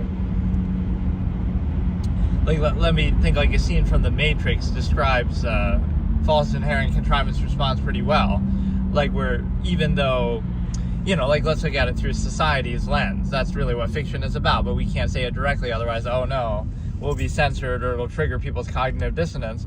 So the scene goes something like, for now, these people, even though they're basically, I'll say it the way I would say it, even though these people are victims of contrivance and they've been indoctrinated and trained into a society that, controls them, they would still be our enemy because they would defend it because they're so used to it, they're so ingrained in it and dependent on it. That's basically how he says it, right? He might be talking about The Matrix, but obviously here we're talking about society, like, and any particular society too, if you want to point to, like, governments, but like, if you tried to free people from World War II Germany, they would defend it at the time, and, whatever, or China right now. They would defend it because they either don't know any better or, not even that you're trying to free them of it for some specific thing, like, oh, you're doing it to try to get them to be part of your side or your government, right? The whole objective nature of absolutist philosophy would be something different. It would be like, if you just made people fully aware of the nature of the process that they're part of, then they would no longer be a part of it, or at least not in a universal, uniform sense where everybody does it mindlessly and blindly like that, right, where it's a mass number of people doing all the same thing. And the other side of that is the simple fact that, it's basically just that same interpretation, right? So we'll look at it through the lens of what it really means, not, oh, some fictional thing. Let's analyze it on a fictional level of, like, this is what I'll bring to it. It's not like, oh, what does it mean in terms of the story, or, oh, is this character more powerful than another, or, oh, what did this mean as far as the story? No, let's look at it like, what does it mean as far as real life and society, whether it was intended by the story or not, which typically you could say that is intended by the story, because that's the whole point of fiction, is to express something about real life. But there's one of two ways that you can take it, right? The opposite interpretation concept that I talk about. You can take it, like, to reinforce society, like, oh, we're doing this to show, like, these are the conflicts that people have in society, and here's how you can deal with them and reinforce them and overcompensate for them. Or you could look at, this is observing, revealing the objective nature of reality and how society is a construct and contrivance. And so, in other words, you can reveal the nature of contrivance, or you can try to reinforce the nature of contrivance. So if you try to reveal it, what happens is you would sort of invalidate it in a way that, oh, so this is just artificial, and so maybe we shouldn't do it, or maybe we shouldn't take it so seriously, or maybe you might do something different, right? Kind of frees you of that uniform state that you're forced into and made to treat like it's absolute. Right, so that you often see with love and the Stimuli Acme, like, oh, you have to be with only one person, and that's the absolute one-size-fits-all. Not saying there's even anything wrong with that specifically, but it's more the opposite, that it's not a uniform one-size, everybody wants that, everybody wants it the same way.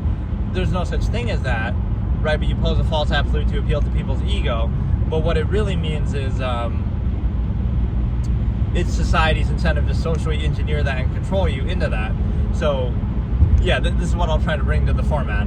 I'll try to not so much analyze it in terms of the story it's telling itself, but in terms of how does it apply to real life and society, and what is it actually doing that way. And so again, that matrix line, let's just look at for a second. It means that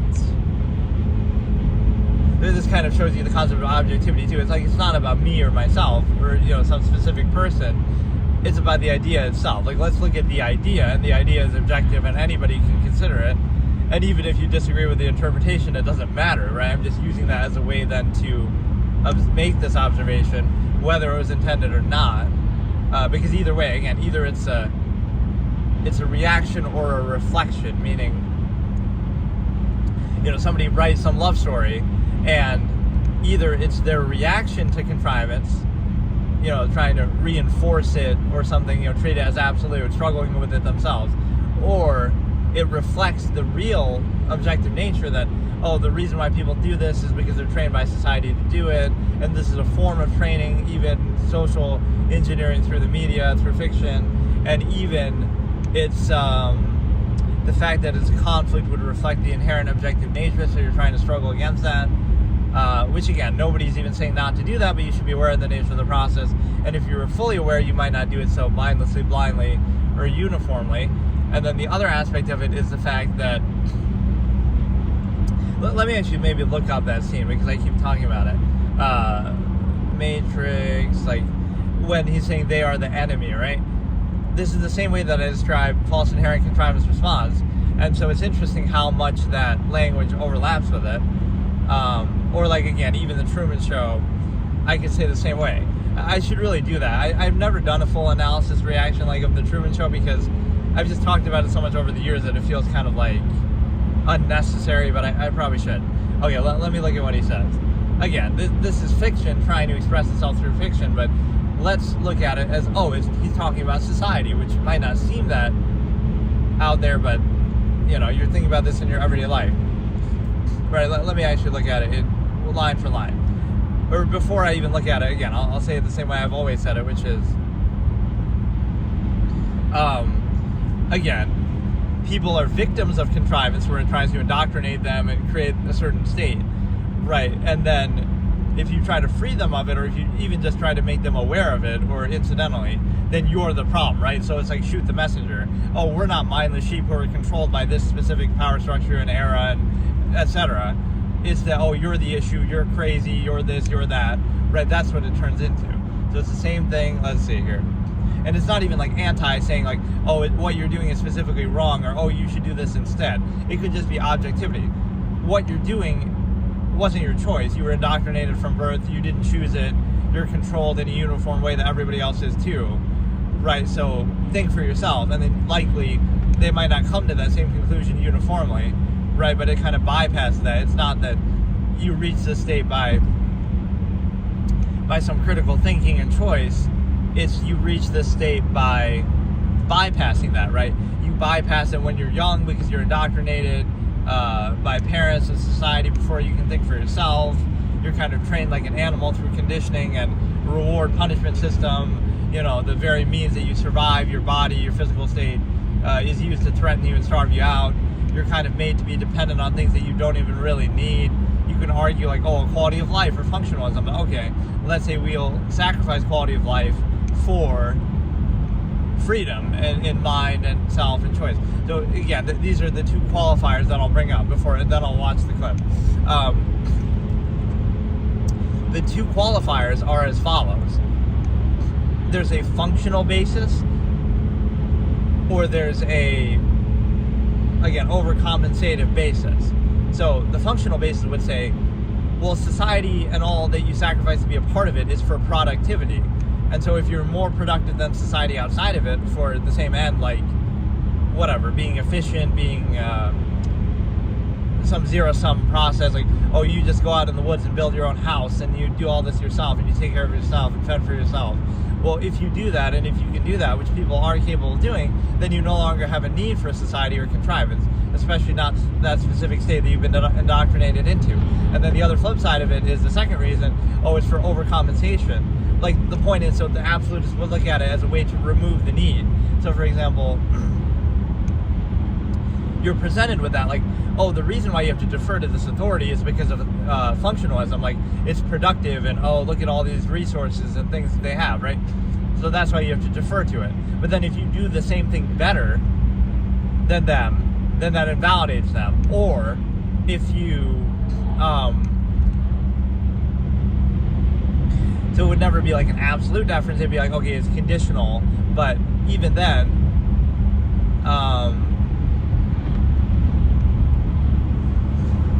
you could do it better than them, therefore that invalidates the process. But there's another part of it, is that if you you do it better, or you basically, how did I describe it in the past? You have this empirical authority, right? You defer to it as a false absolute, but then you look at it like you could do the same thing better, or again, the only this is the way I said it. The only reason why you're doing it is to remove the need for doing it, right? So therefore, like, okay, let me do it as quickly as possible, as efficiently as possible, so then it's done, and I remove the need for it. And then I no longer have a basis to be controlled, because the only basis to be controlled was, oh, this functionalist basis. Instead of the opposite, which would be, oh no, we're going to reinforce it and take pride in it and try to exploit others through it and try to control others through it. And we're going to be proud of it and take gratification and, you know, oh, show off, look how well I did this, you know, half-mass zero-sum functionalism. So that's the point, is not to reinforce it as a tool of control forever, no matter what, but to look at it like, okay, the basis is functionalism, so let me do it and be done with it and be free of it. Remove the need, right? But you get trapped in this half-mass system, so that's why you're not allowed to do it too much, too freely, too fully, because you, then you would remove the need and be in control of it. So again, the deference to contrivance is treated as more important than that pure functionalist basis, which is just used as a pretense to control you in the first place. And then the second part of it was the overcompensation basis, which is countered by minimalism. So for example, amalgam theory and minimalism. So for example, what you look at here is the idea that if the base of society and control and how you're inhibited is based on, well, it's relative comforts and zero-sum means and overcompensation, and oh, look, you should be grateful for all these things that society gives you, and, you know, technology. Well, then you could be free of it just simply by being a minimalist and saying, okay, well, maybe I don't require those things, maybe I don't desire them, maybe I don't need them, maybe I don't want them. So now there's no basis to control you that way either. But the way that society deceptively controls you still is it overextends and monopolizes nature itself and says, well, you can try to live outside of it, right, if you don't need all these things, but we're still going to monopolize them and say, well, you're trespassing on corporate land or somebody's land, or you need the government's permission to fish here or hunt here. So you realize that the purpose isn't to protect you or anything, it's control, right? We have to control everything so thoroughly that it doesn't seem like control anymore. So, for example, one individual person wouldn't need society at all, and it would just be inhibiting them and controlling them. You think like, oh, it's a sacrifice, but even if it was, you're being indoctrinated before you can think for yourself. So make that choice then. Okay, you'd rather not have any of those benefits, but just be free of the inhibition as well. So it's a two-way street. It's a non-consensual social contract, right? You're indoctrinated, you're pressured, monopolization. So it's kind of a bad faith contract because you're forced into it before you can think for yourself. Then you are, you know, not really given the option to leave, and any attempt to leave would be met with, you know, basically you're being forced to be a part of it. So for example, again, you try to live out in nature, but you'll be attacked really with no basis, like, oh, you're not hurting anybody, but oh, look, you're stealing, you're poaching, you're doing this or that, but really from who, right? Nature itself. But oh, even that, people monopolize nature, corporations monopolize nature. So even if you tried to do that, like, oh, just go outside of society and try to live for yourself, but how would that really work? And I've kind of demonstrated that, oh, you would be arrested, or you would be, you know, you're trespassing, or somehow you still have to acquiesce. So even to not be a part of contrivance, not to be a part of society, you have to appease society or get society's permission. So that kind of shows you something disingenuous, right? It's not like, oh, if you want to be a part of it for all these conveniences or this functional basis, you can do that, right? What a great thing. Okay, you choose that, look at the luxuries and convenience and relative comforts. But if you don't want to do that, oh, you can just be, you can try to do it outside of that. And sure, people do to some extent, you can point to, but it's just to say it's disingenuous, right? You're made to try to rely on it, but ultimately those are things you don't need, but it's overextended. But that shows you the easiest way to control people is bread and circuses, like overextension, and just, it's not that you're really a qualified state, like, okay, it's here is the objective absolute reason why the specific contrivance state is right and why people follow it. That's not why, exclusive to everything else. That's not why. It's because, oh, we give them adequate technology or relative comforts. The problem with that is people's tolerance is pretty high. People don't require very much, so people can live off one meal a day out in the woods in a meager situation, or they can tolerate a lot of things. They've tolerated Nazi Germany and China right now, or Russia or whatever, right? So they can tolerate a lot of things and they don't require much. But don't let those tendencies be used to gratify you as how far you overcompensate and in service of a specific contrivance state, right? Don't let it be used as a tool to control you and reinforce a specific contrivance state, like, oh, your ability to tolerate something or overcompensate for something, or deal with something that might seem good in your favor, but then, oh, you're using it as a way to reinforce a corrupt government or corporations or whatever, right? Like, oh, you're using it as a way to do that, even though, right, if that would be the tolerance factor. Like, oh, you can tolerate anything. Okay, then go live out in the woods and tolerate it and be free, instead of, oh, you're tolerating it in a way that reinforces the contrivance state, a specific contrivance state. So that's the difference, is like, you can tolerate anything, but why would you do it in the name of some specific thing, some structure? And if you do, then you're kind of doing it a favor, doing it a service, right? Oh, you could tolerate this current government, so why not tolerate Nazi Germany, or why not tolerate communist China, or tolerate Russia, Soviet Russia, right? Oh, that would be more impressive because you have more to tolerate and more to overcome, right? If you take some gratification in doing that. But that's not a good way to look at it, because now you're using your own ability to tolerate things as a way to reinforce that negative contrivance state, right? So no matter what it is, it always comes down to you instead of it. Like, sure, you could tolerate it if you wanted to, but is that justified? Is there a good reason to do it? And that's the bread and circuses argument. That shows you a collective mass of people really has no credibility, right? The reason why you're living in the society you're living in right now, no matter which society it is, really, it's only because of the relative comforts and bread and circuses and overcompensations. There really is no sound reason, right? If you take those things away, now you would revolt. Or if you had those things in a different society, maybe to a greater degree, you would go along with that. So you really don't have any credibility at all. So let's look at this here. I'm going to look at, okay, the matrix is a system, Neo. This is obviously the scene where he explains that, so I'll kind of talk through it and analogize it to my false inherent contrivance response. And like social interaction is a good thing here too, because it shows you like what I'm doing now, or how you can think objectively or right or whatever, would be different than social interaction is reduced to a lowest common denominator. You're kind of inhibited, right, in a certain way. So it's not the same thing, right? You can't be objective with that. I'm watching it at like 0.25 speed, so I didn't really even talk about it. He's just not that into you, but whatever, I'll do that in a minute here. I just was kind of, the matrix is a system.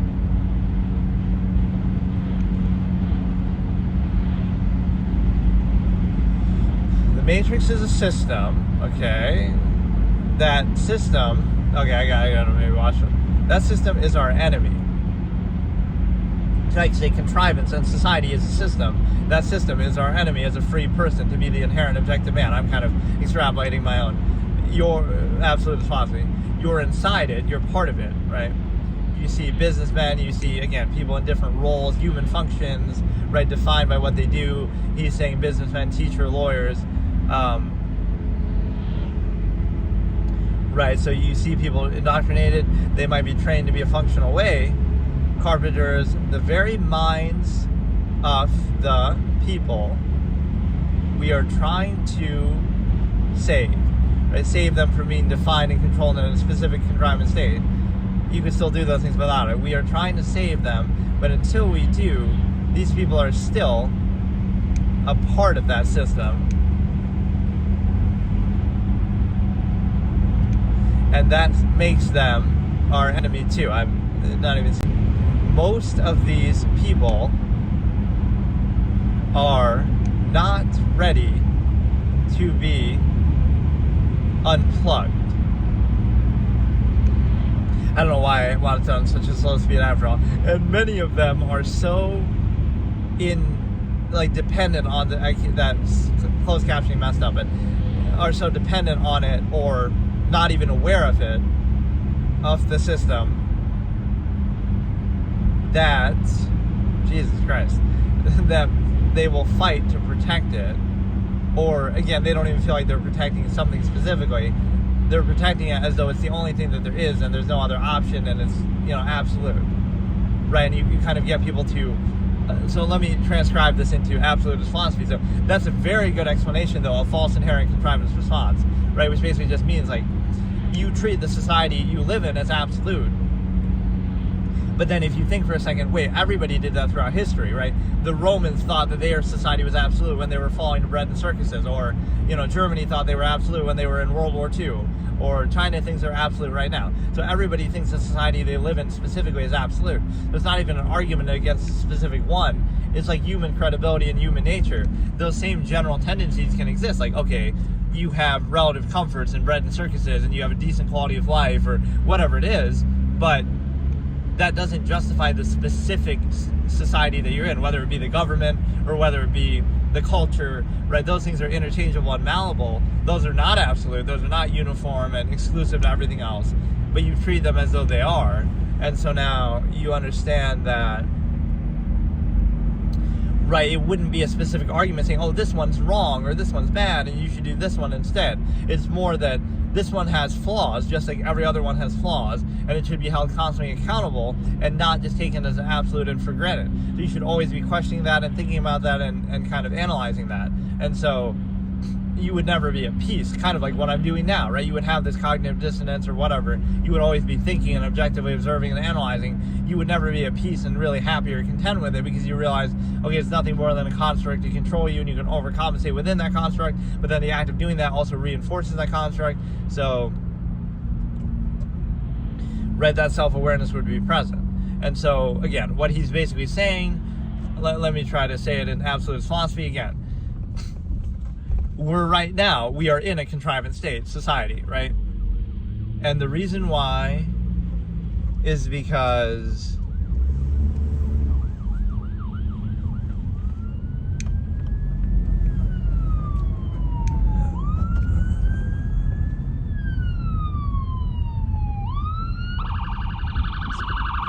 how fitting. When he explained that he sees a cop, and when I am explaining I see an ambulance.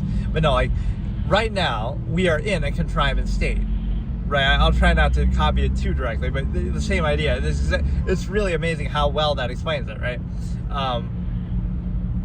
Again, not something I was really thinking about when I'm explaining contrivance, but it's the same general idea that we are discussing, right? So forget it. It's not the Matrix he's talking about. It's society he's talking about. And in this context, I'll use the word contrivance that we're talking about, that not necessarily society as a whole, but the specific society you're a part of, but they're kind of interchangeable. So you treat yours as absolute and dismiss all the others, the same way that people would do with religion, like, oh, yours is right and everybody else's is wrong, instead of understanding the underlying nature of the process that applies to all of them. You would have a better argument doing that. You'd have a better argument observing neutrality and being like, okay, you can call me an atheist or you can call me whatever, but you're not really arguing against religions as a whole. You're observing what they actually are. So if I was to observe that premise and say religions are a psychological reaction to the uncertainty that people have, the ability to think that they have, the unwillingness to be puzzled that they have. They want all the answers, they want closure, they want peace of mind, they want structure. It's a similar reinforcement as like morals and laws and stuff like that, social norms. So it's a way to reinforce all of these human-centric views and ideas that people have and desire, and to make them uniform and make them sort of appear to be absolute, so it doesn't fall within the subjective social discourse that you normally have. And so the point is with that I could explain every religion that way, and I could explain all of them and say, okay, it's a reaction to the psychological need and tendency and desire and peace of mind, and it gives people a lot of closure and answers a lot of questions they have, and all of that, right?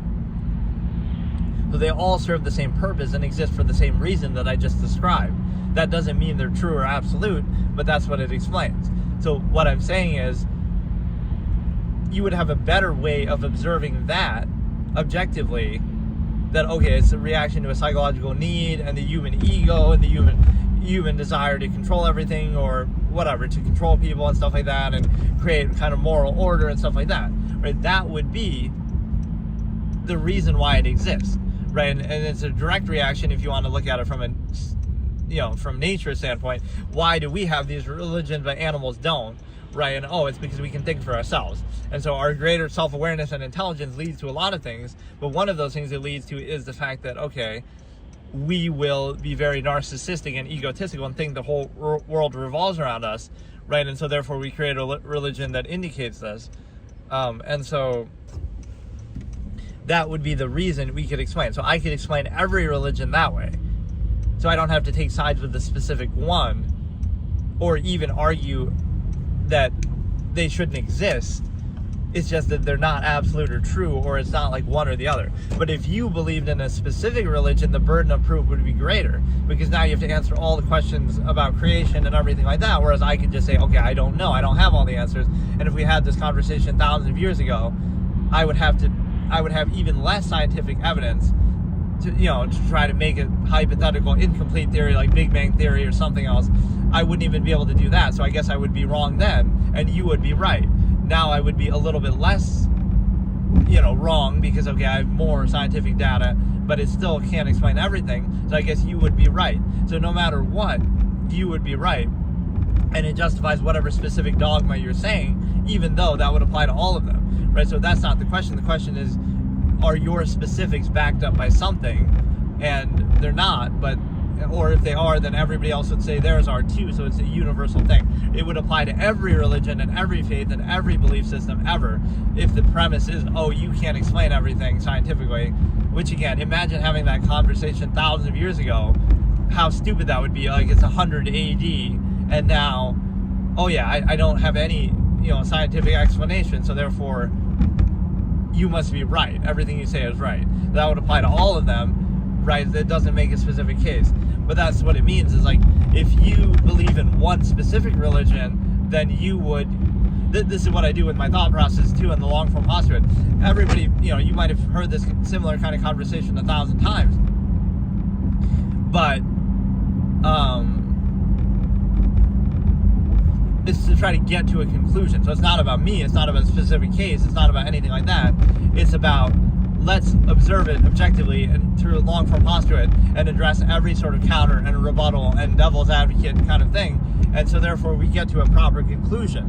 This is basically what a thought process is in my, way of thinking, is that, like, it's not about me or you or a specific claim or religion or outcome or conclusion, right? It's about an objective analysis that leads to get to the conclusion, right? Get to the point, get to a final conclusion or standpoint where you would then, right, like, that would be applicable as a larger process or a logical razor that can then be applied from the future. Instead of talking around the same conversation a million times, right, get to a logical razor and a conclusion endpoint of that thought process.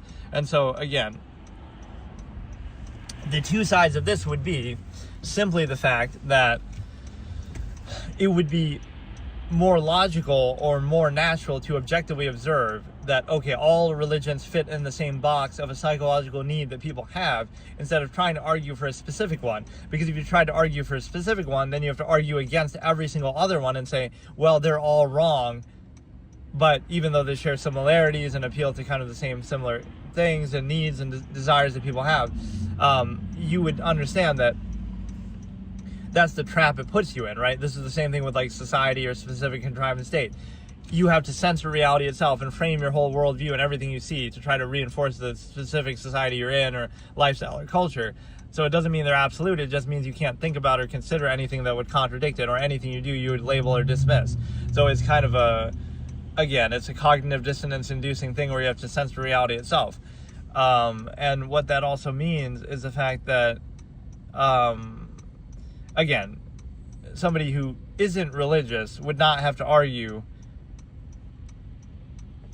against any in particular. They would just observe, okay, these are all part of the same general desire and need. So it would explain the number of them and the variations of them better, because, okay, it's a psychological need people have, so it's going to take many forms, but it's the same larger process at work, versus it's oh no, this one is right, the one you believe is right, and all the other ones are wrong. So every other one throughout history, even pagan ones, even obscure ones, even major ones, you would have to go through every single one and explain how every single one is wrong, and how millions or billions of people believe it anyway. So that's the whole irony. This is the way, an absolutist philosopher, like, I could use it against itself. Right, I wouldn't need to say that, oh, your religion is wrong, I'm going to debunk Christianity, or I'm going to debunk Islam, or something like that. I would put it to them and say, okay, you have to argue, why is Islam wrong, and why is Hinduism wrong, and why is every single religion in the history of humanity wrong, and only yours right. So it would be an endless struggle that they would have to debate other people and debunk their religion, right? So you're kind of turning them on themselves, because you realize it's the same process at work. So I don't need to take a side. I'm not arguing for a side. I'm just being objective and neutral, and I'm not telling anyone what to do or even what not to do. But it's holding it accountable to say, okay, now you turn them on themselves and say, you would have to debunk and disprove and diminish every other religion in existence and say that yours is right and everyone else's is wrong, even though they operate by the same general process, right? Whereas, again, being objective, you wouldn't have to do that, because you're not taking a side. You're realizing the nature of the process and saying, okay, it's a similar way I could apply it to the Stimuli Acme. I could say, like, oh, it's love, it's meant to be. So if you try to pretend that, now you have to, again, you can't be friends with people of the same gender. You have to censor reality itself that way, because otherwise, oh no, that might be a threat to your illusion of a false absolute that you have to pose. So, oh no, it is absolute, but it just requires you not to be friends with people of the same gender, or et cetera, et cetera. So that would be the point, is like, it's a supposed absolute, but it has a lot of qualifiers to it.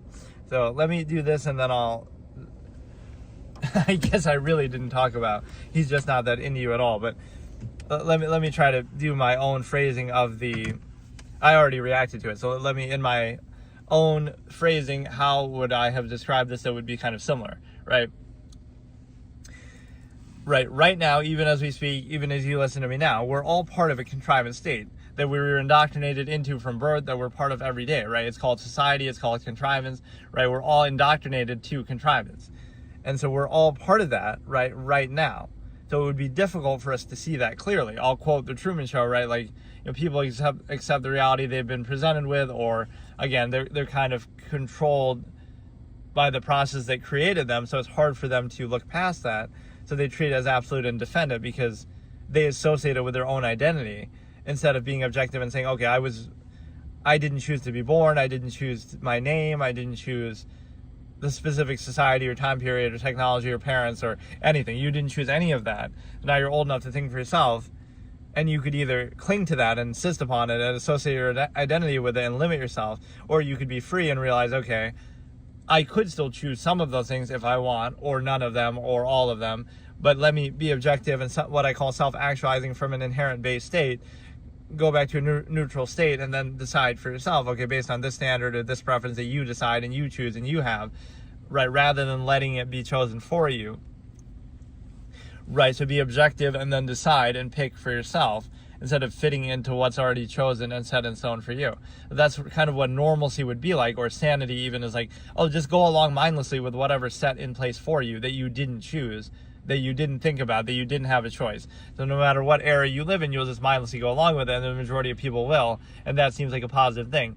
But it's not something that you're even setting yourself. So why would you take pride in normalcy? Or, again, that just means you're easy to control, or you're just going along mindlessly with whatever you've been exposed to by other people that is a trained response that was not chosen, right? So if it had been something else, you would have just gone along with that instead. So that shows you there's no actual choice being had there, instead of an inherent objective state that you would think and choose for yourself. And it wouldn't lead to uniformity in that same way. And so to pretend like it's absolute and nothing to think about, right? And so what that means is, right, everybody, as you go through your everyday life, is a victim of contrivance. They're victims of contrivance. They've been indoctrinated into it from birth, right? Without having any choice, without having any say, by their parents, by society. You're constantly being indoctrinated, reinforced. Even the very conversation of doing this would be met with some contrivance response that, it would be dismissed or criticized or used as a way to kind of reinforce the false absolute contrivance state. So the point is, it's pointless to have that discussion or try to make people aware, because they're going to defend it or cling to it. So again, they're victims of contrivance who are going to defend the contrivance because they either don't see it at all as that, they just treat it as default, absolute, nothing else can exist, everything else is dismissed, right? They have to create this closed structure contrivance where they censor reality itself and dismiss and discredit everything else in existence. And only their one-size-fits-all way of life that they've been indoctrinated into, that they didn't even choose, is the right way, right? They have to label and discredit and constantly censor and struggle against everything else to dismiss it, to be at peace with their own limited contrivance state. So overcompensate and distraction and so forth, right? Social engineering, reinforcement. That's what social interaction serves as a way to kind of cope with that cognitive dissonance and try to serve as anti-thought and reinforce it no matter what. So that could apply to any state. So put a person in a state by force when they're young without any choice, and then they'll reinforce it themselves when they're old enough to think for themselves. You train them to basically train themselves. So, right, you associate it with their identity so deeply that people don't want to acknowledge that, they've been a victim of contrivance, so they would defend it and act like, no, it's their choice, it's what they want, it's who they are. They associate their identity with it. And so basically, it's a situation where it doesn't point to any specific thing. That should be the unconditional, objective, neutral position or reality that you should realize, is that should give being objective credibility, because you don't want anything from it. It even would be negative, because people would come after you and act, defend themselves and attack you for being objective, because it makes them question their own existence. So it doesn't benefit you. It even will make you a target of other people, again, like shoot the messenger. It doesn't lead to a specific outcome or conclusion like, you, as a result of this, you should do this exact thing, or you should, no, it would be not. So it's not about the self. It's not about you as the person observing this. You're an unwilling, unwitting vessel, or you're only doing it, unfortunately, because other people don't do it, and so you're using the mind to its potential or objective observation, whereas other people do not, and they actively undermine it. So it's not about you. You just happen to be a vessel doing it. You don't want anything from it. It wouldn't benefit you. It wouldn't make a specific case for a specific lifestyle or specific thing. It would simply be that you observe objectively the nature of contrivance, and then you likely, you would decide for yourself. Every individual would decide for themselves, but it would likely not be a uniform specific state like what you're in right now, uniformly, mindlessly accepted as an absolute, right, with hundreds of millions of people or billions of people going along with, a certain kind of thing. It wouldn't be that simple. It would be more variable, right? People might decide to live in the woods. People might decide to do various things. It would not be a one-size-fits-all uniform state. So you're not arguing for anything, and you're not even arguing against anything. You're simply saying that qualify it first, right? This is an expression I had, qualify it first. Whatever state you're in, whatever area you're in, whatever lifestyle, whatever, it doesn't matter.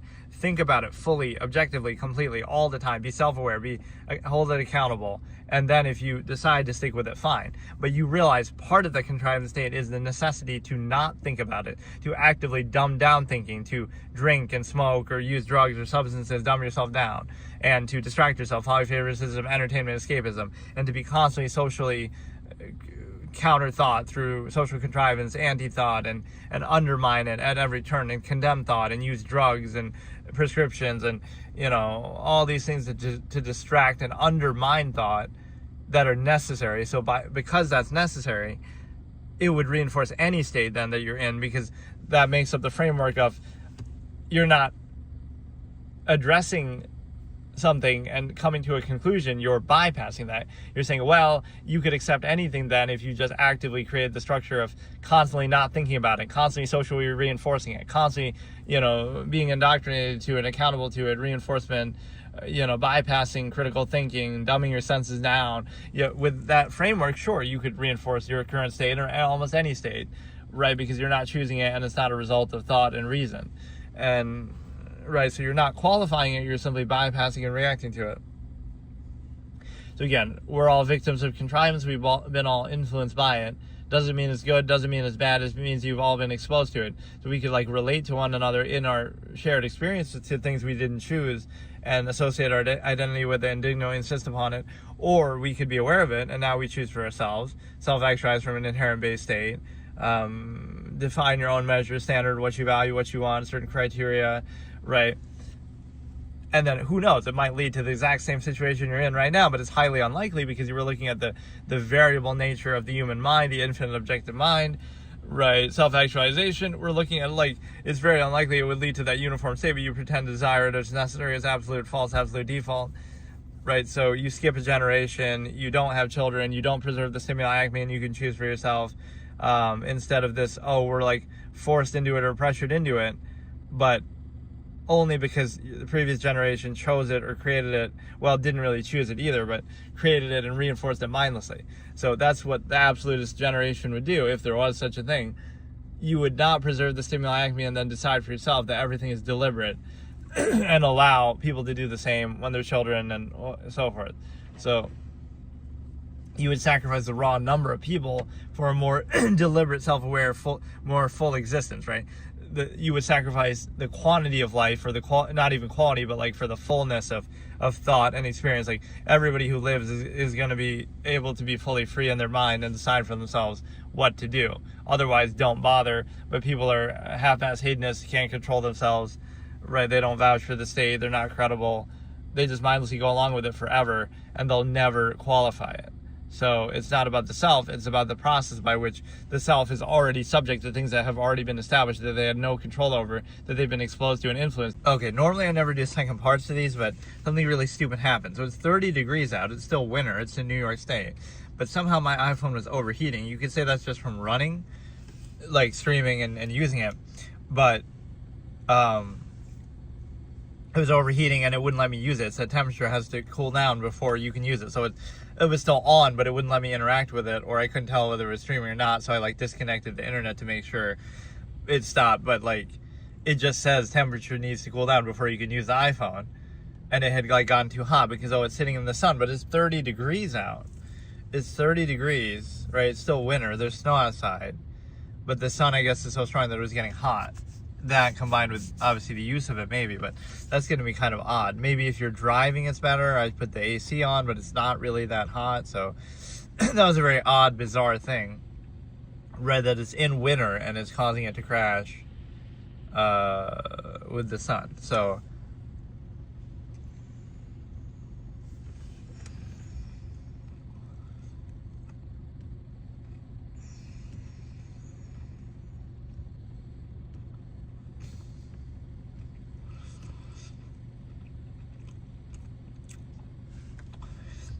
yeah, that was kind of stupid. So I didn't actually discuss what I was trying to discuss in this whole thing either, though. But yeah, okay. So again, we're all victims. Let me say this once. We're all victims of contrivance. So if you try to make other people aware that they are, then they'll try to fight you. They think you're their enemy, or they'll project it. It could be it's your inability to achieve this absolute contrivance. So that's like the emperor has no clothes fallacy, right?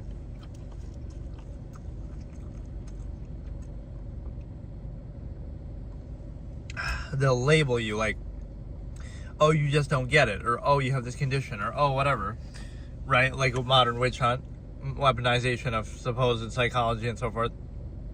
So contrivance is absolute. Our specific contrivance state is unquestionable and absolute. We should be mindlessly just, struggling with it. But it's your fault if you don't get it, or if you don't go along with it, or if you question it, or if you have any reservation, or if you don't do it in exactly the right way, or if you reveal the nature of it to us, or right, don't adequately put up appearances and things like that. And the whole basis of appearances is interesting because what it shows is like, okay, appearances are only necessary to fool people who take them seriously.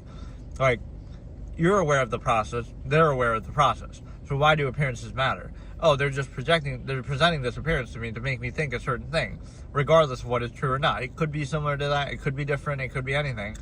So, if you're aware of the nature of the process, the larger process underneath that, then why would that be necessary? But you take it at face value, you spend critical thinking, you kind of defer to people, you know, people are special kind of thing, but you kind of give them the benefit of the doubt, even though the whole society you live in is inhibited on the basis that people are bad or their nature is bad, and even you're inhibited on that basis, but then you pretend they're positive. Like, which is it? You got to make up your mind. Oh, people are good, then you don't need all this inhibition and restriction and all that. You should be free because people are good, so there's nothing to worry about. Or people are bad, their nature is negative, we have to be constantly inhibited, restricted, so therefore you should be weary, and why would you take people seriously?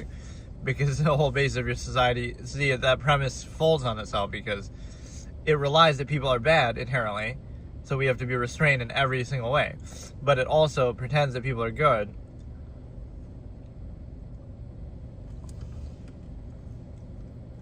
to reinforce things on a social contrivance level. So again, the point that we were getting to originally was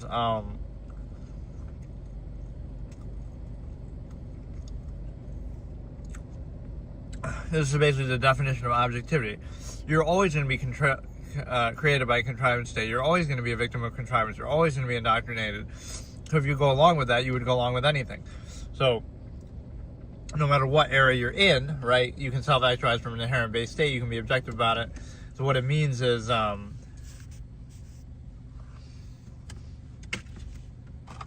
like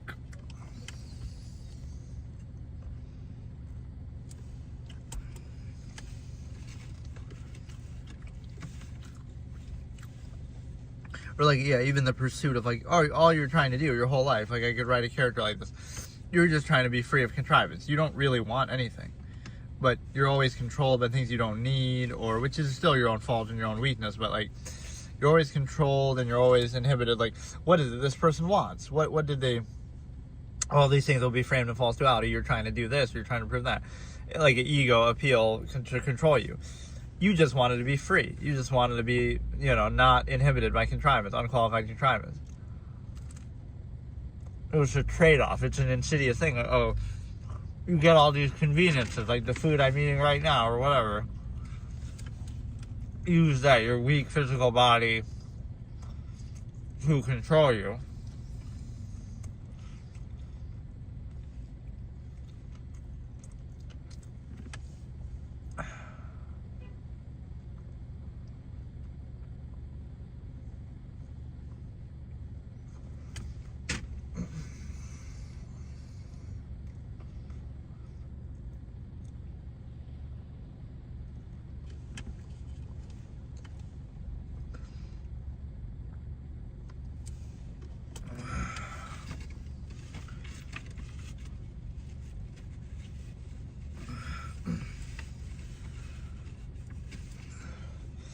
So yeah, again, let me say, we're all victims of contrivance. We're part of contrivance right now.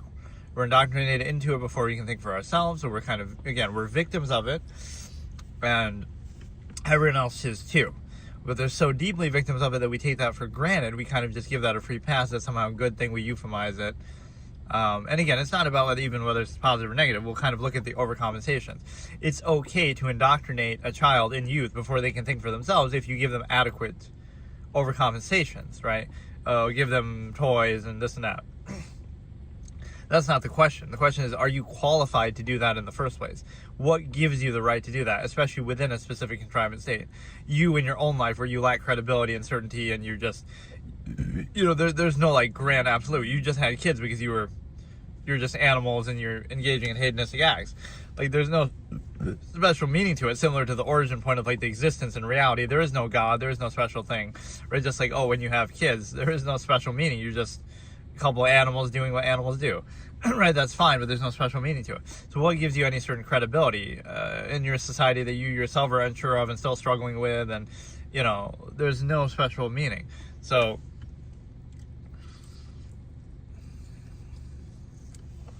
what happens is you basically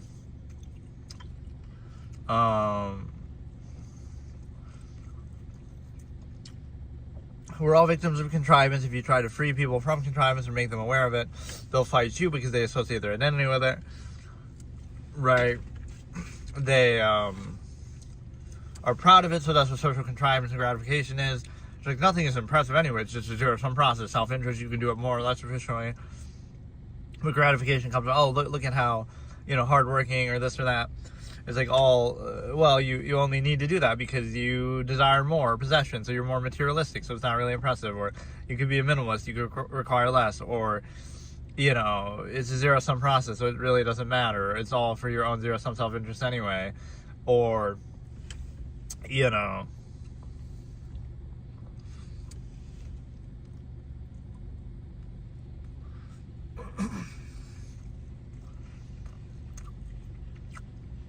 so yeah, victims, they're all victims of contrivance. We're in a contrivance state right now. You can't make them aware of it, can't be objective, right? You would see that people are human functions across the board, and they're kind of, so if you were to try to oppose the contrivance state that controls people, you could say the government, but it's more broad than that with this. You know, oh, you're in World War II Germany and you're opposing the government, but people would defend it and oppose you, and you're the bad guy, even if in hindsight we say, oh, maybe you would have been right to do that, or China right now, or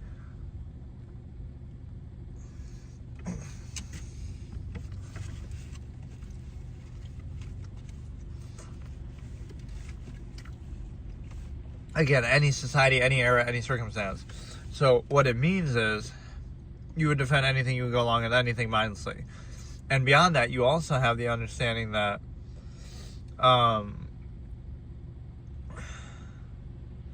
you would go along with anything. And the reason why you would go along with anything is because, again, you're victims of contrivance. It's easier, again, to fool people than convince them they've been fooled. Like, you'll go along with something you didn't choose. So if it had been something else, you would go along with that too. Like, there's no real standard being used. Right, it's a self-fulfilling fallacy of contrivance indoctrination, so it's never held accountable.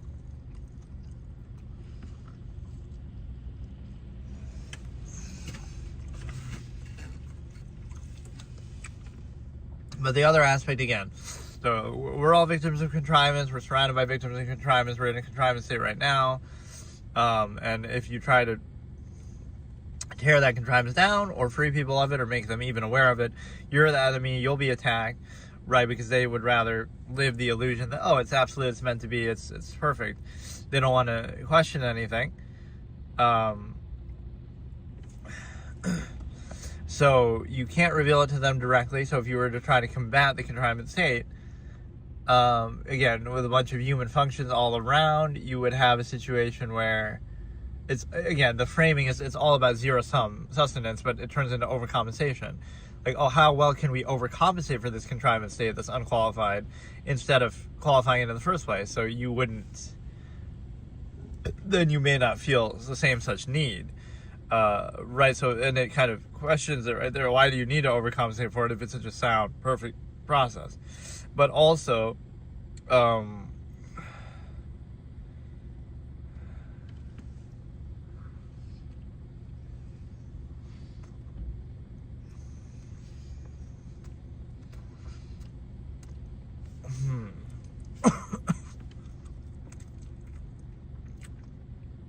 but again, people are so controlled by it for so long before they can think of it for themselves. They're indoctrinated to it. They associate with it, again, like family kind of thing, nearness posture, a non-invasive self is how you determine value. You also are kind of dependent on it. It'll threaten to starve you out, stuff like that, by force. And again, why should that be necessary if it's really a sound process? But also,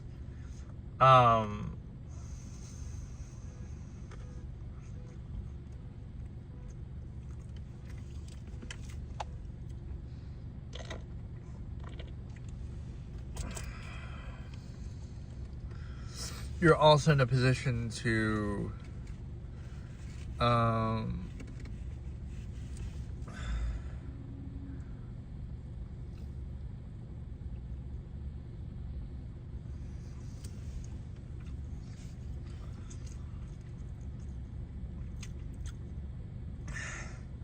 again, they'll oppose you, they'll defend it, they associate their identity with it, means, resource, starve out.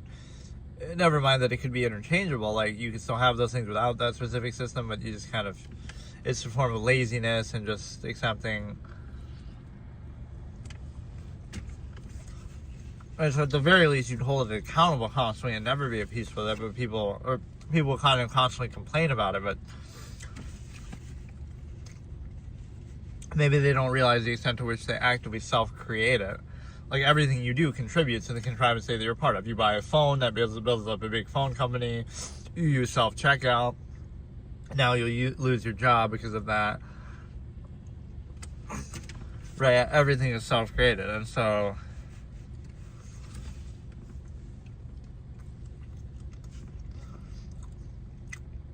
right, so even if you're trying to free people or make them aware of contrivance, you can't directly do it because then they'll oppose you and they'll defend the contrivance state because it's false absolute.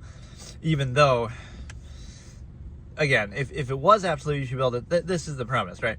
You should be able to be objective and think as much as you want about anything ever. There should never be like, oh, look, this is, look, this person's thinking too much or whatever. Like, none of that should ever be a threat, right? If it's not valuable, you could look at it and determine that. Or if it is, but instead it's like we have to be in this constant unthinking state where any amount of thought or self-awareness or observation or objectivity is bad. The main enemy in that is self-awareness. Like, people aren't at peace with themselves or their own state, but the solution is just don't think about it or try to distract from it.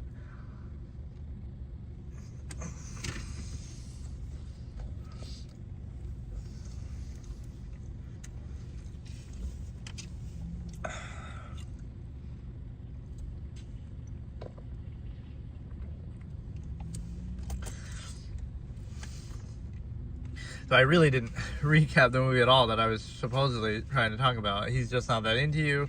But again, that couple was pretty toxic. Scarlett Johansson, who I, for some reason, couldn't even recognize. Maybe I'm not used to seeing her with always blonde hair or what it was, but Bradley Cooper and Scarlett Johansson are toxic as hell. They are, one of them is cheating on their partner. Even though, again, I give him credit at the beginning that he keeps saying that, like, I'm married and I have to not do this. We shouldn't hang out. So she persists, and then she acts like the victim towards the end, like, oh, he's a piece of shit for cheating on his wife in front of her. But, like, you knew that. He said that from the beginning. So, like, what do you mean? He says, I have a wife, and you still keep pursuing him, and you pressure him, and you keep calling him, and you keep, teasing him. So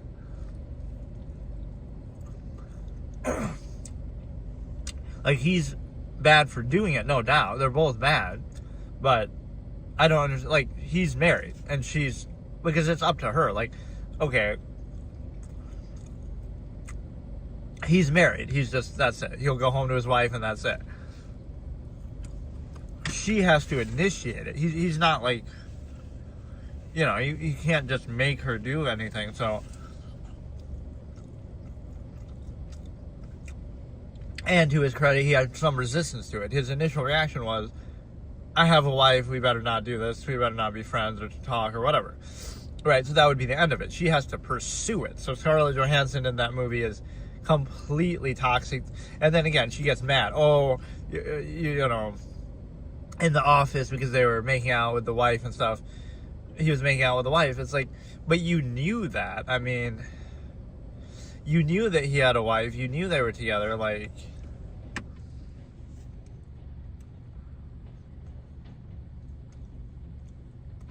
and in fact, she shows a certain amount of restraint there. She could have come out and ruined it for...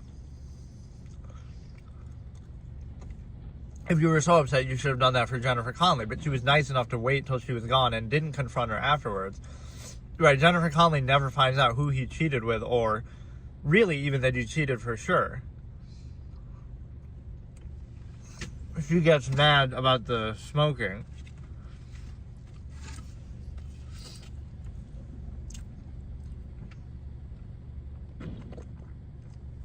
And poor Javier is catching strays. Javier's crew caught strays from this clown Bradley Cooper, who tried to pin the smoking on them. Right, his performance was pretty funny. He was like very to the point, but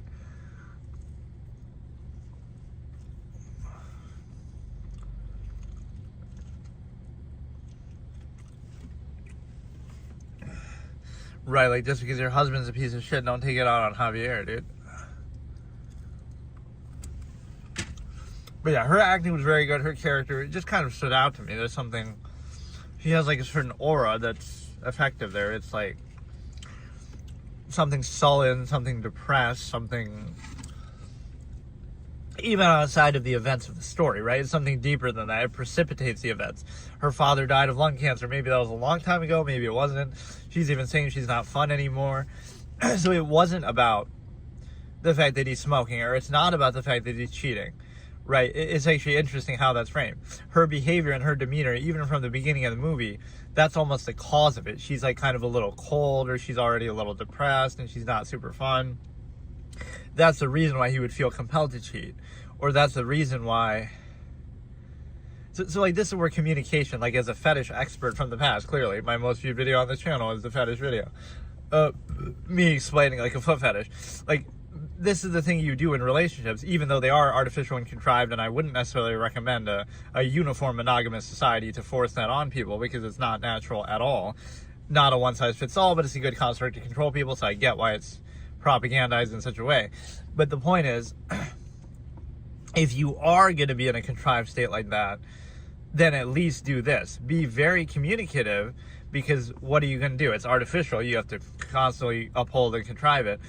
So all it would have taken in that relationship is like, you know, hey, you're not fun anymore. We should do something fun. Go out more, hang out more, do a little role play, foreplay, dye your hair blonde since he was down bad for that chick. Like, and, you know, spice it up. So if you're going to try to create a false absolute, but instead it's like, oh, you're embarrassed to do that.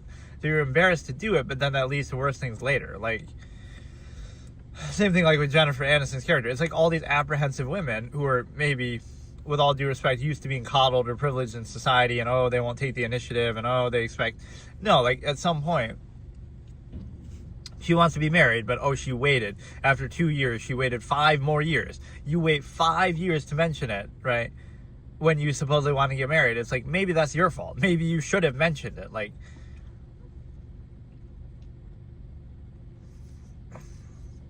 there's this whole dynamic of you pretending you don't want something, but you do want it. It's like, that's fine if you want to operate that way, but it shows you something artificial about that.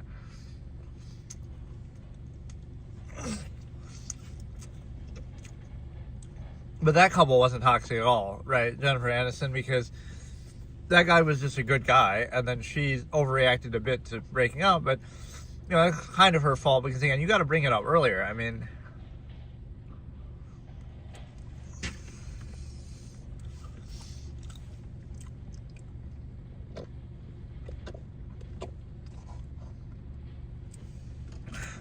and he had actually a pretty sound position. See, she's glorifying it from like a mindless sheep's perspective.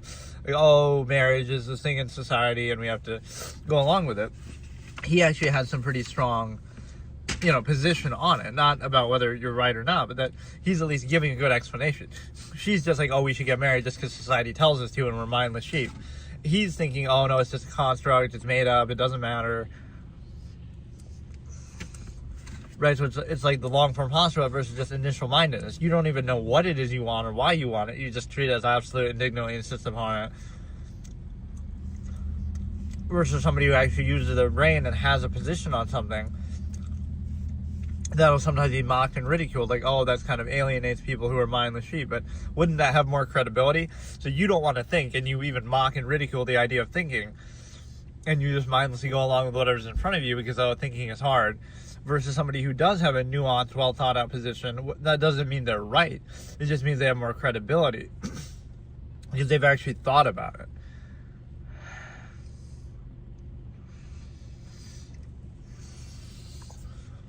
And that's the nature of the infinite objective mind. Like, okay, so the more you think about it, the more credibility you might have. Or, you know, whatever, be objective.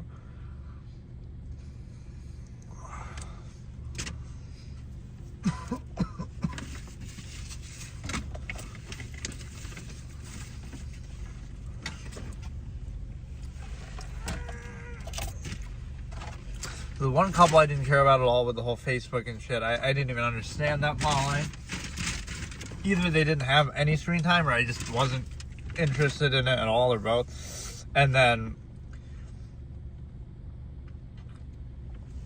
so you had like the most toxic couple ever, where again, Bradley Cooper cheats on his wife for really, you could say no reason, but I mean, wouldn't you rather have that conversation? Like, oh no, I don't want to have this awkward conversation with my wife in which I say, oh, you're not fun anymore, we should hang out, we should have sex more, or whatever. Like, oh, you don't want to have that conversation, but you would rather than go out and cheat and then break up your whole marriage because you didn't want to have that conversation. So, like, which is worse?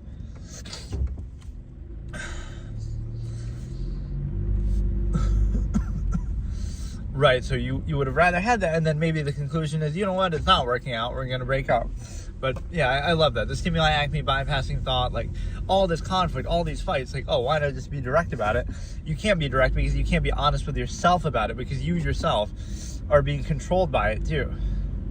And the way that you're being controlled is pretty simple, because it's basically, you know, you don't want that either, right? You pretend you want to specify to one person, but you really don't want that in your inherent nature. And you might think, oh, I'm committing one of my own fallacies, assuming intent.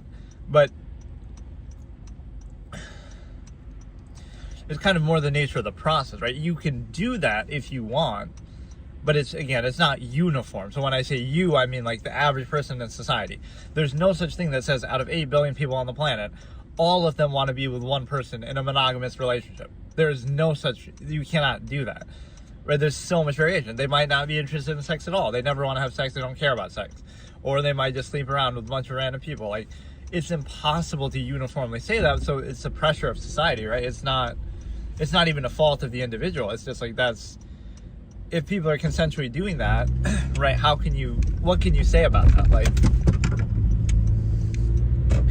okay, somebody doesn't care, or doesn't want sex, or doesn't, I don't know, or is an open relationship, or whatever the case may be. Like, again, the one size fits all is very contrived, and that's why people struggle against it. But it's like, oh, you're struggling to find true love, not that you're struggling to,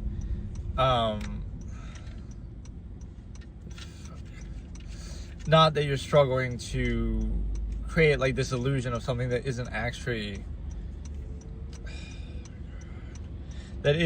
real. It's just more something, again, that's used in a way to control you.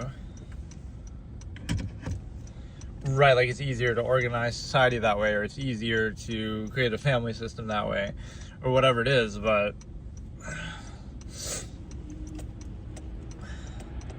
so it'll even be, this is how controlled people are, that they'll project it and use rule by omission protocol for kind of, they'll Bolshevik rhetoric, false reality. Like, even the observational basis that I'm posing, which is really just subjective and not making any specific claim, it would tell you, like, okay, it's just your inability. Oh, you're only saying that because you lack riz or something, like, you use a modern term, or you're only saying that because you haven't found true love. When you find it, you'll change your tune, and this is how, you know, fiction romanticizes it. That may seem, oh my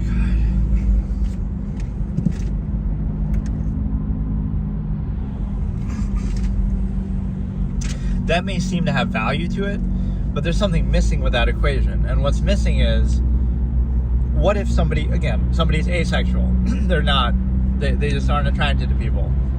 So then what? Like, or you're only saying that because you're asexual, but like, or they have a different preference. Again, they don't care about sex. It's not that important to them. They, you know, maybe they have it once in a while, but it's not worth that's the hard part. It's not worth basing their whole life around it. Like, oh, I have sex here and there, and it's cool and whatever. But like, oh, I'm going to base my entire life and finances and where I live and who I live with around sex. Now, you know, romanticized as that may be, doesn't that sound a little stupid? And again, not that you can't do it, but that you can't uniformly say, oh, everybody wants to do that. Everybody wants to base their entire existence around this half-assed inherent hedonism of living with a part. Again, that's the part that you would question. Like, it's hard to really force people to do that, right? That's why so much social engineering is necessary. You have to live with the other person. You have to base your whole life around the other person, based on this inherent hedonistic thing that you kind of dance around, overcompensate, and system on. that is kind of a tough thing to argue for, and it's, again, whenever something's emphasized so much in society, it's not something people would naturally do. Would people naturally do what we do in relationships? Like, even with all that indoctrination, people still cheat and, you know, whatever, but it's the cheating that's part of the problem. Like, if you want to be in an open relationship, just say it, and most people might, and that would be, you know, what it is. But, you know, it's like you pretend you want something you really don't, and then, like, what's worse, right? Would you rather have somebody pretend, you know, be in a committed relationship and then cheat? Or would you rather, from the beginning, just say, I want an open relationship, I don't want to be committed, tied down, and then either you could accept or reject it? This is what the absolutist does, right? You'd be direct about it. It's not about one or the other. It's like, you'd be open and direct from the beginning, and you wouldn't pretend. And therefore, the corresponding conflict and contrivance would not be there, because, okay, now there's no cheating because you're creating a form where, okay, you are open and that's fine. Or, you know, or if you do commit to one person, then you would really commit. And if there's any doubts, then you would discuss that before you would just go out and cheat. So this notion of, like, I don't know. So yeah, that's why, like, you can't feel sympathy for anybody there. It's like, oh, I couldn't help myself, I couldn't control myself, it just happened. Like, what are you, an animal? And of course you are, but, like, what are you, an unthinking animal? Like, you can't. Yes, it's a choice. Like, what, you had to have sex with that guy? You had to cheat? You had to be a home wrecker? Like, no, you don't have to do any of that. You know what I mean? Like, it's all the choice, but you try to shirk away from responsibility. That seems wild to me, though, that, you know, because it's something you're supposedly treating with high esteem, right? So, like, again, it's just sex. It's just inherent hedonism. But if you want to place undue emphasis, oh, no, it's love, it's meant to be, and then, oh, you cheat, or, oh, it's you fight all the time, or it's made up of some artificial thing.